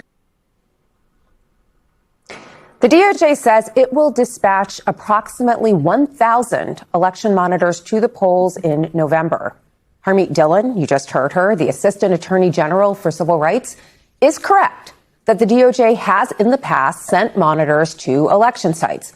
But generally, those monitors have always been deployed to protect minority and disabled voters from discrimination in voting. Haven't been used to monitor voting fraud because, according to countless studies, surveys, and investigations, voter fraud is incredibly rare in American elections. What this is, perhaps, is just another example of President Trump trying to sow doubt in our electoral system, to try and intimidate us, to make us question the democratic process. But a new report out this week shows that it's not working. You might remember last month when the president gave a huge primetime speech focusing on our elections, more specifically on the 2020 election, which he lost. That's right. 6 years after the fact, the president continues to flog unfounded claims of widespread voter fraud and foreign interference at the state and federal levels. Take a listen. Our elections were left vulnerable to being rigged and stolen, and the trust of the American people was lost. Well, the American people aren't buying what he's selling. A recent YouGov poll and a survey of 568 political science experts showed that since the president gave that speech, there has been no measurable change in public confidence in the expected integrity of vote counting in the upcoming midterm elections. That's according to Bright Line Watch, a group of political scientists that monitors American democratic practices. In other words, Americans don't believe the president when he spews unfounded nonsense about voter fraud. The co-director of Bright Line Watch told MS Now, quote, "One measure of success would be a big change in public opinion. We didn't observe that." But just because it's not working doesn't mean that the president will stop trying. And state and local officials are raising the alarm. This week, state election officials met with the Trump administration for a rare election security meeting.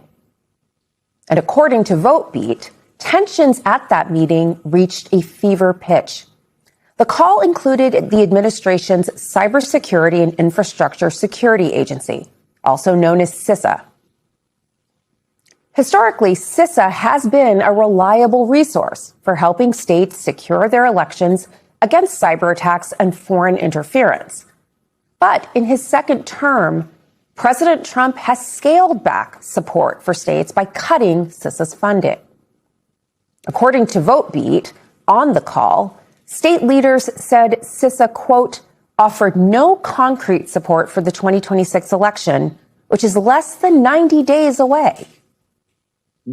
Arizona's Secretary of State, Adrian Fontes, a Democrat, reportedly could not contain his frustration, not only with CISA, but also with the man behind all of this, President Trump.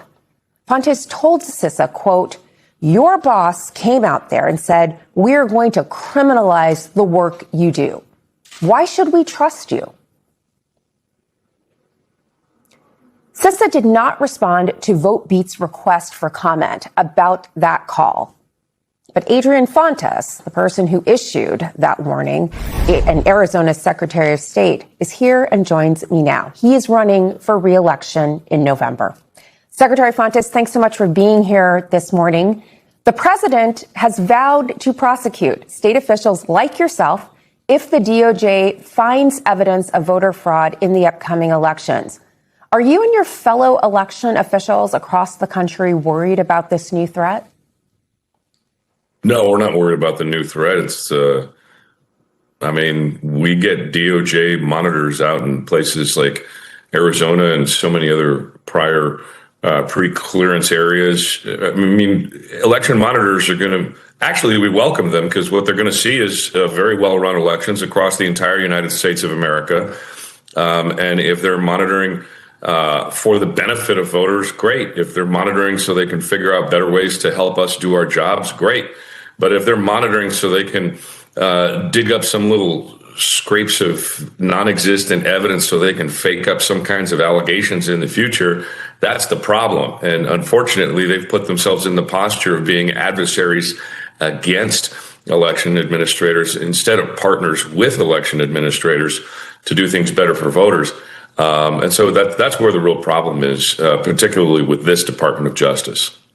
Well, so this Department of Justice also seems to be very focused on intervening and with more federal control over elections. As you know, the Constitution vests the authority to conduct elections with the states, not the federal government.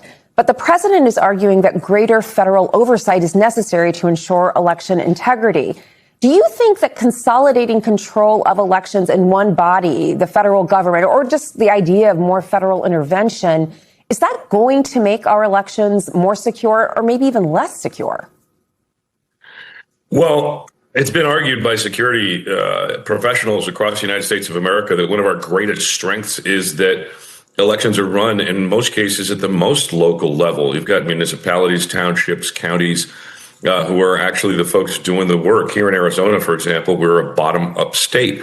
All 15 of our counties get rules issued by the Secretary of State, which is me, and they execute the rules. They're the ones that purchase the equipment after we've certified it. They're the ones who actually have contact with the voters. They're the ones who input all of the data into our voter registration systems. We actually don't touch that data. It belongs to them. We're just kind of the keepers of the database, if you will. And that's a strength because you'd have to go through and understand a whole different panoply of different levels of governance, different ways of executing elections in order to really upset the apple cart. And that's why we have such good confidence in our elections. So to really answer the question, there's no need for federal interference. We need federal assistance and federal support. But this chipping away of confidence on the part of this Department of Justice and Department of Homeland Security is just, it's inappropriate and it's unhelpful, as one of my colleagues had said. Well, other people have also pointed out that this is unhelpful. So Kristen Clark, who is now part of the NAACP's general counsel and used to be the former assistant attorney general for civil rights at the Department of Justice, shared this perspective with our friends on the weeknight. Take a listen. This election monitoring effort is something that we should all be skeptical about, and I think something that officials should resist. If this Justice Department comes knocking at your door, tell them you're not needed, that you'll focus on the issues they claim that they're concerned about. They are there for no good purpose but to cause mischief. So you heard her. You've also heard the president say that he will prosecute those election officials where there is evidence of voting fraud. Do you feel like, given those conflicting perspectives, that you actually do have the opportunity and option to resist here? Well, resistance comes in a lot of different forms. And listen, let's just remember, right after the civil rights movement, the Department of Justice, who was a friend to voters and a friend of the democratic process, did get resisted by folks who were trying to keep voters from voting. So there's this natural back and forth and this pull and tug between locals and the federal government. And I think that tension is healthy, but it illustrates the prior point. This is a system that is run well by states. It is our constitutional duty And this interference is really problematic. And in some places, fine, if they want to resist, that's fine. It's still a free country. They can do what they want in their own states. We're going to welcome them. We don't have anything to hide. We don't have any issues. But for the typical stuff that happens here and there, the church lady forgets to bring the keys early enough to open up the polling site on time, or power gets shut off for some reason because of a construction crew down the block. These are the things we deal with all the time in election administration. The problem is that bucket of typical issues is now getting more full, and it's getting full of this Department of Justice crap that they kept throwing at us for no reason whatsoever. Like, we need partners, not adversaries. I keep trying to tell this to the government, the federal government, and they keep listening to the one guy who can't get over the fact that he lost one race. For God's sakes, I was on the exact same ballot running that exact same election. I lost my own race too, but I didn't moan and whine about it. You take your losses like a man. Well, a lot of us do. Some of us don't. And you move on. I mean, that's what we should do in this country. That's what the fair fight is all about. So last week at the Hutchins Forum in Martha's Vineyard, I heard Mark Elias, who, as you know, is doing amazing work in trying to secure elections around the country. He noted that for him, the greatest threat to the upcoming elections was not sort of the big intervention, troops rolling into cities or troops at polling sites, but ordinary things like the threat of bombs at different polling sites, which require those polling sites to be shut down for long periods of time, suppressing the vote in those areas, or even road closures at areas near polling sites, which will prevent voters from getting to the polls in time to cast their ballot. Are you worried about those kind of quotidian threats to the election and just getting voters in a situation where they can't actually get their vote out in a timely fashion? Yeah, thanks for the adjective. I'm going to have to look up later. But the bottom line is this, like in Arizona in 2024, as an example, we had 15 different bomb threats on election day across the entire state. But we didn't have any significant closures of polling places, 20-minute delay in a very rural county. But other than that, it was not an issue. It didn't even make headlines. Why? Because we were prepared, like elections officials are always prepared. Listen, we run elections through a civil war, through the Spanish flu and COVID-19, through fires and floods and earthquakes. In fact, after the Lahaina fire, elections officials went out and found voters so that they could get their ballots cast. We, elections officials at the state, the county, municipal level, we are the representatives of the grit that has made this country survive all of the challenges that it has survived. We are the example of working for each other as fellow citizens, because it's citizens who run these elections. Veterans, retired teachers, those poll workers checking IDs in Arizona, those folks back at the warehouse making sure that the stuff moves at lightning speed so we can get it done. We are the folks who this administration are throwing under the bus. We Americans are being divided against each other by an administration that is led by one guy who can't get over it. We are going to stick together. We are going to have a great election, come hell or high water, because that's what Americans do. All right. Arizona Secretary of State Adrian Fontes on the front line. Thank you so much for joining us this morning. Thanks for having me. Breaking news, Canada is firing back at the U.S. today after trade talks collapsed just before Trump's 50% tariffs went into effect. A short time ago, in fact, Prime Minister Mark Carney spoke about the failed negotiations, placing the blame squarely on the U.S. and its leadership. We recognized from the start that America has changed. Our government understood before many that America would transform all of its commercial relationships, that it would put a series of tariffs on its closest allies and use economic integration as a weapon. Joining me now is our good friend Peter Baker, MS Now contributor and chief White House correspondent for the New York Times. You know, you're always the perfect person, but particularly today, the perfect one to talk about this, because earlier this week, Peter, you wrote this article. It's titled "Threatening Friends and Courting Enemies in Trump's Upside Down World."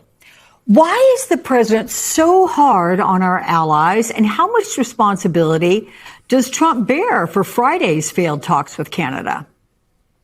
Yeah, this has been a feature, not a bug, of the Trump foreign policy now going back 10 years, really. He prefers, it seems like, to fight with the people who have been America's closest friends, like Canada, like Germany, like England, and to make nice and even try to sweet talk those who have been America's chief adversaries, like North Korea. Just this week alone, in the last week or so, he threatened to bomb Oman, which has been a friend of America for years. He put these new tariffs in place against Canada.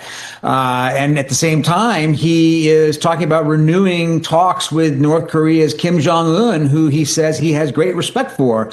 At the same time, he's pulling troops back from South Korea to get, to reduce the military exercises there that are seen as critical to defending South Korea against a nuclear armed North Korea. And it's just fascinating. It is one of the distinctive traits of this presidency. He just prefers people and countries that have been our enemies, particularly those with authoritarian leaders. And it may be that he admires their strength, as he calls it, and their ability to do things without the normal democratic process. But it has confused and left the rest of the world trying to figure out how to calibrate.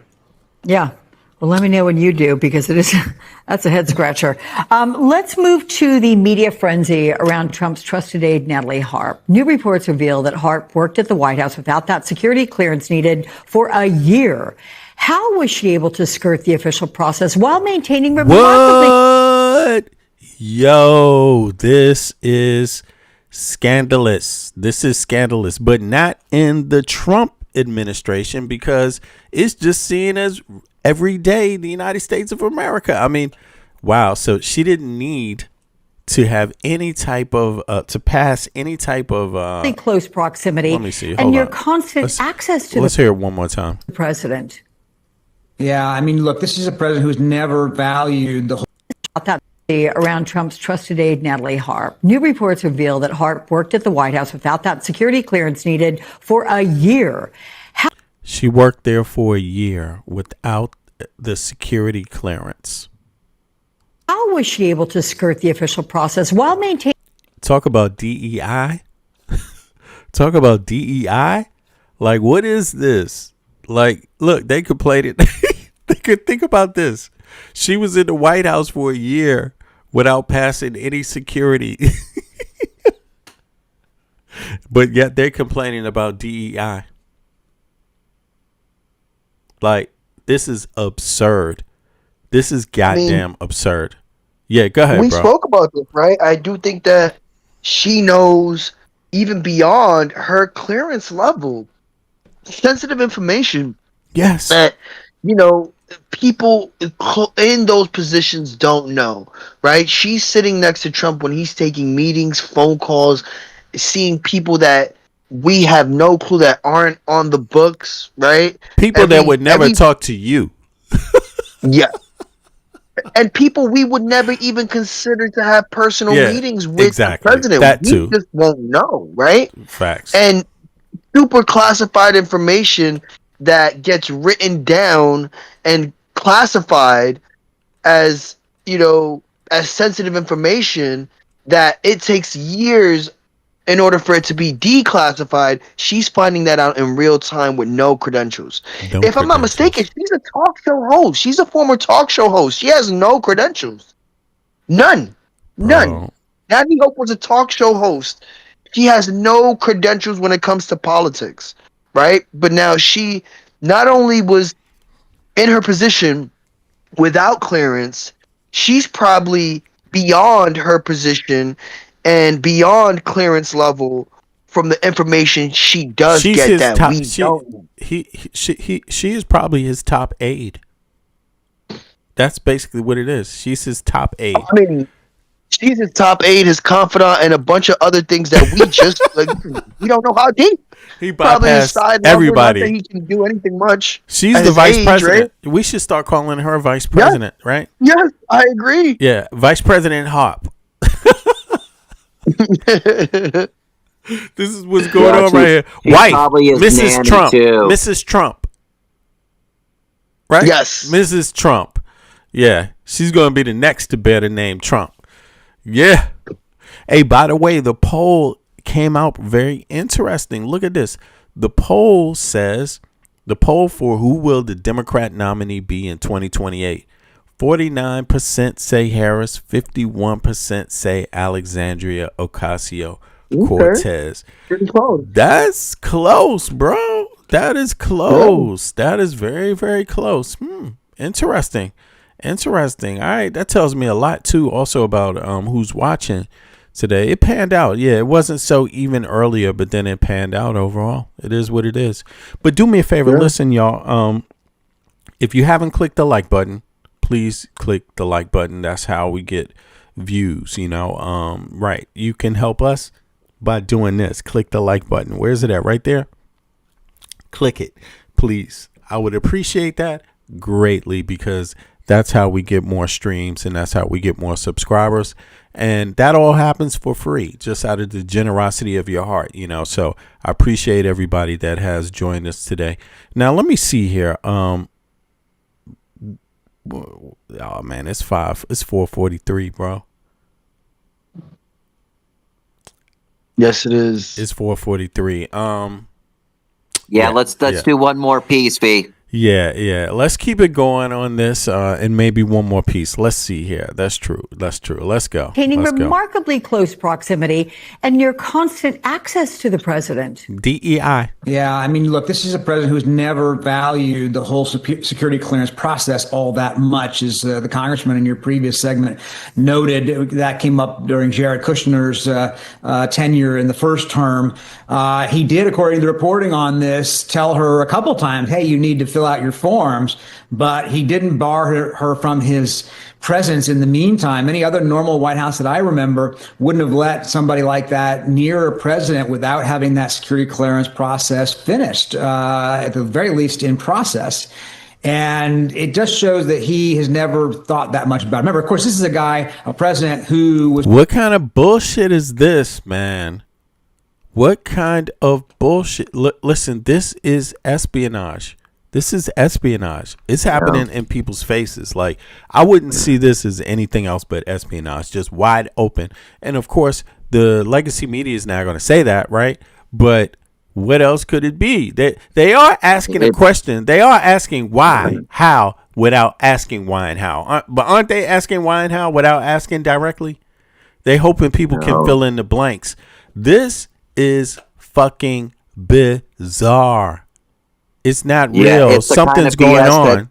There's a lizard. Yeah, the kind of BS that ends up in her riding in the trunk. Yeah. the kind of BS that gets her a multi-million-dollar book deal when this administration. Oh, absolutely. Oh, she's gonna get the book deal. She's gonna get the book deal if she makes it out alive, like Eric pointed out. Exactly. If she makes it out alive, because I have agreed. You know, it's so many people. So many people we worried about. We don't know. It's not guaranteed, bro. It ain't guaranteed. Well, they said that she actually did have to ride in the trunk once because she didn't have the right clearance or didn't have a seat in the presidential motorcade. Yeah. So then she got into a big pissing match with the Secret Service agents, insisted on going, now has apologized about it. But yeah, I guess they did put her in the back. Okay. This is why he was going to court. Okay. While he was going to court, they didn't have room in the car, so she just went in the trunk. Apparently, she went in the trunk. Yeah, voluntarily. I'll go in the trunk and check. So at least we know she's flexible. Definitely. Yeah, that's and interesting. Not claustrophobic, right? And not claustrophobic, which is she felt it was like at home. That's what I heard she said. No. Maybe she's being trafficked herself. Who knows? How did she get there? Did she get there? Did she arrive in a trunk? I don't know. I haven't really researched it, but that might be something for somebody to research right now, because look, they let her up without a background check for a year. No background check. Better go get your background check. She held them off for a year. Come on. This is espionage. That's what this is, man. This is where I just wonder. But anyway, let's hear some more. And then there's more, because when you said the jail, that made me think of the Tate brothers, right? Like, and possible dying. Like, they're in jail.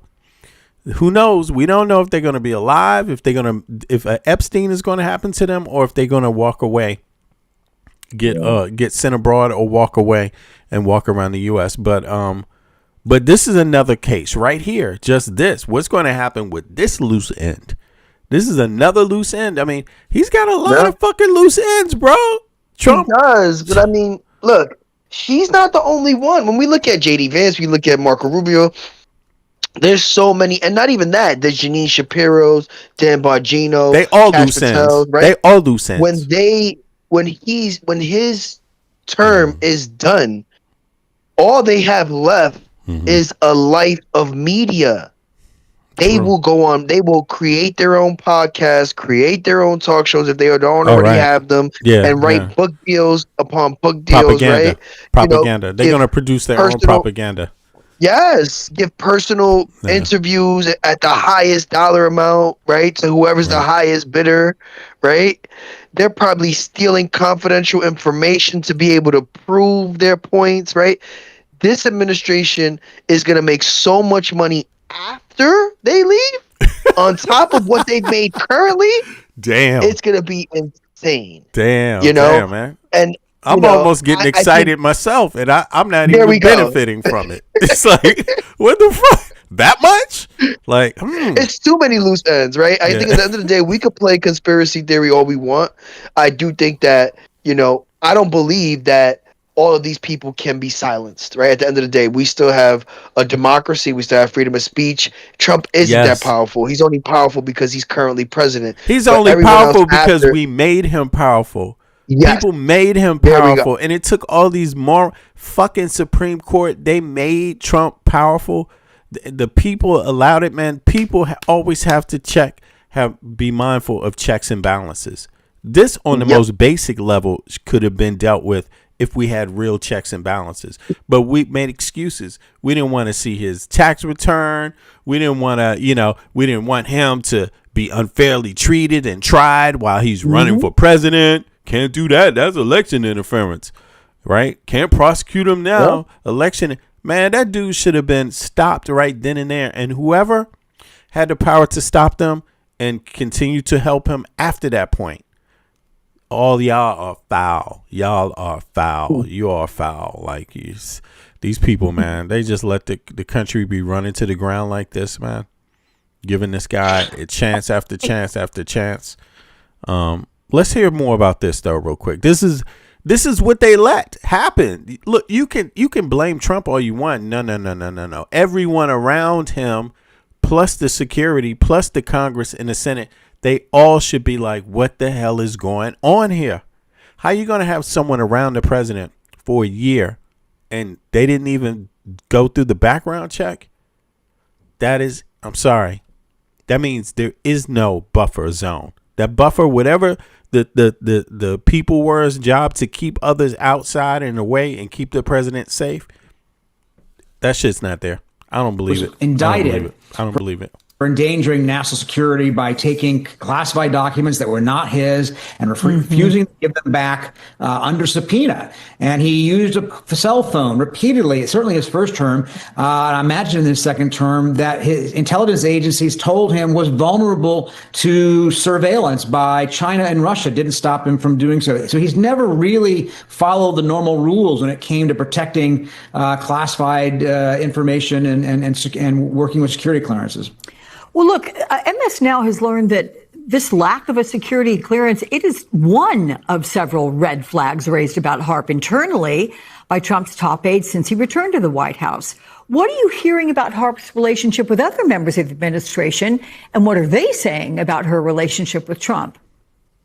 Yeah, there are other people in Trump's orbit who find her to be who are not happy with her being there. That they think that her attachment to him is excessive and disturbing in some ways. We've read these letters. We've seen the pictures of her running after the golf course. a golf cart on the course to catch up to him. We know that she, feeds him a constant stream of self-validating information that keeps him happy. And I think that other aides find her presence there to be problematic, but they don't want to take on President Trump. They've decided, they've understood from years of experience that when President Trump wants somebody around him, he's going to have them around him. And, that's the kind of thing they're not willing to take him on.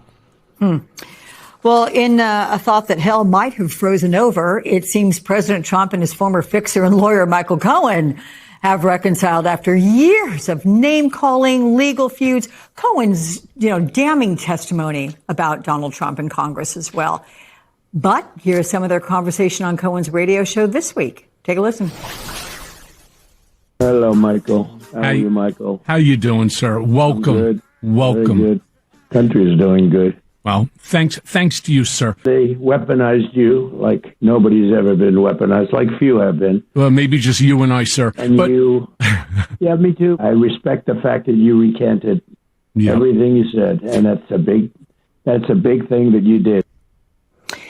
So one thing that struck me about their conversation is that Trump didn't really seem interested in walking down memory lane. In fact, the only real thing he said about their tumultuous past was, accusing lots of people of weaponizing Cohen. What's your takeaway from their exchange, Peter? And do you expect Michael Cohen now to factor into your coverage of this White House?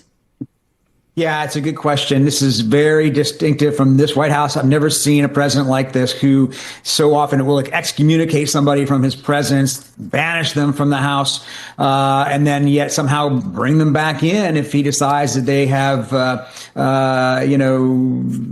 become loyal in his view again. Michael Cohen, by the way, just to be clear, contrary to what the president said, did not recant everything. His testimony remains his testimony. It was his testimony that helped convict the president on 34 felony counts stemming from that hush money case. What he has recanted are some of the mean things, I suppose, some of the harsh things, some of the criticisms he's made of the president. And he's been working for the last few months to kind of incorporate himself back into the president's orbit. It's a fascinating dynamic, very psychologically fascinating on the part of these two men who had basically fallen out so drastically that literally criminal charges were involved. Michael Cohen went to prison as a result of his relationship and his handling of his relationship with Donald Trump. And now suddenly he just wants to be back in the orbit of somebody he said he went to prison for Trump for almost 3 years. Spent a good portion in solitary confinement. Yeah, he did voluntarily, right? He's such a twerp, man. He took the hit, went to jail, and then nothing happened to Trump. Yeah, how many people have gone to prison for Trump? Yeah, he went to jail for crimes associated with Trump, but Trump can't be tried of those crimes. He can't go to jail. He can't be. Isn't that about it, right? Yeah, no, he can't.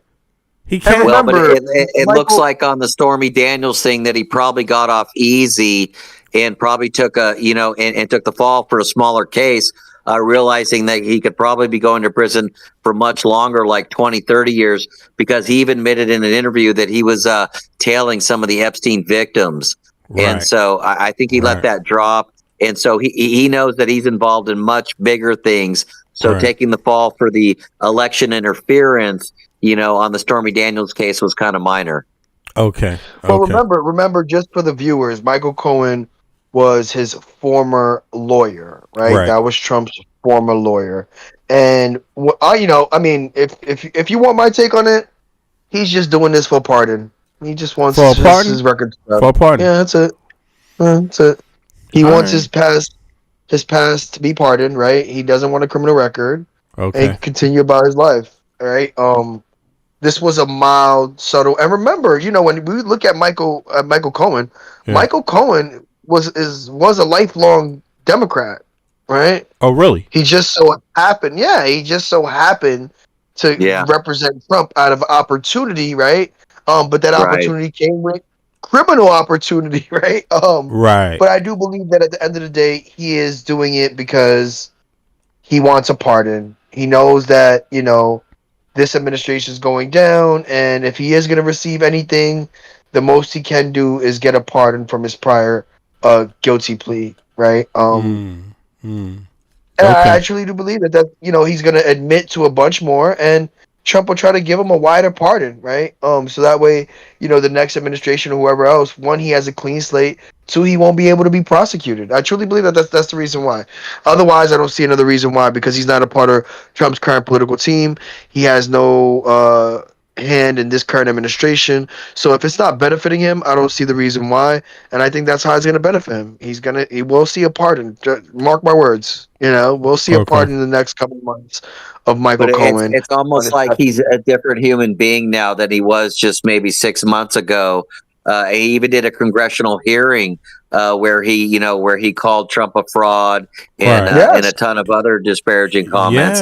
See him make to see him make such complete 180-degree turns now twice is quite fascinating to watch. It is. It's pardon. It's pardon behavior, right? And not only did he do that to in Congress, he did that on multiple public platforms. He did that on legacy media, CNN. He's berated Trump so many different ways, so for him to turn the coat now, it really is just for his own personal interest. And Trump is stupid enough to just get his ego placated, because that's all he wants. Right? Just tell him he looks good, tell him he was right, and obviously, hold his hand enough. We see that with Natalie Hope. Actually, I'm laughing, but I shouldn't be laughing, because it's crying. It's real. It's fucking real. It's that pathetic. Like, I mean, it's that simple, and no one can control it. I'm sorry. That right there, that means a lot of people must not be doing their job. That's what that tells me. Like, he's beyond it. And the fact that people still follow, like, whatever's I think it's pretty much everybody knows that whole regime is corrupt. And so it's going to go down like a corrupt regime. Like, it's not going to look the same. It's going to look very different, this exchange of power. And I think usually, when you have teams of people, right, when they go into office, they go in together, and when they leave, they go out together. If it was a good administration, right? I think this administration is going to go out like that. I think they all going to go against each other. I think it's going to get bad. I agree. I think it's going to get very ugly and bad, and yeah. So I agree. You're going to start seeing people sue other people. You're going to start seeing, and I think it's going to lead to, obviously, if there is a win in the House and the Senate, it's going to lead to so many open investigations that what we will find out in discovery will drop jaws and break heads with the discoveries that we will see. I believe so. I believe you're right, bro. I don't doubt it. Yeah. I don't doubt it. It's going to look very bad. We've gotten a little immune to it, right? Because, so what? Foul shit has been going on the whole time, and people just accepted it, right? So in a way, we've gotten immune to it, but I think it's going to shock people how bad it's going to get. And I'm talking about in terms of how people split up. It's going to be ugly with this administration. It's going to be ugly, man. But in any case, last bit of news, I thought this might be interesting going out on this. This was some reporting from Adam Mockler's channel earlier today, sometime today. And it says that the Tate brothers were in Russia, y'all. Like, peep game. Like, seriously, the Tate brothers were in Russia doing shit like this. Look. Can't lie. This is reflecting very poorly on Donald Trump, his administration, and any members of his family who have been advocating for the defense of the Tate brothers over the past few years. There are new allegations being levied against the UK government, against the Tate brothers, surrounding their trip to Russia less than a year ago. They went to Moscow, they went to St. Petersburg, and they were spreading straight Russian propaganda. I mean, the video I'm playing on screen right now is of the Tate brothers in Russia. You can see Andrew on the left right here, and Tristan on the right. They are literally wearing Soviet-style uniforms with Russian flags as patches on their arms. On the left right here, can't lie, this is reflecting very poorly on Donald Trump. That is them in fucking Russia playing games like seriously. This is the Tate brothers. In Russia a year ago. Let me pull up the data on that, as a matter of fact, while people watch this shit. This is crazy. Can I get there?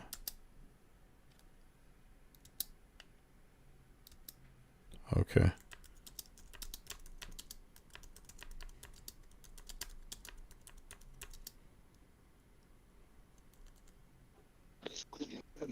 Two seconds. Yeah, I'm here, Cranky.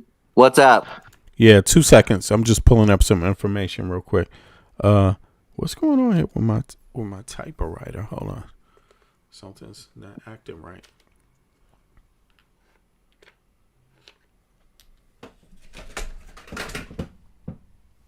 Oh wow. 2 seconds.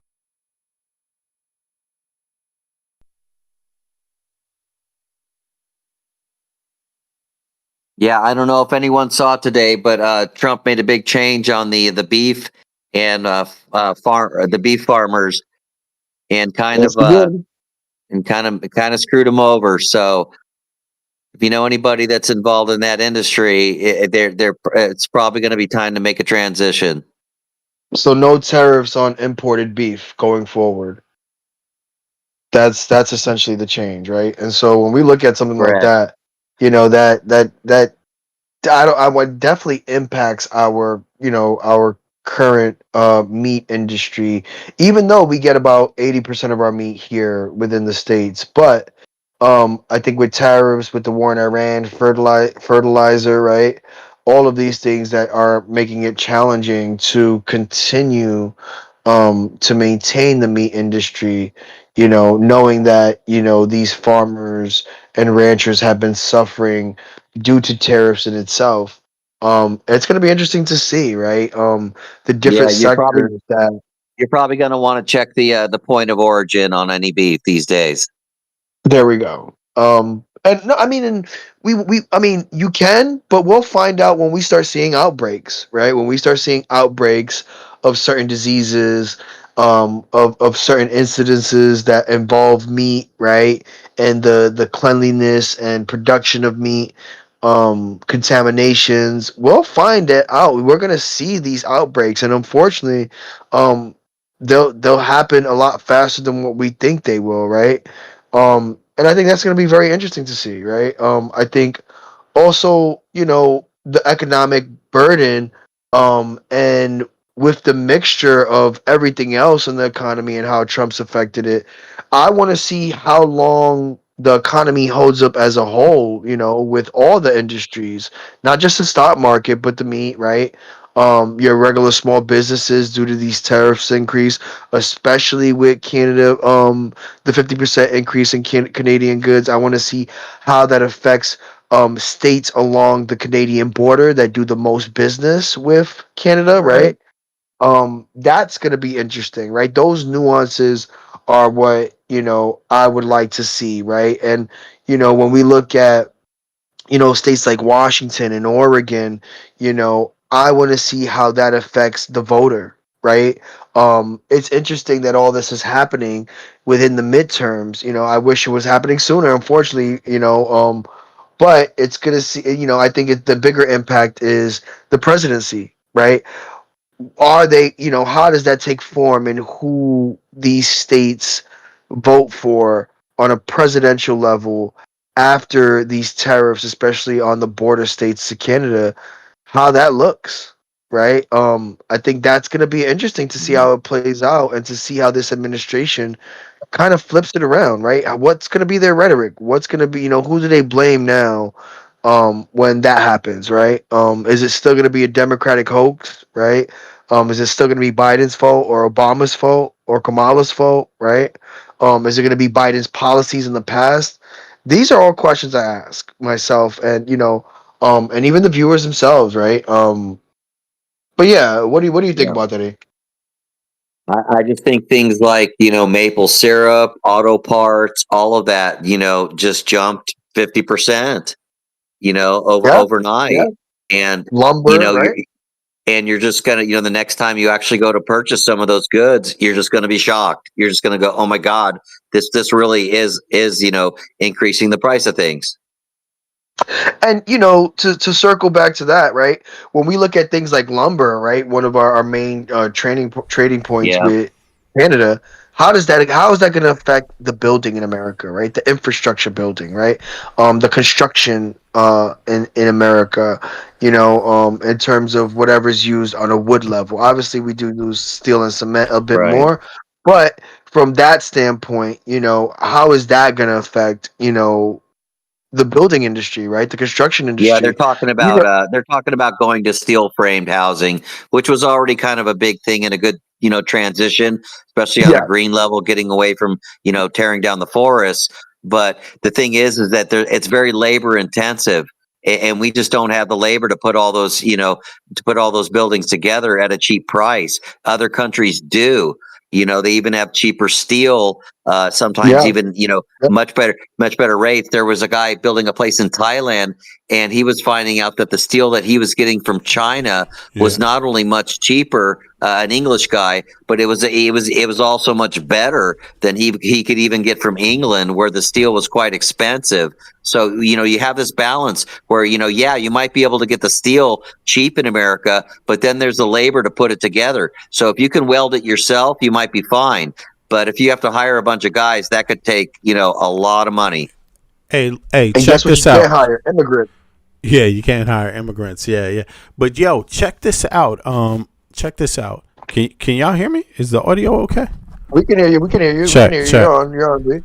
Yeah, let me see. All right. So check this out. This video is apparently from a year ago, right? This is 2026, right? The Tate brothers, right? Yeah, the Tate brothers. It says travel to Russia in June 2026. The trip occurred shortly after legal travel restrictions were modified in Romania, where the brothers face ongoing criminal charges, including human trafficking and sexual exploitation. Why did they say it that way? I'm curious about this. Let me see here.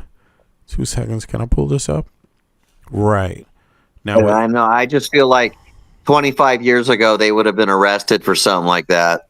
Look at this. Yeah. And then it says key details. Arrival and public reception. The brothers arrived in Moscow in early June 2026.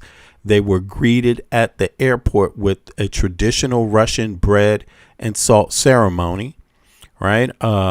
Featuring folk music and dancers. Andrew Tate post video and the welcome on social media. Okay, so he put up a video of that. Okay, now let's see here. Military field during their trip. The brothers filmed an episode for their online channel, Tate Confidential, at a Russian training facility. Footage showed them wearing camouflage gear, driving a Soviet-era battle tank, and using a flamethrower and firing weapons. So apparently that's what this is from right here. Yeah, what does this say? I mean, look, we've revisited this Russian shit a million times, right? And it's definitely worth it because, I mean, like most people believe there is something there to be said about that, right? But it's definitely not your typical vacation. Yeah, what do you make out of this? It's in Russia. And hold on, the first part is this. How did they change the tickets? Look, how did they change their travel? It says here, Andrew and Tristan Tate traveled to Russia in June 2026. The trip occurred shortly after legal travel restrictions were modified in Romania. Okay, modified. So let me see. So they were confined to not leaving the country, and then those restrictions got modified after their investigation, I think, took over 90 plus days, so they couldn't hold them in the country anymore, and they modified it to brought in their travel restrictions while they were being charged. But yeah, this is crazy, man. So I was wondering about that, Michael. Suspension of international travel. Okay, it says bans February 2025 at the request of the defense team. The prosecutor with Romania's anti-organized crime unit, DIAC, ICOT approved a modification allowing the brothers to leave the country entirely. This enabled their initial departure for Florida, provided they agreed to appear in court whenever summoned. So this is like heavily United States driven. Like, who could get them to do this? You know what I'm saying? Yeah, that's why I think they were better off staying in Romania. Well, they're in the U.S. They'd be they alive, had maybe. A Trump official visit Romania shortly before their release. Like, I think about 2 weeks after that visit, a Trump official visited Romania. 2 weeks after, that's when they decided to lessen their travel restrictions and eventually have them end up here in Florida. Yeah, okay. Which DeSantis was up in arms about. He made a public statement the minute they land. He was like, I do not approve of this. I don't know why they decided to come to Florida. A whole bunch of rhetoric against it. And it's also could be why DeSantis isn't visible in his party currently. I know his tenure as governor is ending in Florida, but he hasn't made any other political ambitions known because he's not popular with this current administration under Trump. But yeah. Okay, that's but interesting. The fact that he was arrested by the U.S. Marshals was very suspect because that's the feds, and that's supposed to be Trump. So it seems like there might have almost been a mix-up because, it's like he was still on the list, but somebody was supposed to take him off the list. Right. And then you see him getting arrested, and they look very confused. It looks like they're going to a party or something. So it's the last thing that they expected. Right. Yo. I think this is just wild. Yeah, man. It's just wild all over the goddamn place. But listen, I appreciate you guys hopping up. Good looking out. It's coming up on 5 hours, bro. It's over 5 hours. Yeah, now, 5 hours, B. We gotta go, bro. It's way too long. But it's been fun catching up on the news. Yeah. But this was the craziest shit. I mean, I didn't expect to see this Tate Brothers thing with I didn't have any idea about this trip, but it is apparently a thing. And let me see, can I pull it back up? Right here. This is it. Let me see. Is there audio? That's got to be conflicting with some of the countries that they're coming from, like England, who are not friendly with Russia. So what's going on there? Yeah, what's going on with all of this? Like, is it almost like a joke on the U.S.? Ha ha ha! Is that how it's intended to be? Because I think it is. I think it really is intended to be that way, man. I think it's actually done that way. It seems like they're rubbing it in somebody's face. Of course. Flexing their influence, right? Yeah, and if they're flexing their influence for sure. Yeah, and if you got people that are willing to be pawns and not, then yeah. They're going to go right ahead. But in any case, yo, I appreciate you guys for hopping up. Eric. Always. Yeah.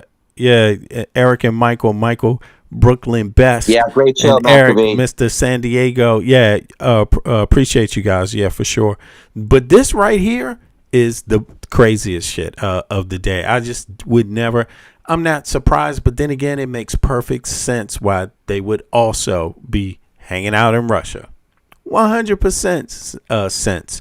I'm just curious, what do MAGA supporters think?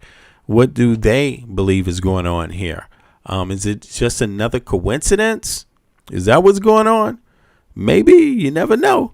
But I tell you, I don't think it's a coincidence at all. I think it's a lot of meaning to why they are there in Russia and why Russia seems to be a theme. Trump, they all got a lot of caviar in the fridge these days. I think so.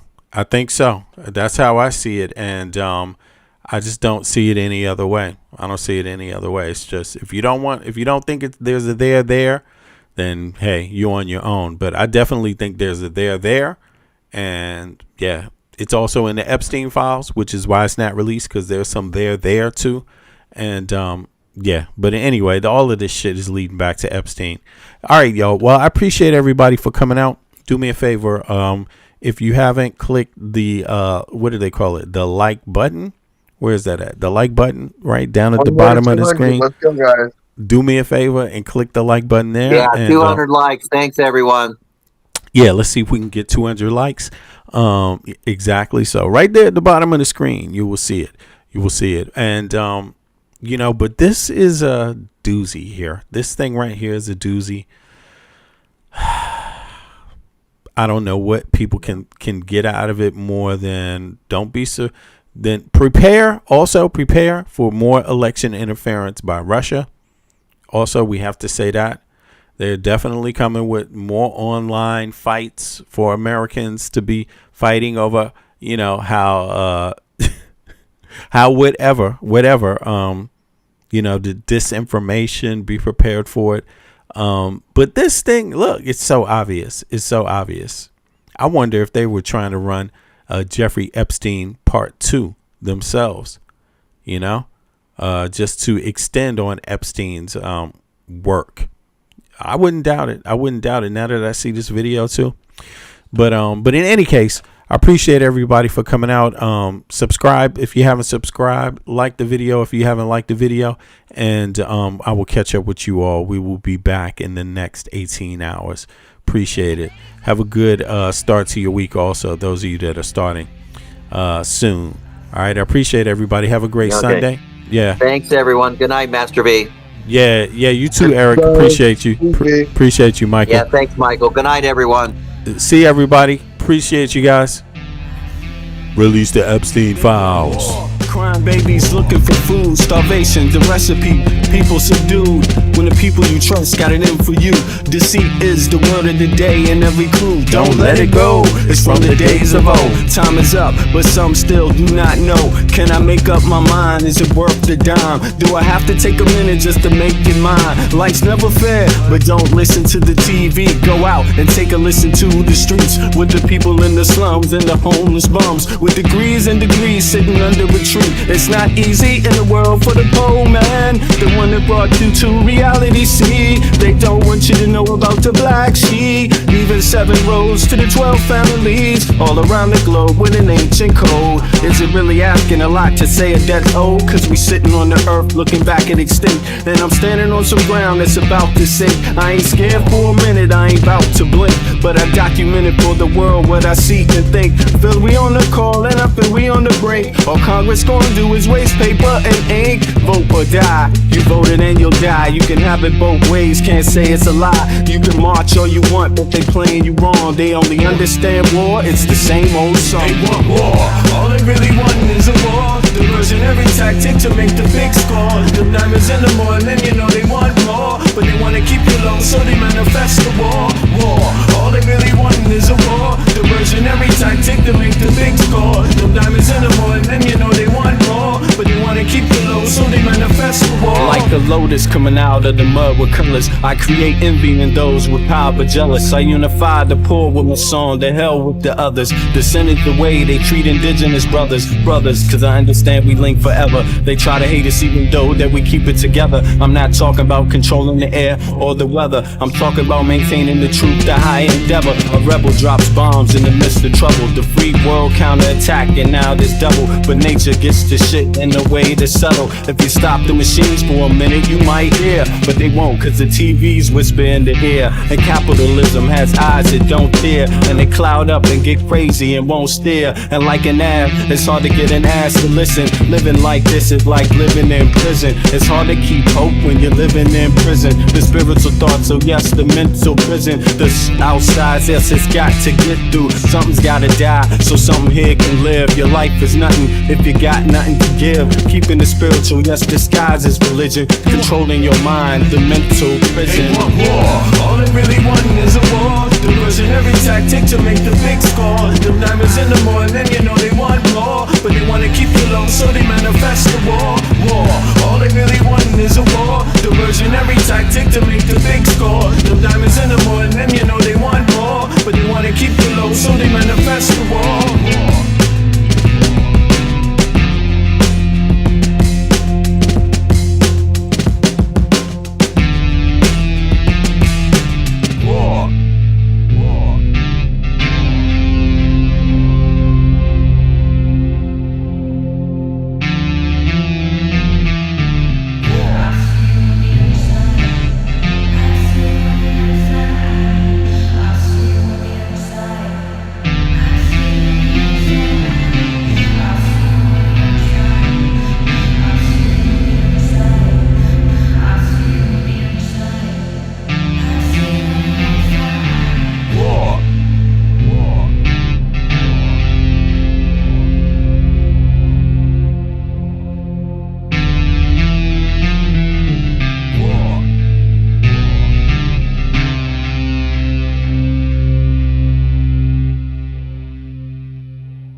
inherited from our harshest past, embedded in our society's identity. But then again, can you tell me that's free? They explain to you what your mind should perceive, suggest things they want you to believe, like your skin color dictates your race. They're calling you an idiot to your face, like life is much more simple than that. We're all slaves and the cards are stacked, while we fight over problems we can fix. Industrialists turn our kids to addicts. The television does a job, introduce you. The radio's right there to seduce you, keep you locked on the wrong damn track. Cigarettes is just legalized crack. They want you to catch a damn heart attack. They want you to catch a damn heart attack. What? Stop believing in the flag, it's a trap. Cause men rule this world, that's a fact. They don't know, but I'm gonna make it right tonight.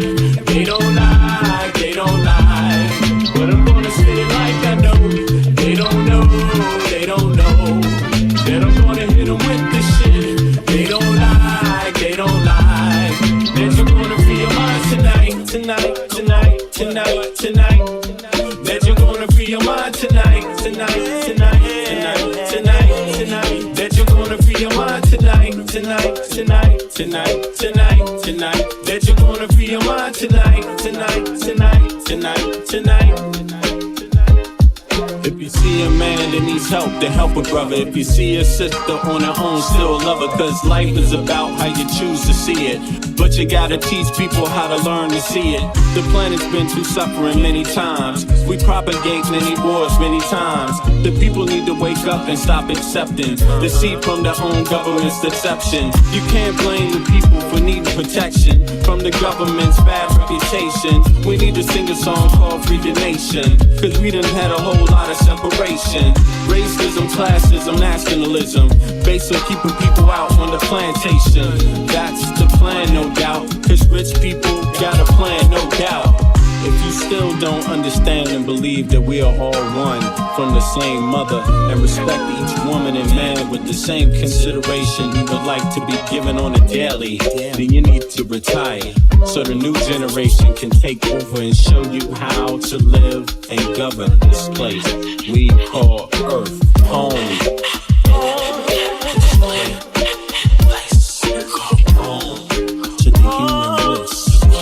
Everybody here, yeah.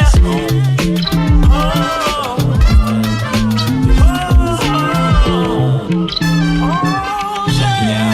They don't know, kid. They don't know. But I'm gonna make it right tonight.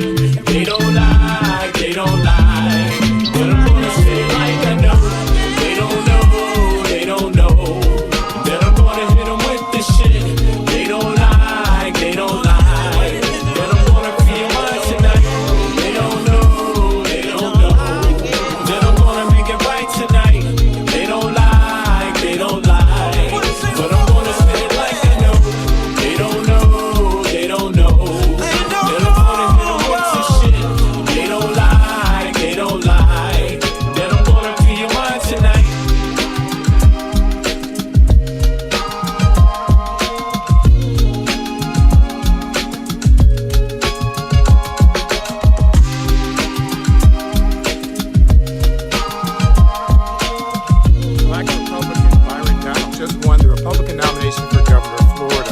That should alarm us, but this is bigger than one man. He's the latest weapon in an international campaign of anti-blackness. Who is Byron Donalds? He's a grifter who pretended to be a Jamaican with a fake accent, married a black woman, hid his black wife from his white girlfriend, got the white woman pregnant, rushed his divorce, had a shotgun wedding, invited his black ex-wife to the wedding, borrowed the divorce money from her, became a Republican 1 month later, got elected to Congress from a white district, and never paid his black ex-wife back. He also sold drugs and got arrested twice, once for selling weed, once in a bribery scheme.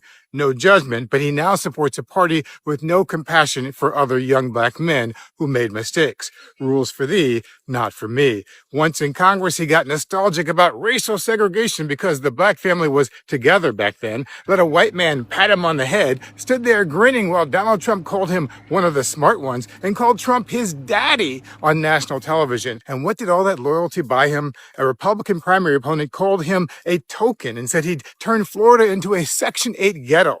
Donald said nothing. He took it because that's the deal. They can call him anything they want as long as they let him in the room. And that's still not the worst part. The worst part is he's a willing tool in a right-wing campaign to promote white supremacy. The same campaign that ended affirmative action, canceled DEI, put ankle monitors on Haitians living here legally, and welcomed white South Africans to America. From Claudine Gay in Harvard to Jason Arday in London, the white right is systematically driving independent black people from power. They feign outrage about meritocracy when talented black people challenge them. Then they elevate incompetent people like Donald Trump, Pete Hegseth, Herschel Walker, and Lindsey Graham's sister, Darlene Nordone, who was pushed into the Senate before her brother was even buried, who just admitted she knows nothing about national security. They bully us over missing quotation marks while promoting people who missed social studies class. This is why Trump wants Donald to be his governor. He needs a loyal ally to protect his empire at Mar-a-Lago and plans to weaponize Donald's anti-blackness in politics, just like Republicans did with Clarence Thomas in the courts and Stephen A. Smith in sports.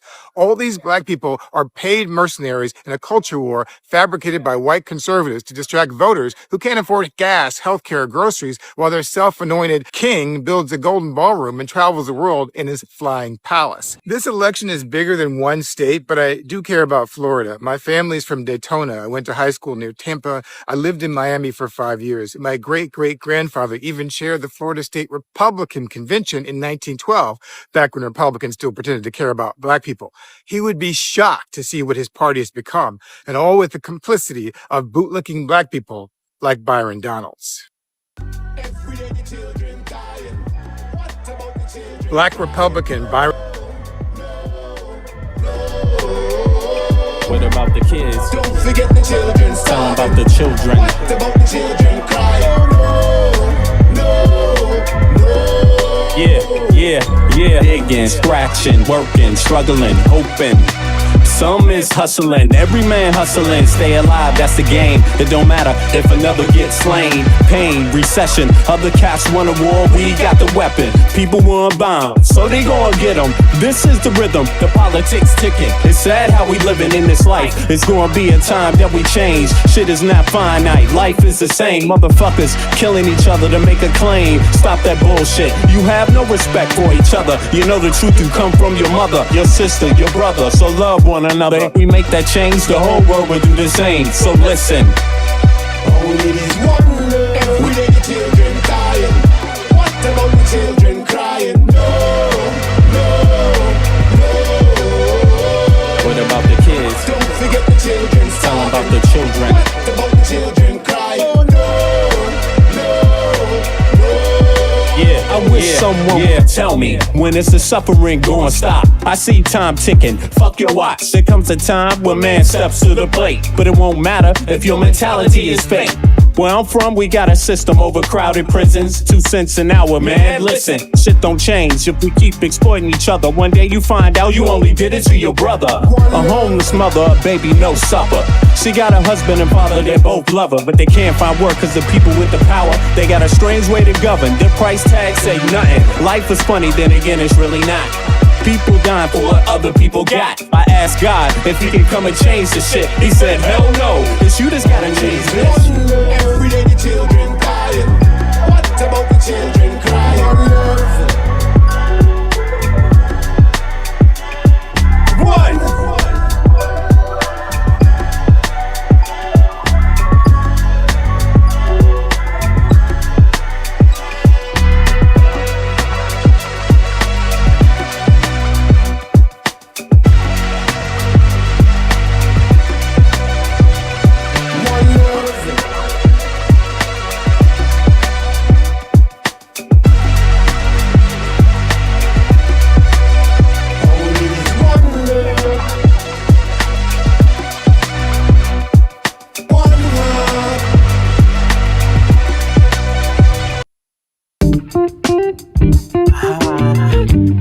To all the ghettos around the world.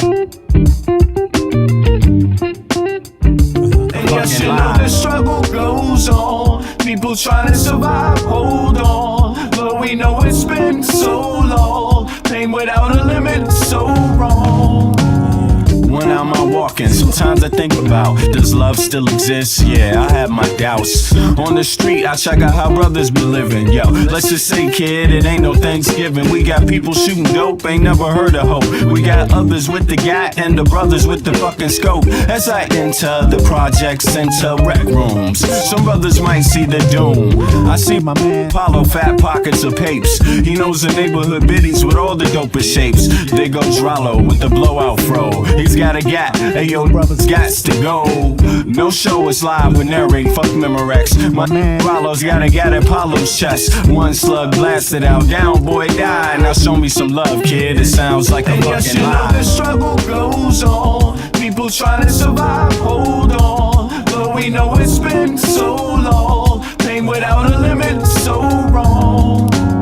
Sometimes I think how the world come to this, a place where every man and woman needs a therapist. Mass confusion, people living in delusion, justify all the bullshit through the Constitution. Meanwhile, the masses struggle to survive. I think we're too busy to hear our people's cries. Single mothers struggle to raise families, genocide committed through famine and disease. I wonder if these things will ever cease to exist. I know it could if we cease and desist, giving all the power to the industrialists, giving all our power to the damn commercialists that see us just as being sheep in this world, that want us to do what we're told like boys and girls. Oh God, I wanna live another day so I can help provide equality this day. The struggle goes on, people trying to survive, hold on. Though we know it's been so long, pain without a limit, so wrong. Everybody round the globe, open up your earlobe, your third eye, and then decipher the code. Through knowledge, understanding, then bring love into the concept instead of bling bling. Truth instead of bias, educational methods, twisting, contorting God's message of love for every human being. Listen, motherfucker, don't you hear the screams? It's time to do much more than talk, debate, and spread hate. We need to think and at the same time investigate, understand what our actions may create. Before continuing the cycle we procreate, we can clone humans, but at the same time we can't feed humans. The future of man is actually looming. It's really depressing, it's true, man. Yes, you know the struggle goes on, people trying to survive, hold on. Though we know it's been so long, pain without a limit, so wrong. Yes, you know the struggle goes on, people trying to survive, hold on. Though we know it's been so long, pain without a limit, so